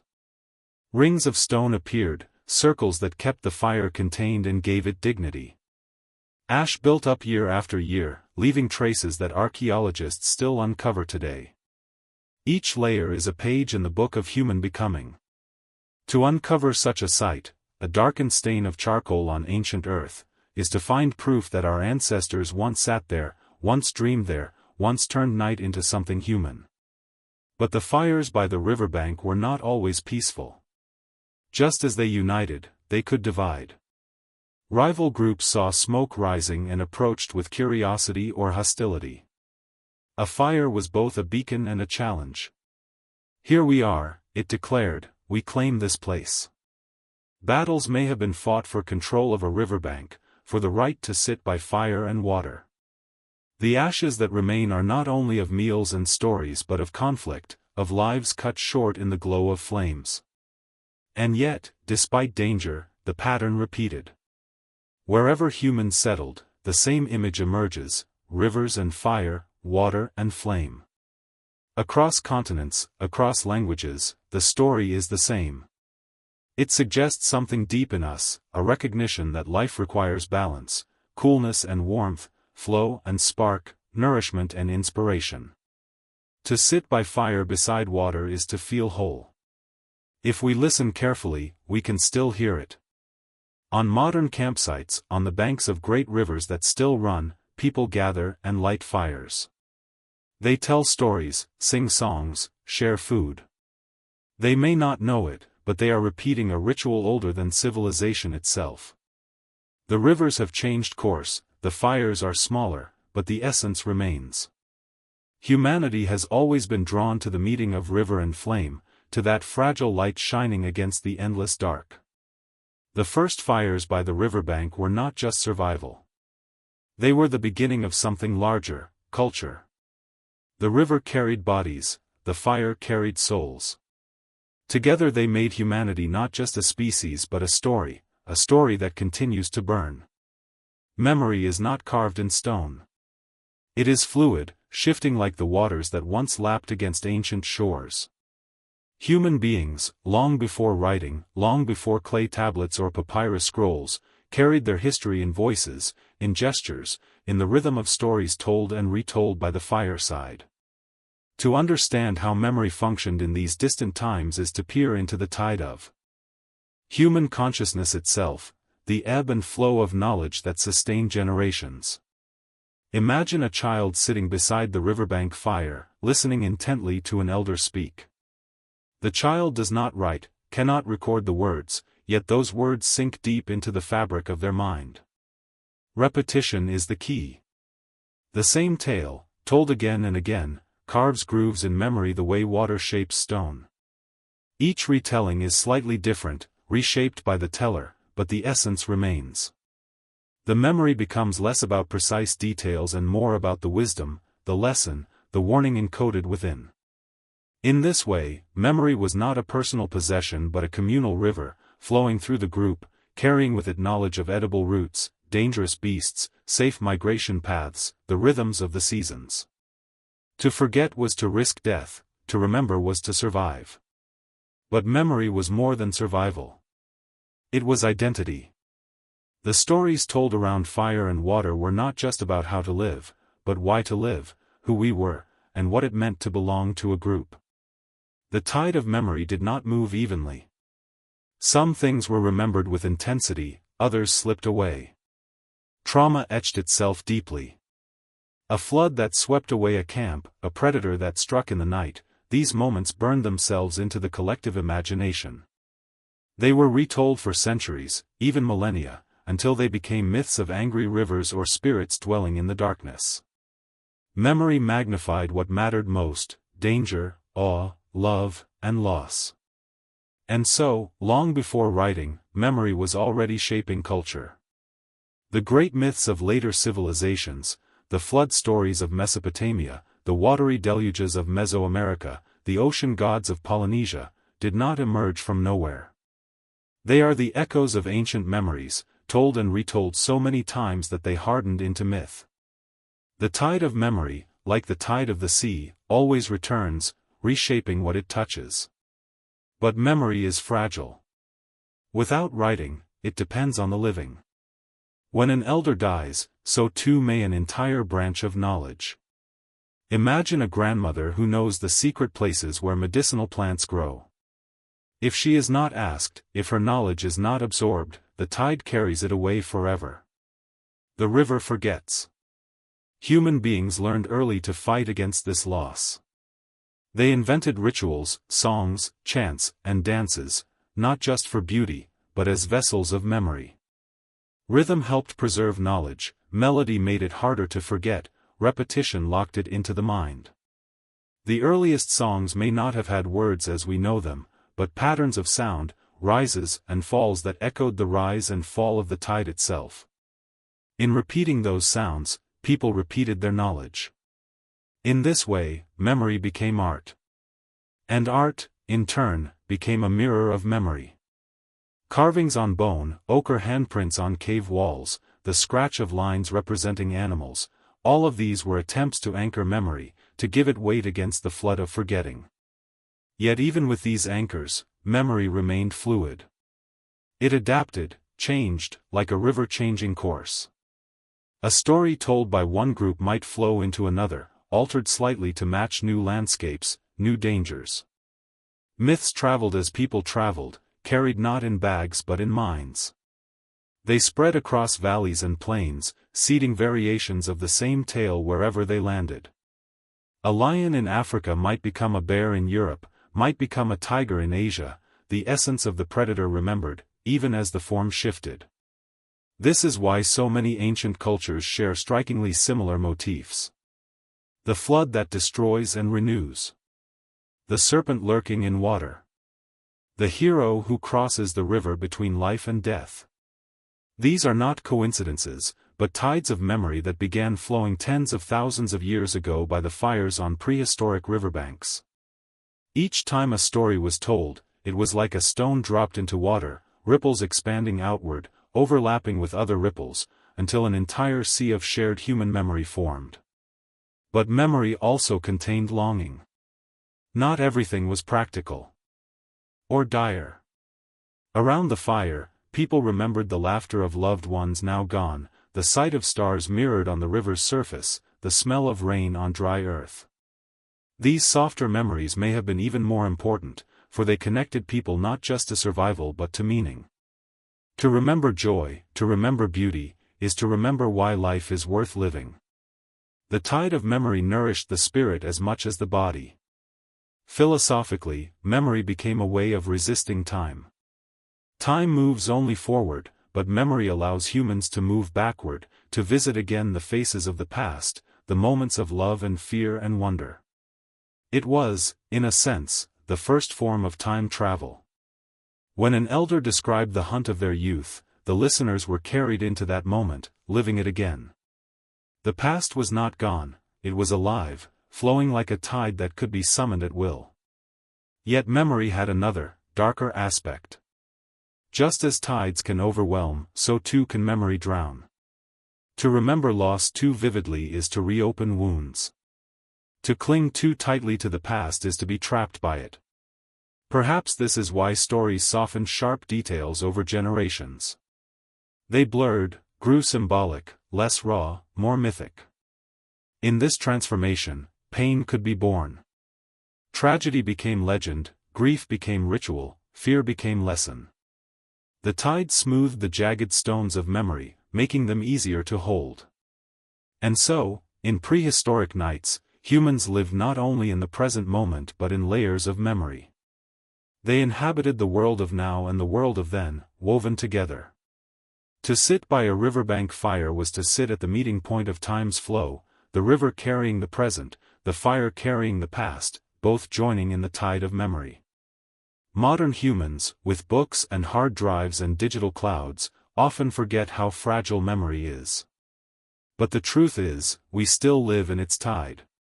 We repeat stories, we sing songs, we gather to remember. The technology has changed, the volume has grown, but the essence is the same. Memory is a river that never stops flowing, reshaping everything in its path. In those earliest days, when oceans had yet to reclaim the shores, when rivers were lifelines of survival, memory was humanity's greatest invention. Without it, there would have been no culture, no learning, no continuity. With it, there was the possibility of a future. Every ember carried forward, every song remembered, every gesture mimicked, all of it was memory against the silence of forgetting. The tide of memory still moves in us today. It is why we tell stories, why we build monuments, why we write and record and share. It is why, even now, we long to know the stories of those who came before, those who sat by the rivers and watched the sparks rise into the night. The tide has not ended, it has only grown wider, deeper, more powerful. And as we look back, trying to trace our beginnings, we find that the tide of memory carries us still, pulling us toward the shorelines of prehistory, where the first fires burned and the first stories flowed like water. The ocean is a patient storyteller. It waits, silent and vast, until the right moment comes, and then it speaks not with words but with waves. Across deep time, coastlines have never been fixed. They are shifting borders, drawn and redrawn by the pulse of ice and heat, by the breathing of the planet itself. To understand the day the ocean took back the shore, we must first understand that the ocean has always risen, always fallen, always claimed what humans thought was theirs. 12,000 years ago, as the last great ice age loosened its grip, the ocean began to stir. Vast glaciers, which for millennia had held the world in white silence, started to melt. Ice mountains taller than cathedrals, wider than kingdoms, cracked and thundered into the sea. What had been locked away as frozen memory returned to water, flowing downward, unstoppable. Rivers swelled, lakes overflowed, and the ocean began to rise. At first, perhaps, it seemed gradual, like the gentle lapping of tides. But in human time, the short span of generations, the change was terrifyingly fast. Villages that had stood safe on dry ground found themselves creeping closer to the edge. Fields that had fed families for centuries vanished under salt water. Forests drowned, their trunks becoming blackened stumps jutting out of shallow bays. The land shrank. The ocean advanced. The earth was reshaping itself before human eyes. Imagine a community living near what is now the North Sea. In that age, much of what is today sea was once a fertile plain known to archaeologists as Doggerland. It was a vast grassland rich with game, rivers full of fish, and soil soft for gathering plants. Families thrived there, raising children, telling stories, singing songs. But slowly, the sea crept in. At first, it may have seemed harmless, a flood here, a marshy patch there. But year by year, the land grew wetter, narrower, smaller. The people would have watched as the horizon shifted, as water claimed what had once been home. Eventually, Doggerland was gone, swallowed whole. All that remains now are fragments dredged from the seafloor, bones, tools, the ghosts of lives erased by rising waves. And Doggerland was not alone. Across the planet, coastlines redrew themselves. In Asia, what is now the South China Sea filled with water, covering plains that once connected islands. In the Americas, melting ice sheets released torrents that reshaped entire river systems. In the Middle East, the Black Sea Basin, once a vast freshwater lake, suddenly connected with the Mediterranean, flooding rapidly and violently, creating one of the greatest deluges in human memory. Each of these was a moment when the ocean rose, when what was once land became sea. For those who lived through it, the rising was not abstract. It was deeply personal. To lose land was to lose ancestors' graves, sacred sites, favorite hunting grounds. It was to watch familiar paths vanish beneath alien waters. The ocean was no longer distant, it was a predator at the doorstep, advancing slowly but relentlessly. Whole migrations were set in motion by its approach.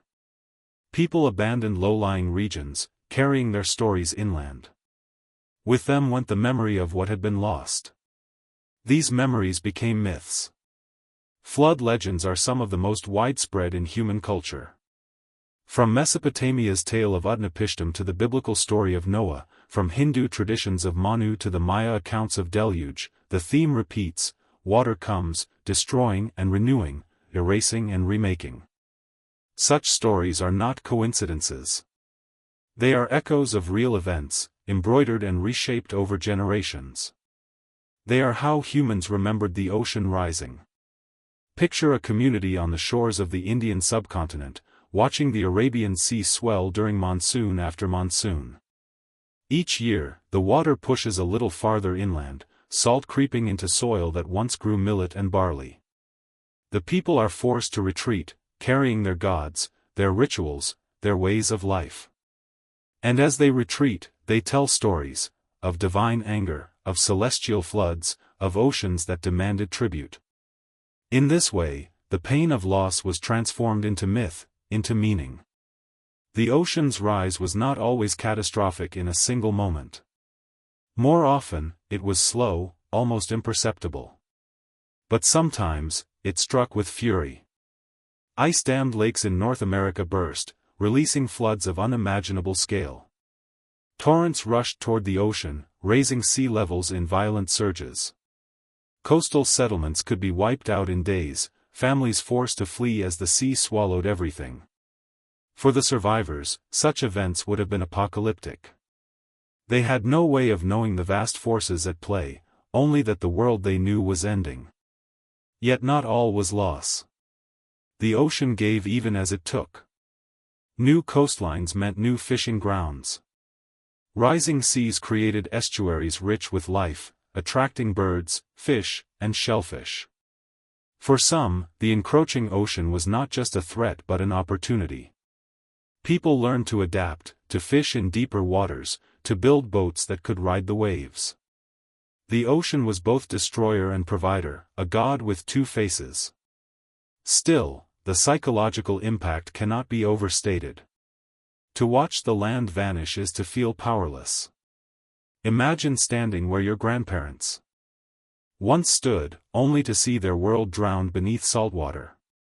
Imagine knowing that the earth itself is shifting beneath your feet, indifferent to your needs, your desires, your memories. The ocean's rise was not just a natural event, it was an existential lesson.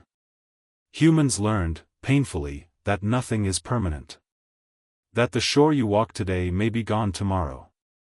That the ocean always waits. This truth seeped into culture. It shaped the way people thought about the divine, about fate, about the fragility of existence. In many traditions, water became a symbol of chaos, of the primordial force that precedes creation. It was both womb and grave, source and destroyer. To live beside it was to live with humility, to understand one's smallness before the vastness of time and tide. Archaeological evidence shows that entire cultural shifts coincided with rising seas. Tools changed, diets changed, rituals changed. People who once hunted deer on grassy plains became fishers and shell-gatherers along muddy coasts. Boats replaced spears, nets replaced bows. This adaptability is what allowed humanity to survive. But the memory of loss, the ache of what the ocean had taken, remained. It traveled in stories, in songs, in myths of floods and gods of water. We, too, are heirs of these memories. Even today, when scientists speak of rising seas caused by melting ice, the echoes are there.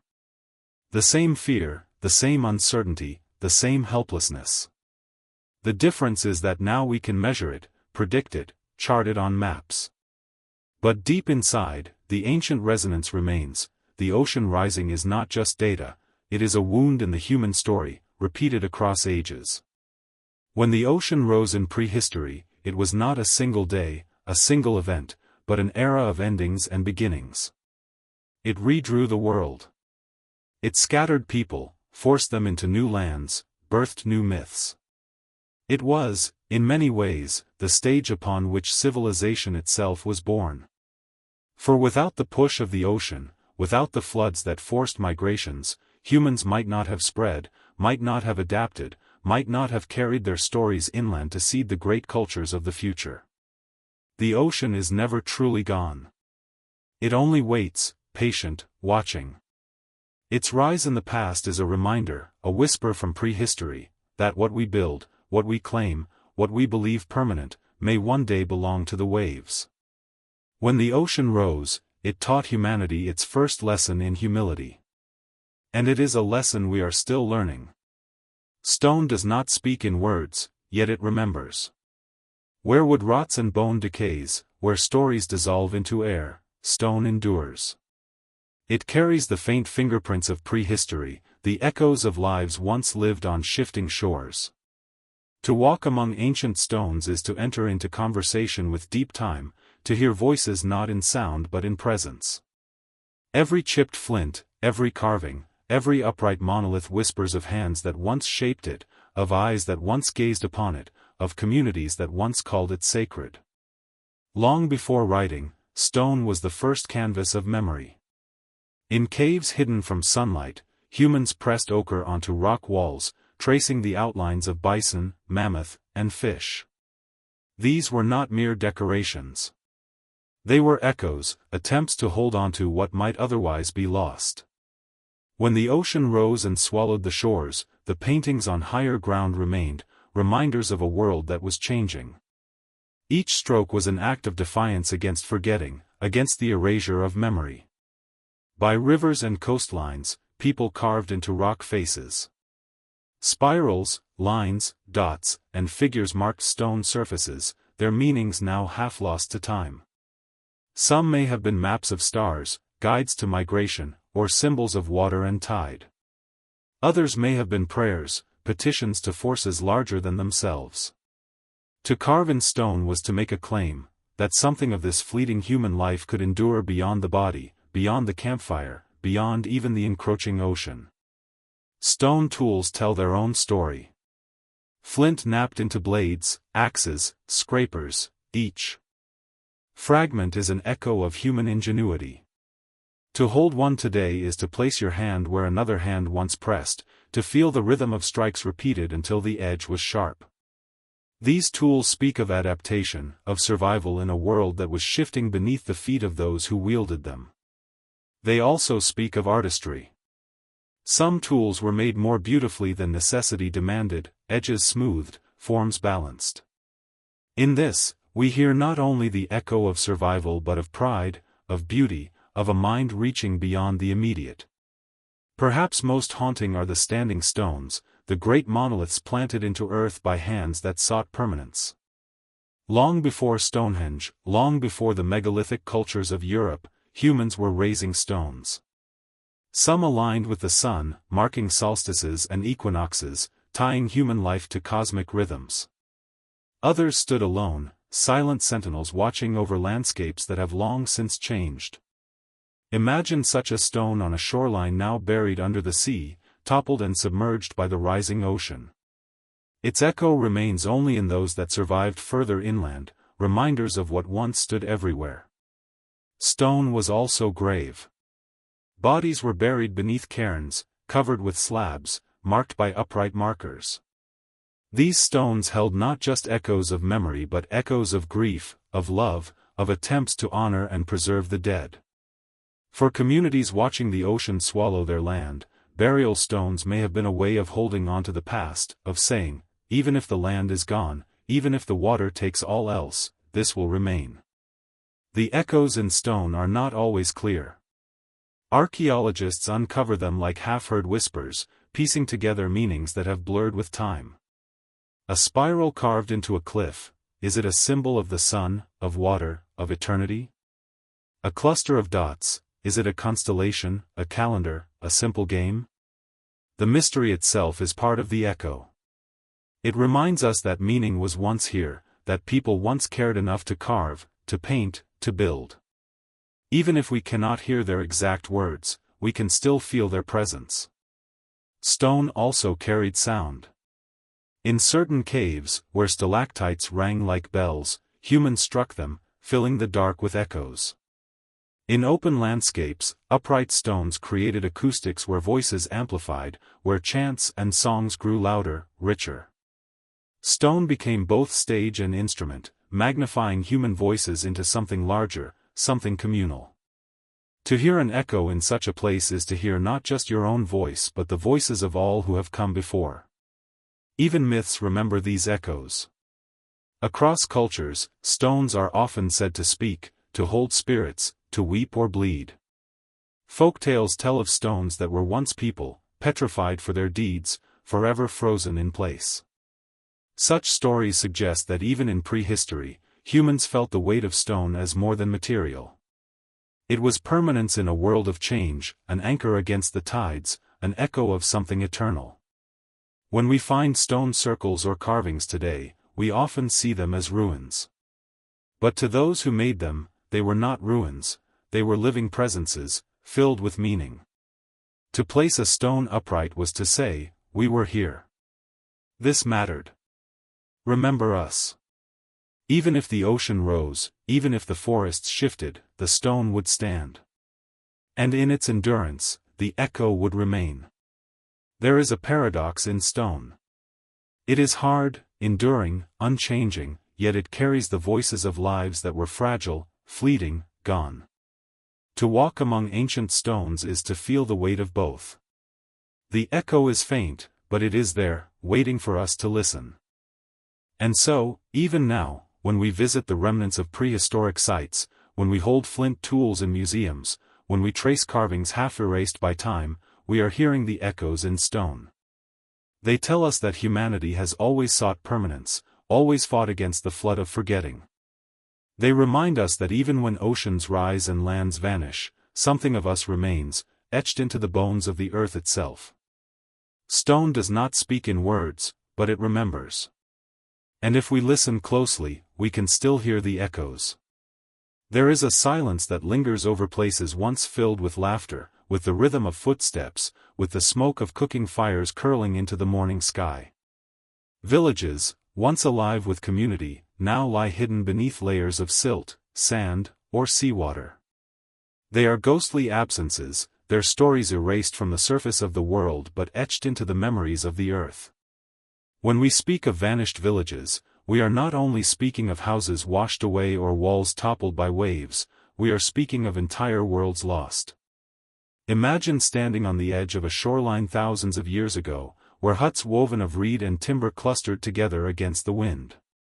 Smoke rose from central hearths, and voices carried across the air, mothers calling to children, elders sharing stories by the fire, hunters mending their nets after a long day by the sea. Dogs barked, children played, the smell of fish and grain lingered. The village was not just a collection of shelters but a living, breathing organism of human lives woven tightly together. Now imagine the water creeping closer, not all at once but steadily, year by year, swallowing first the far fields, then the huts at the edge, until finally the entire community was forced to abandon the place where generations had lived and loved. Archaeologists uncover the bones of these vanished villages in fragments. A hearth buried beneath sand. Post holes marking where wooden beams once stood. Shards of pottery, cracked but still painted with patterns that tell of artistry and care. The outlines of storage pits, once filled with grain, now empty. Each piece is a whisper of a village that thrived and then disappeared. The ocean, relentless, does not preserve structures in the way deserts or caves might, but it leaves traces, faint echoes that remind us of what has been lost. One of the most haunting examples comes from Doggerland, the lost land beneath the North Sea. 10,000 years ago, this vast plain connected Britain to continental Europe. Rivers flowed through it, forests and meadows spread wide, and villages dotted the fertile earth. Here, people fished, hunted, and gathered, building lives that seemed as permanent as the land itself. But as the ice melted and the sea rose, Doggerland shrank, piece by piece, until all that remained were isolated marshes and finally nothing at all. Today, fishermen dredge up bones, tools, and even carved wood from the seabed, remnants of vanished villages swallowed by the waves. But Doggerland is only one story among many. Across the world, coastlines bear witness to the disappearance of villages. In the Mediterranean, entire Bronze Age settlements now rest below the waterline, their stone walls softened by centuries of tide. In the Pacific, islands once settled by Polynesian navigators have vanished entirely, remembered only in oral traditions passed down like fragile lanterns of memory. In the Americas, indigenous communities watched as rivers shifted and oceans reclaimed their homes, forcing them inland and reshaping their way of life. Each vanished village was not just a place but a web of human connections severed by forces far beyond human control. The tragedy of these vanishings is not only physical but emotional. For the people who lived there, to lose a village was to lose more than buildings. It was to lose ancestors buried in the soil, to lose sacred sites tied to myth and memory, to lose the comfort of knowing that the hearth where you were born would be the same one where you grew old. Imagine the heartbreak of leaving behind a burial ground where your parents lay, knowing you could never return. Imagine the sorrow of walking away from the fire circle where stories had been told for countless seasons, knowing the tide would wash it clean. The vanished village is not just an archaeological curiosity, it is the raw wound of displacement, of memory severed. And yet, villages do not vanish entirely. They live on in traces. Pottery shards speak of meals once shared. Charred seeds tell of what people ate. Post holes reveal the size and shape of homes. Even footprints, pressed into ancient mud and preserved beneath layers of sediment, speak of children running, of hunters walking home, of daily life caught in a moment of eternity. Each discovery is like brushing dust from a forgotten photograph, not the full picture, but enough to feel the presence of those who came before. Oral traditions also carry the echoes of vanished villages. Stories of great floods, of waters rising and swallowing the land, are found in cultures around the world. These are not merely myths but memories, passed down across generations, transformed into legend yet rooted in lived experience. For the people who told them, the vanished village was not forgotten, it became a warning, a lesson, a sacred reminder that nothing on the shore is ever truly permanent. The ocean itself remembers. Beneath its surface lie timbers of houses, tools scattered across the seabed, skeletons of boats that once carried people from one shore to another. Divers exploring these sites describe an eerie stillness. To swim among the remnants of a vanished village is to feel suspended between worlds, surrounded by silence yet aware of the lives that once filled the space with sound. The sea, in its quiet, becomes a keeper of memory, holding what humans can no longer see. Philosophically, the vanished village forces us to confront impermanence. We live our lives believing in stability, in the endurance of our communities, in the permanence of our homes. But history tells us otherwise. What is built can vanish. What feels eternal can be washed away. The vanished village is a mirror held up to our own time, a reminder that even our cities, vast and seemingly indestructible, may one day become ruins beneath rising seas. Just as ancient people once thought their villages would last forever, so too do we. And yet, the tide never stops. Still, there is resilience in these stories. Though villages vanished, humanity endured. People moved inland, built new homes, carried their traditions with them. The vanished village, though lost in one place, often lived on in another. Songs, tools, and rituals migrated with the people, reshaping themselves to new landscapes. In this way, the vanished village was not an end but a transformation, a painful rebirth into something new. The ocean may take the shore, but it cannot erase the human will to endure. Today, as we walk along coastlines, as we see waves lapping against stone foundations exposed at low tide, we are walking the border between presence and absence. The vanished village lies just beyond sight, but it is never entirely gone. It lingers in memory, in story, in fragments of stone and clay, in the restless murmur of the sea.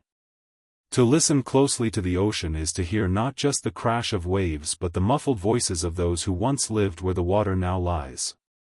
The vanished villages are not only tales of loss but of continuity. They remind us that even as places disappear, the essence of human life, the drive to gather, to share, to build community, persists. They teach us that memory survives displacement, that even when the shore is gone, humanity carries the village within. The day the ocean took back the shore was also the day humanity learned to carry its home in its heart. When land sinks beneath the waves, memory does not always vanish with it. Sometimes it transforms, reshaped into story, carried across generations in the fragile vessel of myth. Where archaeology gives us shards and stones, mythology gives us voices, not always literal, not always factual, but profoundly true in another sense. Myths of the drowned world are among the oldest and most persistent stories humanity has ever told. They appear across continents, in cultures that never touched one another, separated by oceans themselves. The common thread is unmistakable: the waters rise, the land is lost, and humanity must reckon with forces beyond its control. The most famous of these is the story of the Great Flood. In the ancient Mesopotamian epic of Gilgamesh, waters engulf the world after gods decide to cleanse it, sparing only one man, Utnapishtim, who builds a vessel to survive. Millennia later, this story echoes in the Hebrew Bible as Noah's Ark, and in countless retellings across the Abrahamic traditions. But flood myths are not confined to one region. The Greeks spoke of Deucalion and Pyrrha, who survived a deluge sent by Zeus, casting stones behind them to repopulate the earth. In Hindu tradition, Manu is warned by a fish of an oncoming flood and builds a boat to carry seeds and sages to safety. The parallels are striking: different peoples, different gods, yet the same vision of overwhelming waters and human survival. What is remarkable is how these stories mirror real geological events. As the last ice age ended, seas rose by hundreds of feet, swallowing vast coastal lands. Entire communities must have watched their homes disappear, forced to flee inland. These traumas left deep scars, not only in memory but in narrative. Myths of the drowned world may be the echoes of those real experiences, remembered not as history but as sacred lesson. The story became bigger than the event. It was no longer just about one flood but about the very fragility of existence, about humanity's smallness before the vastness of nature. Indigenous traditions also carry these echoes. Along the coasts of Australia, Aboriginal stories tell of ancestral lands that once stretched far into the sea, now drowned beneath the waves. Some of these oral histories, passed down for thousands of years, align uncannily with scientific reconstructions of rising seas. In the Pacific Islands, legends tell of entire homelands swallowed by the ocean, their people setting sail to find new islands. These are not just symbolic tales but living memories of displacement, preserved in song, dance, and ritual. Even in Northern Europe, echoes remain. Folklore speaks of sunken cities beneath lakes and seas, places where church bells still ring faintly beneath the water, where lights are said to glow on quiet nights. In Wales, the legend of Cantor Gwaelod tells of a fertile kingdom lost when its seawalls failed, its people drowned by neglect and fate. In Brittany, France, the tale of the city of Ys describes a glittering civilization consumed by the sea, punished for its decadence. These stories, though wrapped in moral lessons and embellished details, likely trace back to ancient memories of coastal flooding. The power of flood myths lies not only in their memory of real events but in their symbolism. Water is life-giving, yet also destructive. It nourishes fields, fills rivers, sustains communities, but when it rises uncontrolled, it becomes death itself. To tell a story of a flood is to wrestle with that duality, to make sense of a force that is both essential and terrifying. Flood myths are humanity's way of giving shape to chaos, of finding meaning in devastation. They are also stories of renewal. Almost always, the flood does not end everything. Survivors remain. Seeds are saved, animals carried, lands reborn. In the destruction lies rebirth. The drowned world gives way to a new world. This is a pattern deeply rooted in human experience. Even when villages vanished, people rebuilt elsewhere. Even when the ocean claimed the shore, life went on. Myths encoded this resilience, turning tragedy into cycle, loss into possibility. There is also a profound humility in these stories. They remind us that humanity is never fully in control. For all our building, our planning, our certainty, nature has the final say. In telling flood myths, our ancestors admitted their vulnerability, acknowledged that they lived at the mercy of forces far greater than themselves. And yet, by telling the story, they also claimed endurance. We may not control the waters, but we survive them. We remember. We carry the lesson forward. Philosophically, myths of the drowned world also reflect a universal human anxiety, the fear of forgetting. When a village vanishes, when land is lost, what remains? Myth becomes a vessel for memory, preserving what history might otherwise erase. It keeps alive the knowledge that once, there was a land, a people, a way of life swallowed by the sea. In this way, the myth itself becomes a kind of ark, carrying not animals or seeds but memory across the flood of time. Today, when we read or hear these myths, we often treat them as metaphor, as allegory. But for the people who first told them, they were as real as the tides. They were not just stories but lived truths, passed down as warnings and reminders. And even now, as we face our own rising seas, the myths feel newly relevant. The drowned world is not just a thing of the past, it is a looming possibility for our future. The flood myth is not done with us. There is something profoundly moving about the persistence of these stories. They span continents, languages, centuries, yet they return again and again to the same image: water rising, land vanishing, humanity enduring. It is as if, at some deep level, the memory of the drowned world belongs to all of us. Perhaps because, in truth, it does. Our ancestors lived through it. Their memories became myths. And those myths, in turn, became part of who we are. The ocean took back the shore, but humanity took the memory and turned it into story. And that story has outlasted stone, outlasted wood, outlasted even the very villages it remembers. To speak of myths of the drowned world is to acknowledge the human gift of transformation, the ability to turn loss into meaning, destruction into story, silence into song. The drowned world is not gone. It still lives in us, whispered in our oldest tales, carried in the rhythm of waves, waiting to be heard whenever we listen to the myths that have outlived the flood. The sea has never been just water. For prehistoric communities living along the shifting shorelines, it was a living presence, a provider, a destroyer, a boundary, a mystery. To stand at the edge of the ocean was to face both abundance and threat, both comfort and terror.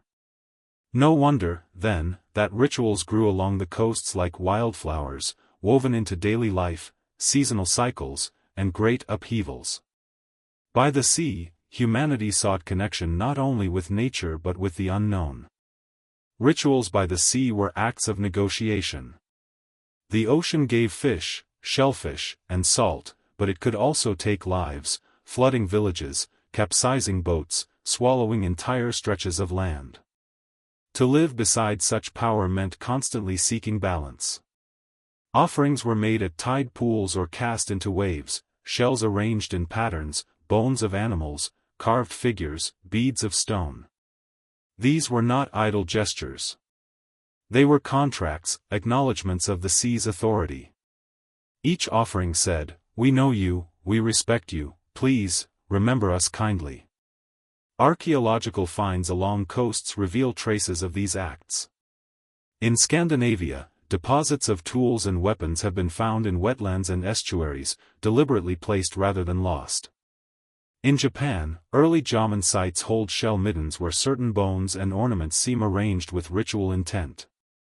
Along the Mediterranean, shrines near harbors suggest spaces where sailors prayed before setting out and gave thanks upon return. These fragments hint at the countless ceremonies now lost, performed not in monumental temples but on sand, on cliffs, at the water's restless edge. Some rituals marked transitions, the change of seasons, the ebb and flow of tides, the migration of fish or birds. Communities gathered when the moon swelled full and the waters pulled strongest, dancing, singing, drumming in rhythm with the waves. Firelight would flicker against the dark sea, the sound of drums mingling with surf, voices carrying into the night air. The sea was not passive in these moments. It answered with tide and roar, with spray and salt.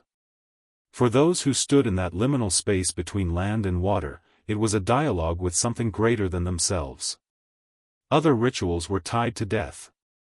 For those who lived beside the sea, drowning was always near. Bodies sometimes washed ashore, and in some cultures, the ocean itself was seen as a vast grave. To honor the dead, communities held rites at the shoreline, placing offerings in the surf, singing songs of farewell, sending firelit rafts drifting outward until flames vanished against the horizon. These rituals carried grief outward, letting the sea hold it. For the living, they were not only acts of mourning but of acceptance, a way of weaving human loss into the endless cycle of tide and return. The sea also inspired initiation rituals. To step into adulthood often meant facing the waters. Young people might swim across inlets, dive for shells, or stand against the surf as tests of courage. Success was not only physical survival but spiritual alignment, proving that one could meet the sea's gaze and not falter. Such rites were both terrifying and transformative. They bound individuals to their community and to the waters that defined its life. Myth and ritual often intertwined here. In many traditions, the sea was home to deities or spirits. To honor them, people offered songs, dances, carved images, or even animals cast into the surf. These were not abstract gods but immediate presences, felt in the salt air, heard in the waves.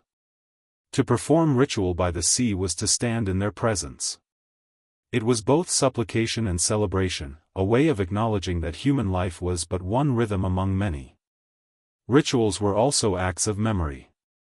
In times when the ocean swallowed land, when villages were abandoned, communities returned to the shore to perform ceremonies that remembered what was lost. Songs told of places now beneath the waves. Offerings marked boundaries no longer visible. Fires lit on the shore became beacons of remembrance. These rituals transformed grief into continuity, keeping the vanished alive in the hearts of the living. Even today, remnants of these practices endure. In parts of the Pacific, offerings are still made to the sea before voyages. Coastal festivals across cultures still honor tides and fish migrations. The persistence of these rituals suggests that the human relationship with the ocean has never been merely practical. It has always been spiritual, emotional, symbolic. We do not simply live beside the sea, we live with it, through it, because of it. Philosophically, rituals by the sea remind us that humans have always sought to frame chaos in meaning. The ocean cannot be controlled, yet ritual gave a sense of order. To cast a shell into the surf, to light a fire against the tide, was to say, we are not powerless. We are part of this rhythm. We belong here. In that belonging lay resilience. Even when the sea took the shore, the people remained, bound together by ritual as much as by survival. The sea is both mirror and mystery. It reflects our fears, our hopes, our fragility. Rituals by the sea are humanity's way of answering the call of the waves, of weaving human life into the larger fabric of tides and time. And though the specific ceremonies may fade, the impulse remains. Even now, when we stand by the ocean, we feel compelled to pause, to reflect, to let the waves speak. In that pause is the faint echo of those ancient rituals, voices singing in rhythm with the surf, offerings cast to the deep, fires burning against the salt wind. The rituals are gone, yet they remain. The sea remembers, and so do we. Every departure is a story. To leave a place, to turn away from a home and step into uncertainty, is never simply a matter of walking. It is an act of grief and hope braided together. For prehistoric communities living on the edge of rising seas, departures were not occasional but recurring, written into the rhythm of survival. Villages were abandoned, shorelines receded, boats were launched toward unknown horizons. And with each departure came song. Songs were memory made sound. Where stone preserved carvings and pottery held symbols, song carried living emotion. Words, tones, and rhythms turned sorrow into something shareable, grief into something survivable. To sing was to acknowledge loss, to honor it, and at the same time to carry it forward. In the leaving, song became a thread binding past to future, anchoring memory even as feet walked away. Imagine the scene: a shoreline at dusk, villagers gathered for the last time in a place where generations had lived. Fires glow against the darkening sky, their smoke curling above the restless sea. Children cling to their mothers, elders sit with faces lined by the knowledge of endings. And then, voices rise. Low at first, like the hum of tide, then stronger, weaving together in harmony. The song tells of ancestors buried here, of harvests and hunts, of festivals once shared. It names the rivers and trees, the fish and birds, as if singing them into memory before they are lost. The words tremble with sorrow but also with resolve: though we go, we will not forget. Anthropologists and ethnomusicologists studying surviving oral traditions note how song often carries the weight of departure. In Polynesia, chants recount voyages across vast oceans, keeping alive the memory of homelands left behind. Among Arctic peoples, songs preserve the rhythm of journeys across ice and sea. In African traditions, songs of migration recall rivers crossed and villages abandoned. These echoes suggest that in prehistory too, song was the vessel in which departure was endured. Without song, leaving would have been unbearable. With it, loss became a kind of continuity. The sea itself became part of the music. Waves striking rocks set a rhythm. Wind over reeds gave a drone. Even the calls of seabirds wove into the soundscape. Songs of departure were not performed against the sea but with it, as though the ocean itself joined in mourning and in memory. Perhaps it was this intertwining of human voice and natural sound that made the songs feel enduring, not just the cries of people, but the cry of the world itself. Songs of departure were also prayers. To sing while leaving was to appeal to forces larger than oneself, to ask the sea for mercy, to call on ancestors for protection, to remind gods or spirits that the people remained faithful even in exile. A melody could be both farewell and petition: farewell to land, petition for safe passage. In this way, song became a kind of offering, cast not into the water but into the air, carried outward like smoke. Some songs may have been practical. Rhythm steadies movement, unites voices, calms fear. To launch boats into rough seas, rowers might sing to keep time, to draw strength. To march inland away from the shore, carrying what little could be saved, song gave cohesion. Voices rising together dissolved isolation, the grief of one became the grief of all, and therefore bearable. In this sense, songs of departure were survival tools, as essential as fire or stone blade. But beyond survival, song preserved identity. For communities who lost not only homes but landscapes, song became the archive. Through lyrics and refrains, people remembered the shape of the coast, the sound of certain birds, the taste of fish that no longer swam where they now lived. In song, lost worlds remained alive. To sing was to keep vanished land present, to resist the erasure of memory by the encroaching sea. The song carried what the body could not. One can imagine children learning these songs, even after relocation. Around new hearths inland, elders would teach verses about the old shore, about the village now underwater. To the children, the words might sound like myth, but to the singers they were truth. Thus, songs of departure transformed into songs of remembrance, ensuring that the lost places lived on, if only in sound. There is a haunting beauty in this resilience. The ocean may take back the shore, but it cannot silence the voice. As long as someone sings, the place endures. Even today, fragments of such traditions survive. In coastal Ireland, laments speak of lands eroded by sea. In the Pacific, chants tell of islands no longer visible. These echoes remind us that humanity has always met departure not with silence but with music. Philosophically, songs of departure embody the paradox of impermanence. They are fleeting, vibrations of air that vanish the moment they are sung. Yet they preserve what is most enduring: memory, identity, meaning. In their ephemerality lies their power. They reflect the truth of human life itself, temporary yet capable of echoing across generations. Each song is like a footprint in sand, erased by tide yet carried forward in the steps of others. Consider also the silence that follows. When the last note fades, when the village lies empty, the ocean rushes in. And yet, in the minds of those who departed, the song continues. It becomes an inner rhythm, guiding steps, soothing grief, reminding them that though they leave, they remain connected. The sea takes the land, but the people take the song. In that exchange, survival becomes more than physical, it becomes spiritual. There is a line, though unspoken, that threads through all songs of departure: we are more than what we lose. The land may vanish, the hearth may crumble, the graves may drown, but the voice remains. It carries the essence of home across water, across generations, across centuries. Even now, when we imagine those ancient voices raised against the roar of waves, we feel their presence. Their songs did not die, they live in us, in the very human impulse to sing when we say goodbye.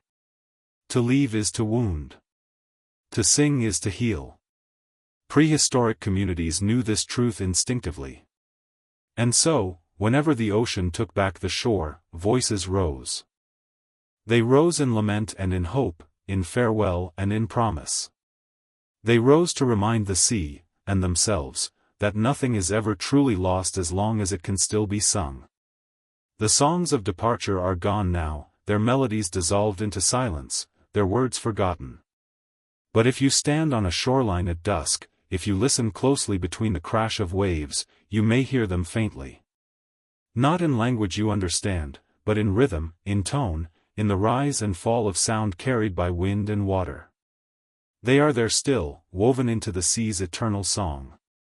And perhaps that is the greatest truth: the sea took the villages, the fields, the hearths. But humanity, in turn, gave the sea its music. The ocean became not just the taker of land but the keeper of song. And so, even in departure, there was a kind of return, the voice of humanity mingling forever with the voice of the sea. Long before the sea swallowed their homes, long before entire villages were forced to scatter inland, humans discovered a power that no flood could ever fully extinguish: fire. Fire was more than a tool, more than warmth, more than a way to cook food or drive away beasts. For communities staring into the dark unknown of the ocean, fire was defiance. It was the one element they could command, a flame that answered to their hands and their will. Against the endless, consuming tide, the flicker of fire was a statement: we will not be erased. Picture the scene, the tide creeping higher each season, creeping closer to huts and hearths. Families could not hold back the water, but they could gather wood, strike stone against stone, and bring forth flame. In the evenings, when waves hissed against the shore, villagers lit great fires. The flames licked upward, casting golden light across faces lined with worry. Children stared at the sparks rising into the black sky, as though the fire itself might carry prayers to the ancestors. The sea roared, but the fire crackled louder, demanding to be seen. It was a spectacle of resilience, a reminder to themselves that even as the waters claimed the land, they still held mastery over this one bright force. In practical terms, fire was survival. It dried soaked clothing, warded off chill winds, hardened wooden tools, smoked fish to preserve it for leaner days. In storms, when rain poured down in torrents, protecting fire became an act of near desperation. Families shielded embers inside pottery jars, buried them in ash, carried them from one shelter to another. To let the fire die was to invite despair. To keep it alive was to proclaim that survival continued, that no matter how high the tide reached, human hands still held flame against the dark. But fire was not merely functional. It was symbolic, almost sacred. Across countless cultures, myths speak of fire as a gift from gods or trickster heroes, a spark stolen from the heavens. For people staring down the endless hunger of the sea, fire became a living spirit, one they could nurture, protect, and feed. Where the ocean reminded them of what they could not control, the hearth reminded them of what they could.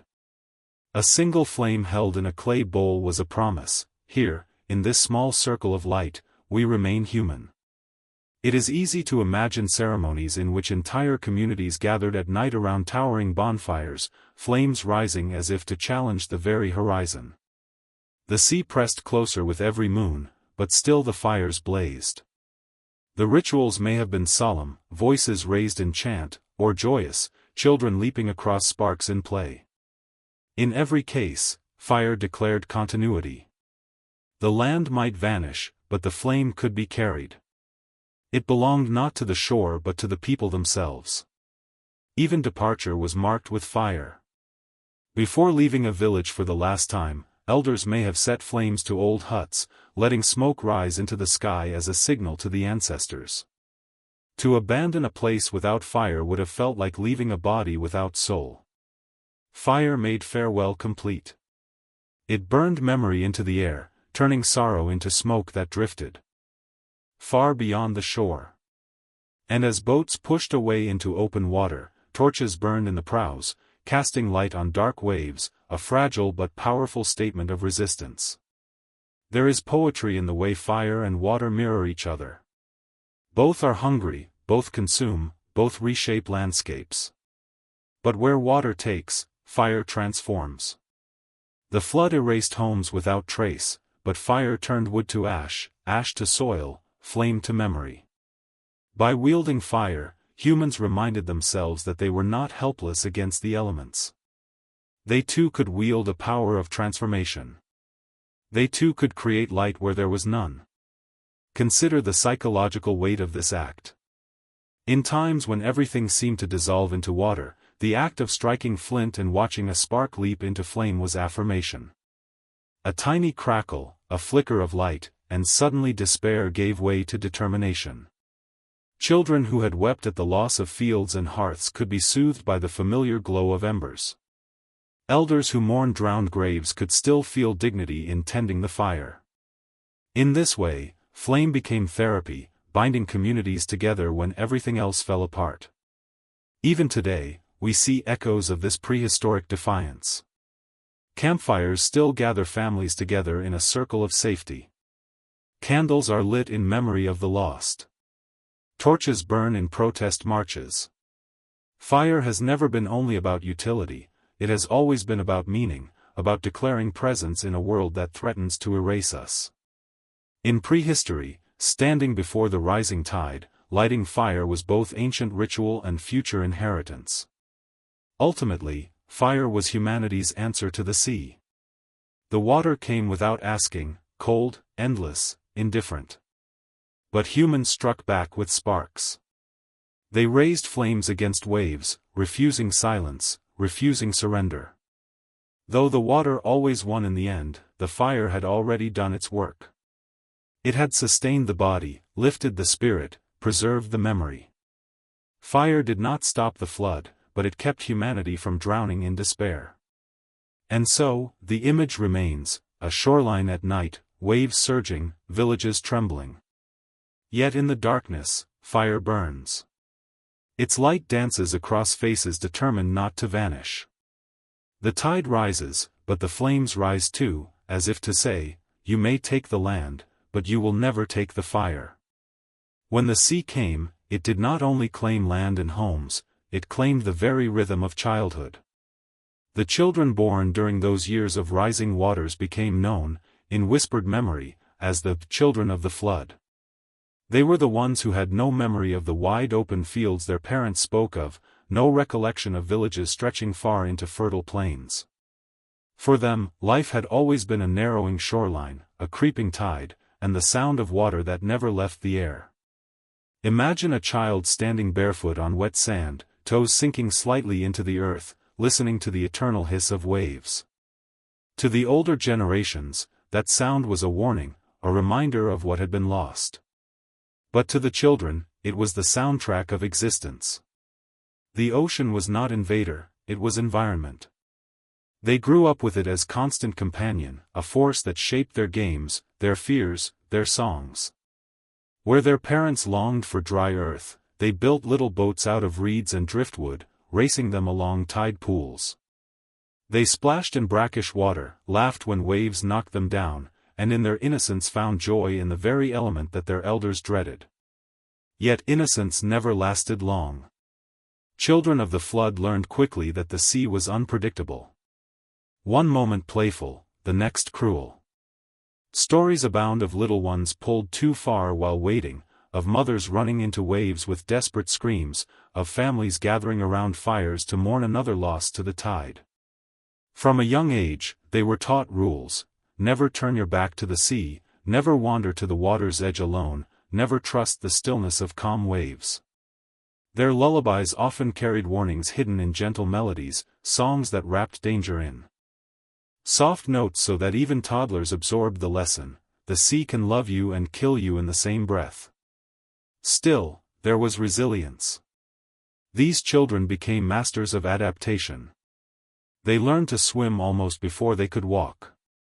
They climbed quickly, instinctively seeking higher ground. Their games mimicked survival, racing up dunes before waves could catch them, diving under when playmates pretended to be storms. What their parents taught through fear, the children transformed into skill. They were not just survivors of the flood, they were shaped by it, molded into beings attuned to a world in flux. Their role within families also changed. In settled times, children were often seen as extensions of lineage, future inheritors of land and tradition. But the children of the flood inherited uncertainty. They became symbols of adaptation itself, proof that even as the world shifted beneath their feet, life went on. When parents despaired, it was often the laughter of children chasing each other along shrinking beaches that reminded them why they must continue.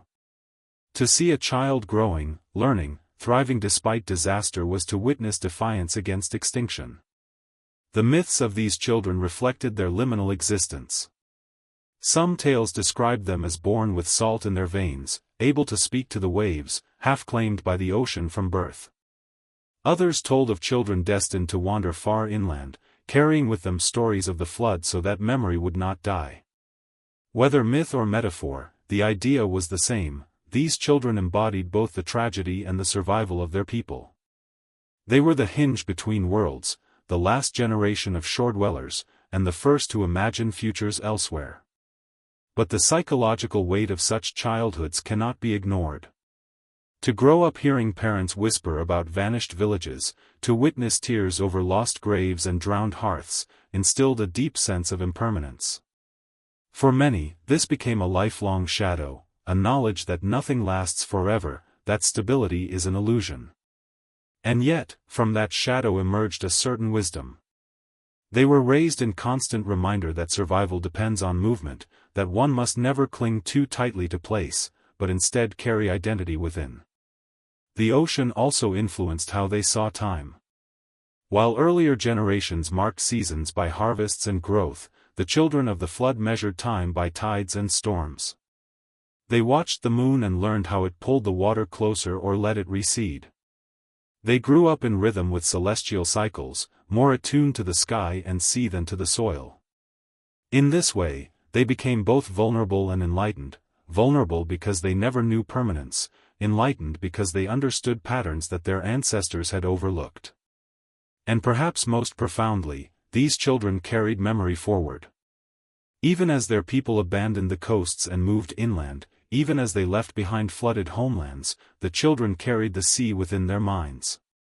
As adults, they told their own children of days spent watching waves eat the land, of nights when storms howled like spirits, of fires lit as guardians against the tide. They preserved the story not just as tragedy, but as inheritance, a reminder of what humanity endures. Without them, much of that knowledge might have washed away with the last shoreline. We might imagine one of these children, now grown old, sitting far from the sea in a dry inland settlement. Perhaps he runs his hand through a bowl of water, staring at ripples as though watching an entire childhood reflected there. Perhaps she tells stories to wide-eyed grandchildren about a world where the sea rose every year, where houses fell into waves, where survival was a lesson learned before play. These children became storytellers, carriers of memory. In their voices, the ocean never stopped rising. The children of the flood remind us that history is not only written in stones or bones, but in the lives of the young. They reveal how disaster reshapes identity. How survival is passed down not only through genes but through memory, skill, and song. They are the proof that even in times of collapse, life insists on joy, insists on adaptation, insists on moving forward. The tide took much, but it could not take the laughter of children running barefoot on wet sand. That laughter carried humanity across the flood. There are migrations that thunder in the memory of history, armies on the march, caravans stretching across deserts, ships with sails fattened by the wind. But the migrations that followed the rising seas were quieter. They were not conquests, not ventures of glory, but hushed departures. Families slipped away under dawn light, carrying baskets, tools, and memories. Villages that once rang with laughter and song grew silent. No farewell drums, no banners, no triumphant procession. Only the soft crunch of feet on wet sand, moving away from the life they had known. These were the silent migrations, and they shaped humanity as much as any war or empire ever would. The silence came not only from choice but from necessity. The rising sea allowed no negotiation, no time to prepare elaborate departures. Entire hamlets disappeared overnight when storms surged. People left as they were, sometimes abandoning possessions too heavy to carry, sometimes leaving the graves of their ancestors unvisited one last time. There was grief in the silence, yes, but also fear, a superstition that to speak too loudly of the departure was to invite the sea to follow. They slipped inland quietly, as though trying not to wake the sleeping giant that had already consumed so much. Picture a mother leading her children along a forest path, her husband following with a bundle of tools over his shoulder. Their eyes dart back toward the shore, where smoke from the last fire still curls upward. They do not speak. Words feel heavy, dangerous. The children are told to keep walking, not to cry out, not to call for what has been left behind. Silence itself becomes a ritual, the sound of migration. For days, their voices are little more than whispers, as though carrying the hush of the drowned village with them. These migrations were not single, unified movements. They happened in waves, scattered across generations. One family would leave in desperation after a storm, another months later when crops failed from saltwater poisoning. Slowly, over years, the coastlines emptied. Entire cultural landscapes dissolved into memory. And yet, because these were not dramatic, sudden displacements but quiet trickles, the migrations went largely unrecorded in any enduring form. They survive only in faint echoes, myths of vanished villages, songs of land swallowed by waves, whispered tales of ancestors who walked inland when the sea rose. The silence also carried a deeper psychological function. To migrate loudly is to celebrate or to mourn. To migrate silently is to endure. Silence turned the act into something almost sacred, a burden shared in stillness. It was in silence that people learned to listen to the land around them, the rustle of forests, the call of birds, the trickle of rivers that might offer new homes. By leaving quietly, they attuned themselves to the environment that would decide their fate. But silence did not mean absence of feeling. On the contrary, it amplified emotion. Without words to cover it, grief became heavier. Without songs to distract, the pain of leaving was sharper. Yet within that same silence grew resilience. Those who walked in hush carried within them a discipline, a resolve not to falter.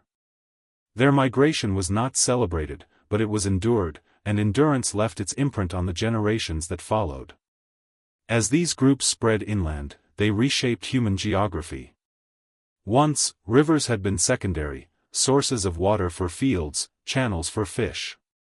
Now they became lifelines, pathways into new interiors. Families followed river valleys into untouched lands, building temporary camps along banks, moving as the waters allowed. Forests that had once been hunting grounds became homes. The migrations expanded humanity's map not through ambition but through necessity. And yet, from necessity, came innovation. New foods were discovered, new landscapes adapted to, new relationships formed with peoples further inland. We can imagine the transformation of culture. Languages carried by migrating groups blended with those of settled inland communities. Rituals once tied to the ocean shifted toward rivers, hills, or plains. Gods of the shore were not forgotten, but their voices grew quieter as new spirits of land and sky took prominence.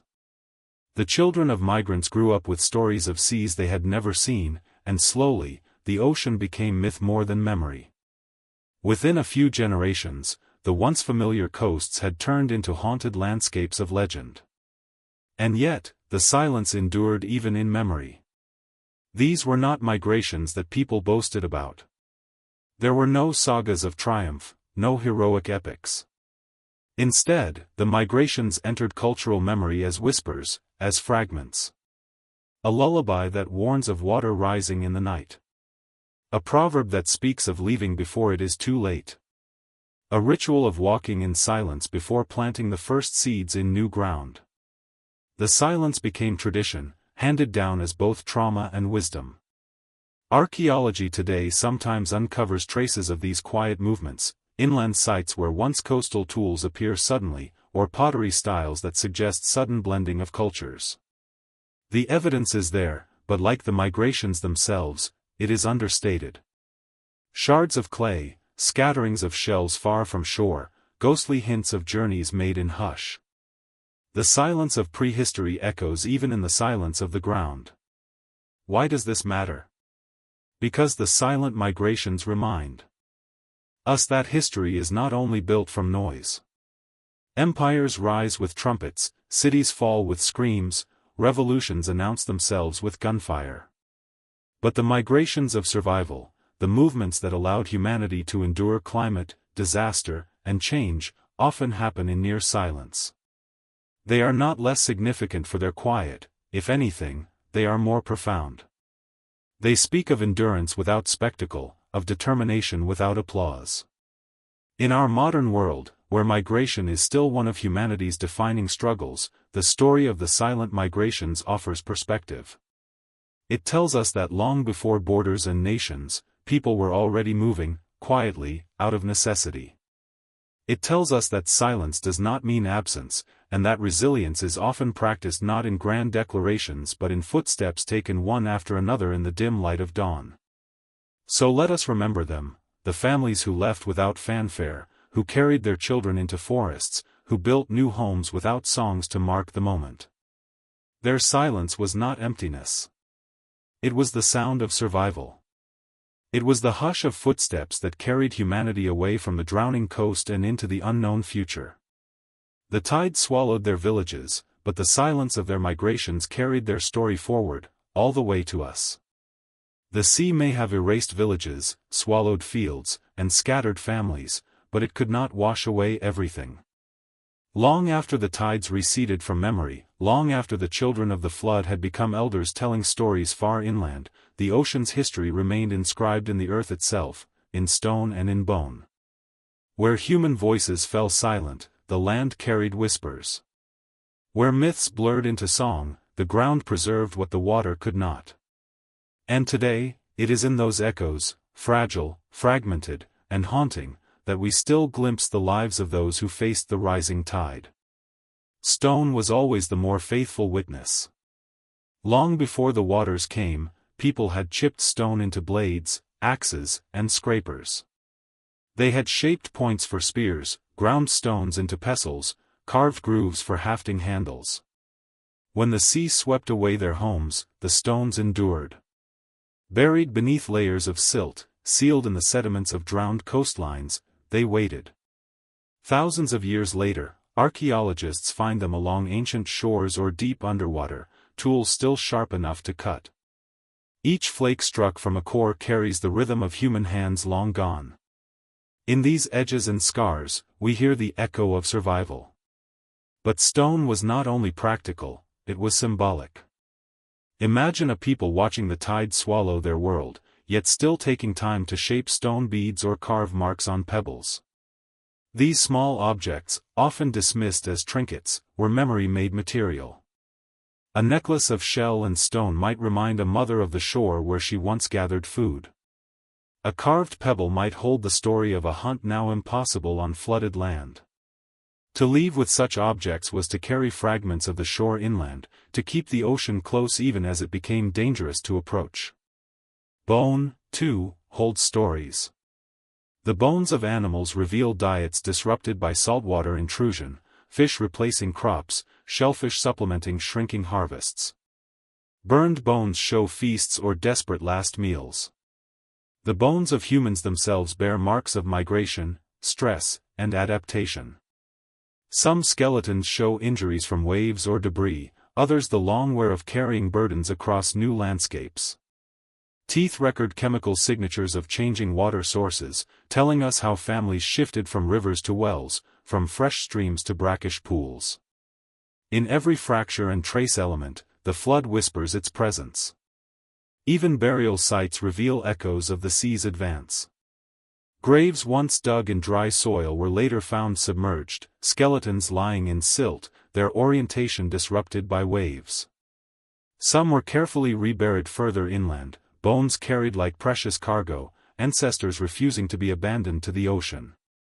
Others were left where the tide reached them, becoming part of the drowned landscape, ancestors claimed by water. For the living, such choices must have been agonizing. But for us, they provide records. To find a skeleton deep below today's shoreline is to hear, across millennia, the voice of a people forced to retreat.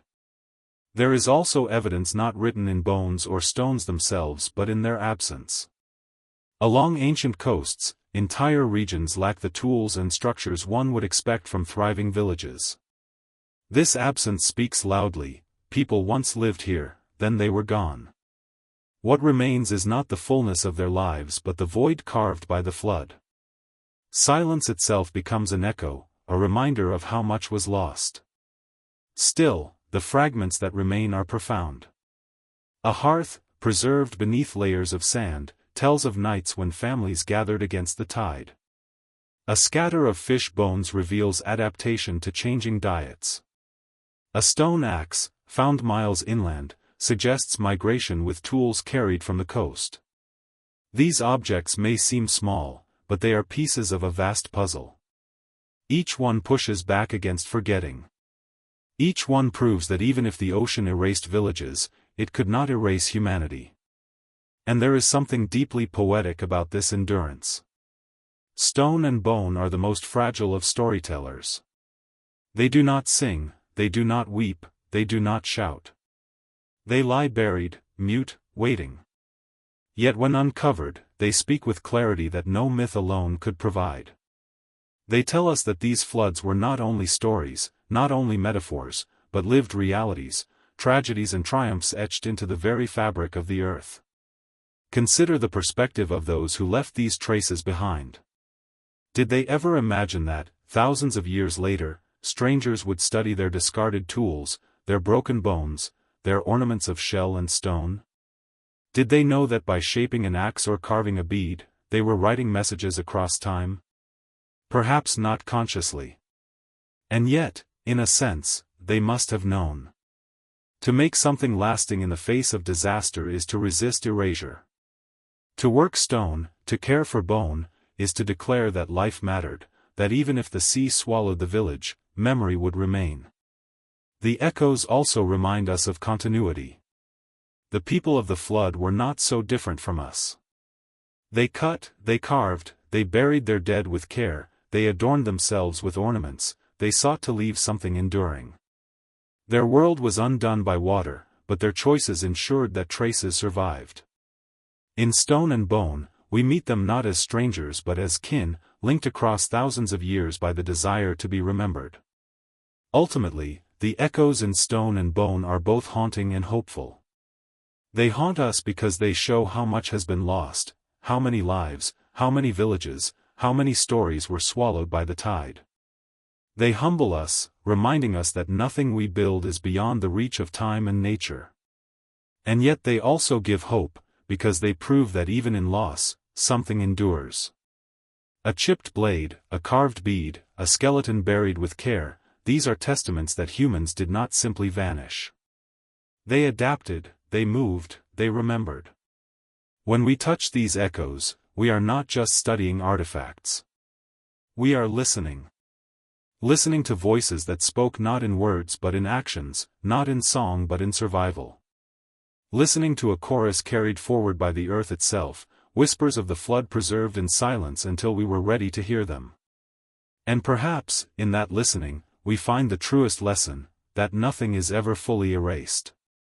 Even when oceans rise and villages fall, the essence of humanity, our will to endure, our need to leave traces, lingers in the most fragile of forms. Stone and bone may crumble, but their echoes carry forever. Long before archaeology sifted the sands, long before science charted the rise of seas, people carried the memory of floods in stories. Where bones decayed and stones lay buried, myths kept breathing. They did not preserve dates or precise coastlines, but they preserved something more enduring, emotion. The terror of the rising tide, the awe before forces beyond human control, the grief of loss, the miracle of survival, all of these were carved into myths, passed from mouth to mouth, from firelight to firelight, from generation to generation. For those who lived through the floods, the sea was not simply water. It was a being. It was hunger, anger, judgment, sometimes even mercy. In countless traditions across the world, the ocean becomes a god or spirit who decides the fate of humankind. The flood is not an accident, it is a choice. And to tell the story of that flood is to try to explain the unexplainable, to give reason to catastrophe. One of the oldest and most famous examples lies in Mesopotamia, where tales of a great deluge echo in both the Epic of Gilgamesh and the later biblical flood of Noah. The Mesopotamian version speaks of gods growing weary of humanity's noise, deciding to drown the world. A chosen survivor, Utnapishtim, builds a vast boat, gathers animals, and rides out the waters until land reappears. In this myth, we hear the voice of people who lived beside rivers that often flooded, who saw entire towns submerged when waters rose too far. Their story crystallized survival into legend, the boat as hope, the flood as divine judgment, the rainbow or bird as promise of renewal. Yet Mesopotamia is not alone. Across the globe, cultures tell similar stories. In India, the ancient text of the Satapatha Brahmana describes Manu, the first man, who was warned by a fish of a coming flood. He built a boat and tied it to the fish, who guided him safely across the waters. In Greece, the tale of Deucalion and Pyrrha tells of a flood sent by Zeus to cleanse the earth. In China, legends speak of Yu the Great, who tamed floodwaters and founded civilization. In the Americas, stories of floods ripple through indigenous traditions, some describing a great deluge sent to wash away corruption, others telling of survivors clinging to canoes, mountaintops, or floating logs. What unites these stories is not their detail, but their resonance. Each one reflects a people who knew what it meant to face water as both life-giver and destroyer. Each one remembers, in symbolic form, what archaeology shows us in stone and bone, that floods were not isolated accidents, but events woven into the very fabric of early human experience. Of course, myths are not newspapers. They are not bound by dates or strict geography. They are memory transformed into metaphor. A flood myth may combine many smaller floods, or stretch one family's escape into a universal salvation. But to dismiss them as mere stories is to miss their power. Myths allowed people to process trauma, to weave meaning from loss. They explained to children why their ancestors no longer lived by the sea, why certain lands were forbidden, why the gods demanded respect. They also offered reassurance: if humanity had survived before, perhaps it would survive again. In this way, flood myths acted almost like ancestral warning signs. They preserved the knowledge that waters could rise, that whole worlds could vanish. A child listening to the story of Noah, or Manu, or Deucalion, learned not only about gods and boats but about the fragility of human settlement. These myths were survival tools in themselves, not in wood or stone, but in memory. And yet, they were more than warnings. They were art. Around fires, people shaped them with rhythm and imagery. They carved them into chants, poems, rituals. They painted them on cave walls, carved them on stones, performed them in ceremonies. The flood was retold not just to inform, but to move. To remind people of humility before nature, of the duty to respect balance, of the promise that even after catastrophe, renewal is possible. But myths, like tides, shift with time. As floods passed further into memory, the stories evolved. They gained new layers, moral lessons, divine justice, prophecies of cycles. In some versions, the flood is punishment for human arrogance. In others, it is a cleansing to prepare the world for rebirth. Over centuries, floods that once drowned fields became symbols of renewal, of wiping the slate clean, of life's ability to begin again. Even today, these myths live with us. They echo in scripture, in folklore, in art and cinema.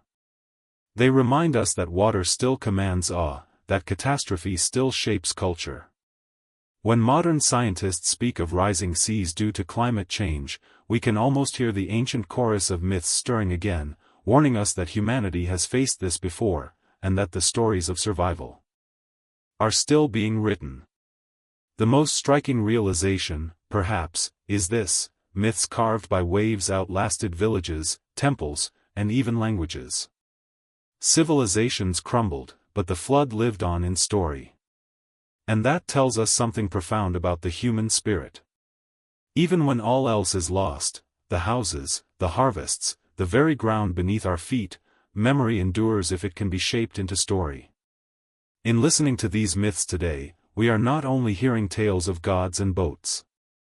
We are hearing the pulse of human resilience, the will to carry forward meaning even when the world drowns. They are proof that memory is not only carved in stone and bone, but also in words, in imagination, in myth itself. And so the floods that carved the world also carved the stories. Waves may erase villages, but myths carve mountains. Myths anchor memory deeper than any tide can reach.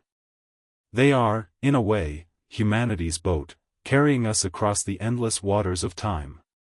Civilizations rise, endure, and fall, not always with fire and conquest, but sometimes with silence.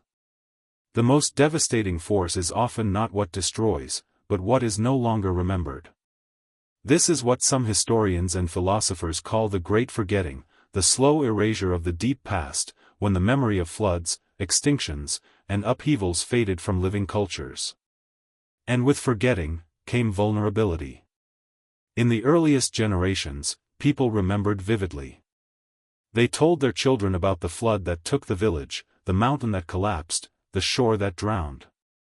They carved marks into wood and stone, they painted signs on walls. But human lives are short, and memories fracture easily. After a few generations, the stories softened. Details blurred. The flood that had once been a specific event became legend. By the 10th generation, it was myth. By the 50th, it was dismissed as fantasy. Yet the waters never stopped rising and falling. The earth did not forget, even if humans did. One of the strangest ironies of human history is how societies often rebuild on the very same coasts that once destroyed them. Ruined harbors were repopulated.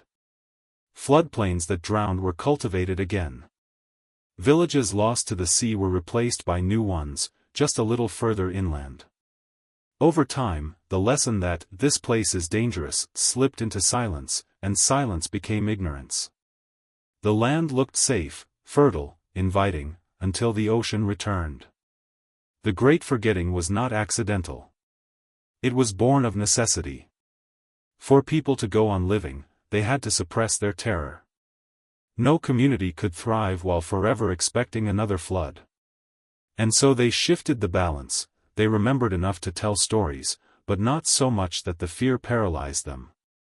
The memory of destruction was softened, filtered, reshaped. Slowly, the practical warnings were swallowed by symbolic language. But forgetting has consequences.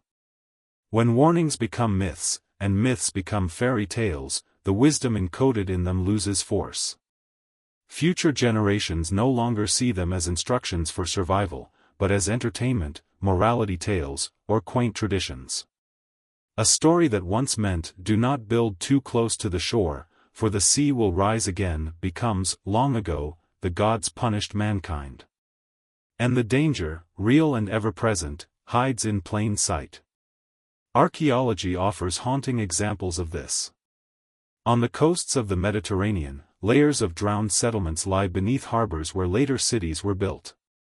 In the British Isles, forests once grew where waves now crash, their blackened stumps still visible at low tide. Entire villages were erased, yet new ones sprang up above them. The past was buried not just by sediment, but by silence. Why do humans forget so quickly? Part of it is the rhythm of time. Oral tradition can stretch far, but it bends under the weight of centuries. Without written records, without stone inscriptions, memory depends on voices, and voices fade. But part of it is also willful. Forgetting is a survival mechanism of its own. To carry the constant memory of catastrophe is unbearable. So cultures bury it beneath ritual and myth, and eventually beneath nothing at all. This forgetting reshaped not just memory of floods, but of entire modes of life. For tens of thousands of years, humans lived as hunter-gatherers, deeply attuned to landscapes, rivers, and seasons. Then agriculture rose. Villages became towns, towns became cities. In this new rhythm, the past before farming became almost unthinkable, an era written off as savage, primitive, without knowledge. Whole libraries of wisdom about landscapes, seas, and survival were cast aside as irrelevant. The long memory of the earth was abandoned for the short memory of the plow. And yet, the ocean remained patient. It has always been patient. Humanity's forgetting did not erase its power. The tides returned in cycles, centuries of calm punctuated by sudden surges, sometimes creeping, sometimes violent. Civilizations unprepared were caught off guard again and again. Ancient Alexandria fought to keep its shores intact. Medieval England watched towns slip into the sea. Even in the modern age, cities like Jakarta and New Orleans struggle against the same reality: the ocean does not forget. The great forgetting, then, is not only about the past. It is also about the present. We live in an age of unprecedented knowledge, satellites scanning the globe, science tracking the rise of seas with precision. And yet, forgetting persists. Many modern societies treat climate change as abstract, distant, myth-like, much as ancient people treated the memory of their floods. We read about drowned cities of the past and feel only curiosity, not warning. We forget that what happened before can, and will, happen again. But perhaps forgetting is never total. Perhaps, even in silence, fragments endure. A fisherman avoiding a certain bay. A family telling an old tale of the sea that came inland. A ritual honoring a flood god long after belief in gods has faded. Memory hides in cracks and corners, waiting to resurface. Archaeologists dig it up. Storytellers revive it. Scientists translate it into data. What was forgotten returns, though often too late to prevent the same mistakes. The great forgetting is a reminder of a paradox at the heart of humanity: we survive by remembering, but we also survive by forgetting. Memory warns us, but forgetting frees us to build again. The danger is imbalance. Too much forgetting, and we rebuild blindly in harm's way. Too much memory, and we may never dare to build at all. The ocean, indifferent, continues its cycle. The only question is whether we will carry forward the wisdom carved into stories and ruins, or whether we will allow it to dissolve again into myth. When we look at drowned ruins beneath the waves, we are not only looking at what the sea took. We are looking at what humans chose to forget, and at the price of that forgetting. Each drowned stone is a whisper from the past, asking us whether we will remember differently this time. There is a pattern in history, a rhythm that humankind struggles to hear. At first it comes as a whisper, a tide rising a little higher each season, storms growing fiercer, coastlines eroding grain by grain. Then it comes as a surge, sudden and undeniable. The tide always returns. And when it does, it reminds us of everything we once forgot. In the ancient world, people who had rebuilt along the coast slowly began to notice the same pattern their ancestors once knew. Shorelines shifted. Harbors silted. Villages endured decades of calm only to be swallowed one stormy night. It was as though the sea were reminding them that nothing built upon the shore was permanent. In northern Europe, stories tell of towns lost beneath the waves of the North Sea. The legendary city of Dunwich, once a thriving medieval port, now lies mostly beneath the water, its churches crumbled, its graves consumed.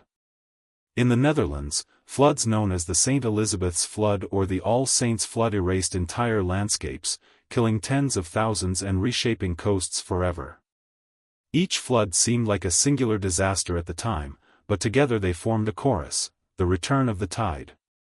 Further south, in the Mediterranean, ancient ports like Ephesus, Heracleion, and Canopus sank into the sea, their ruins discovered only in modern times by divers. The tide does not always return in violence, sometimes it is patient, eroding stone by stone, pulling entire cities beneath.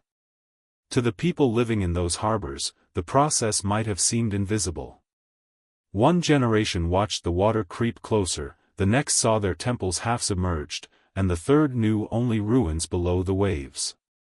By then, the tide had reclaimed what once seemed eternal. But the return of the tide was not always tragedy. For some, it was renewal. Floodplains left behind fertile soils. River deltas enriched by sediments birthed civilizations. The same waters that drowned villages nourished crops in the centuries that followed. To live with the tide was to accept its double face, destruction and renewal, loss and abundance. Still, humans were never content to simply endure. They built walls, dikes, levees, canals, structures to hold the tide at bay. The Dutch reclaimed land from the sea with astonishing determination, constructing defenses so vast they were visible from the heavens. The Venetians raised their city on islands and pilings, living in harmony with tides that both threatened and sustained them. The return of the tide became not only a natural rhythm but a challenge to human ingenuity. Could we outlast it? Could we control it? The answer, again and again, was temporary. No wall stands forever. No canal remains unbroken. The tide bides its time, patient as stone. When the defenses fail, as they always do eventually, the return of the tide feels even more catastrophic, not only nature's blow but the collapse of human pride. The great irony is that we have always known this. Even the ancients spoke of it. Greek philosophers warned that nothing built by man was immune to time and nature. Poets wrote of the sea's eternal hunger. And yet, knowing does not stop us. We continue to build on the edge of the ocean, drawn as if by instinct. The tide recedes, leaving behind flat, fertile land, and we rush to claim it, forgetting the price it once demanded. The cycle repeats, each generation believing they will be the exception. But the return of the tide is not merely physical. It is also psychological, cultural, spiritual. When waters rise, so too does memory. Myths long buried stir again. Old tales of floods suddenly feel urgent, not distant. The story of Noah or Manu or Deucalion transforms from quaint legend to living metaphor. In those moments, the human psyche reconnects with its deep memory, the ancient fear of drowning, the ancestral awe of water. The tide rises not only on coasts but within us. Today, we face another return of the tide, though on a scale unlike any in recorded history.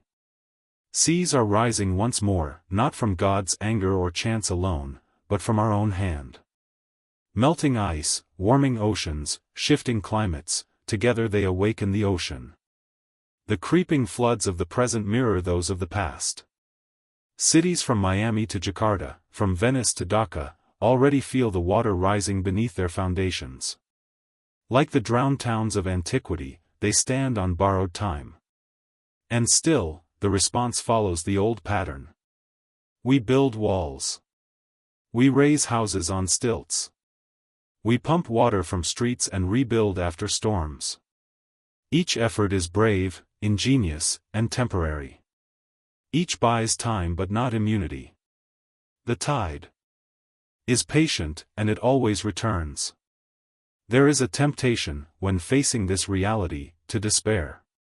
To see only destruction, inevitability, loss. But the history of the tide also holds another lesson: survival.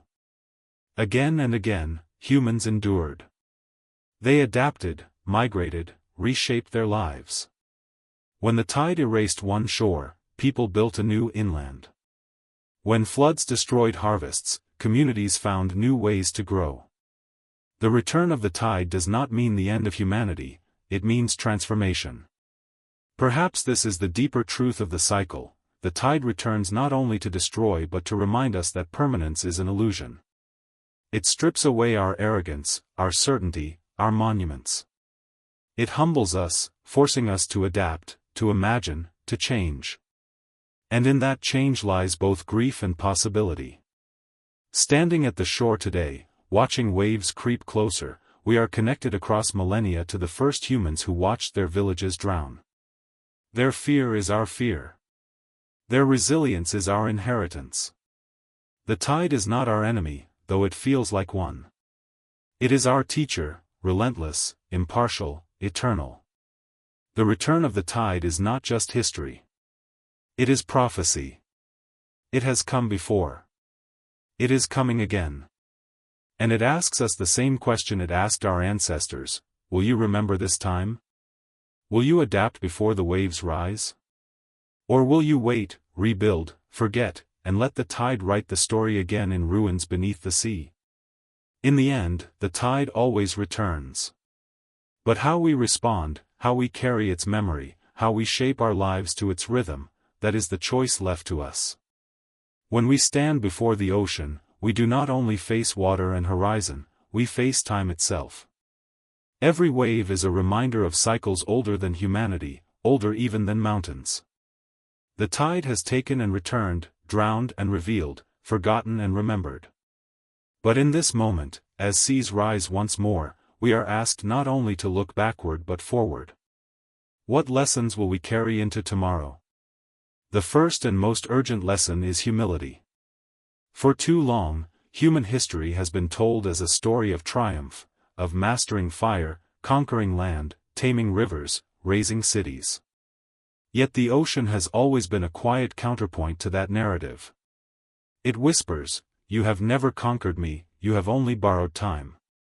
The drowned harbors of Egypt, the sunken ruins of the Mediterranean, the lost villages of the North Sea, all of them remind us that even the mightiest civilizations can vanish in the face of water. To accept this truth is not defeat, but wisdom. Humility opens the door to adaptation. The second lesson is memory. Our ancestors did not fail because they faced floods, they failed because they forgot. Their stories warned them, their myths echoed with truth, but over generations those warnings were dulled. Today we have the benefit of science, data, maps, and satellites, yet we are at risk of repeating the same cycle of forgetting.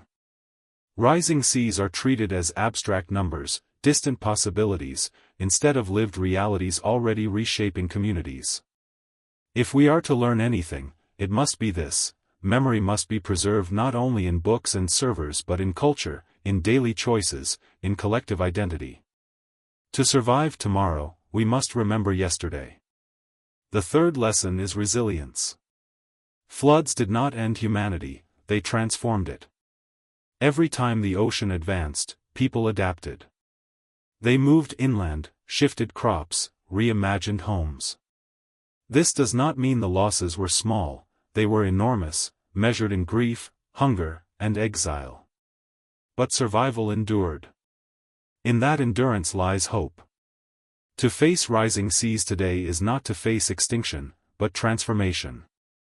It will demand migrations, new technologies, new ways of living. It will require courage, flexibility, and above all, imagination. The fourth lesson is balance. Ancient flood myths often framed the deluge as punishment for imbalance, arrogance, greed, violence, or neglect. Whether one believes in divine judgment or not, the symbolism remains powerful. Today's rising seas are driven not by gods but by human imbalance with the earth, burning fuels too quickly, cutting forests too recklessly, consuming too greedily. The flood, once mythic, is now scientific, but the moral lesson remains the same: if we live without balance, the waters will rise. The path forward must be one of harmony, of living not as conquerors of the earth but as participants in its rhythms. The fifth lesson is perspective. To us, the loss of a coastline feels catastrophic, the drowning of a city unthinkable. But to the ocean, to the earth, these are minor adjustments in a vast symphony of change. Continents shift, mountains rise and crumble, seas advance and retreat. The earth has survived far greater upheavals than humanity. What is at stake is not the survival of the planet, but our place upon it. This perspective can be sobering, even frightening, but it can also be liberating. It reminds us that we are not the center of the story, but part of it. To live with this awareness is to live more gently, more wisely. The sixth lesson is storytelling itself. Every drowned ruin, every ancient myth, every rediscovered harbor teaches us that stories are the vessels of survival. They carry memory across centuries when stones crumble and villages sink. What we choose to tell, and how we choose to tell it, shapes the resilience of those who come after us. If we frame the ocean only as an enemy, we pass on fear. If we frame it as a teacher, we pass on wisdom. If we frame survival as impossible, we pass on despair. But if we frame survival as transformation, adaptation, and renewal, we pass on courage. Tomorrow will be built not only on policies and technologies but on the stories we choose to carry forward. And finally, the seventh lesson is continuity. The tide is not an event, it is a cycle. There will never be a final victory, never a last flood. The ocean will always rise and fall, always reshape the shore. Our task is not to end the cycle but to live within it. This requires patience, long-term vision, and humility across generations. It asks us to build not only for ourselves but for those who will face the tide long after we are gone. So what does this mean in practical terms? It means reimagining our relationship with the coast, building flexible, movable, adaptive cities rather than rigid monuments. It means honoring wetlands and mangroves as defenses stronger than concrete. It means respecting the memory of drowned places, not building blindly over them again. It means treating climate change not only as a scientific problem but as a cultural and spiritual one. And above all, it means remembering that the ocean is not our adversary but our mirror. Its movements reflect our choices, our balance, our memory, our humility.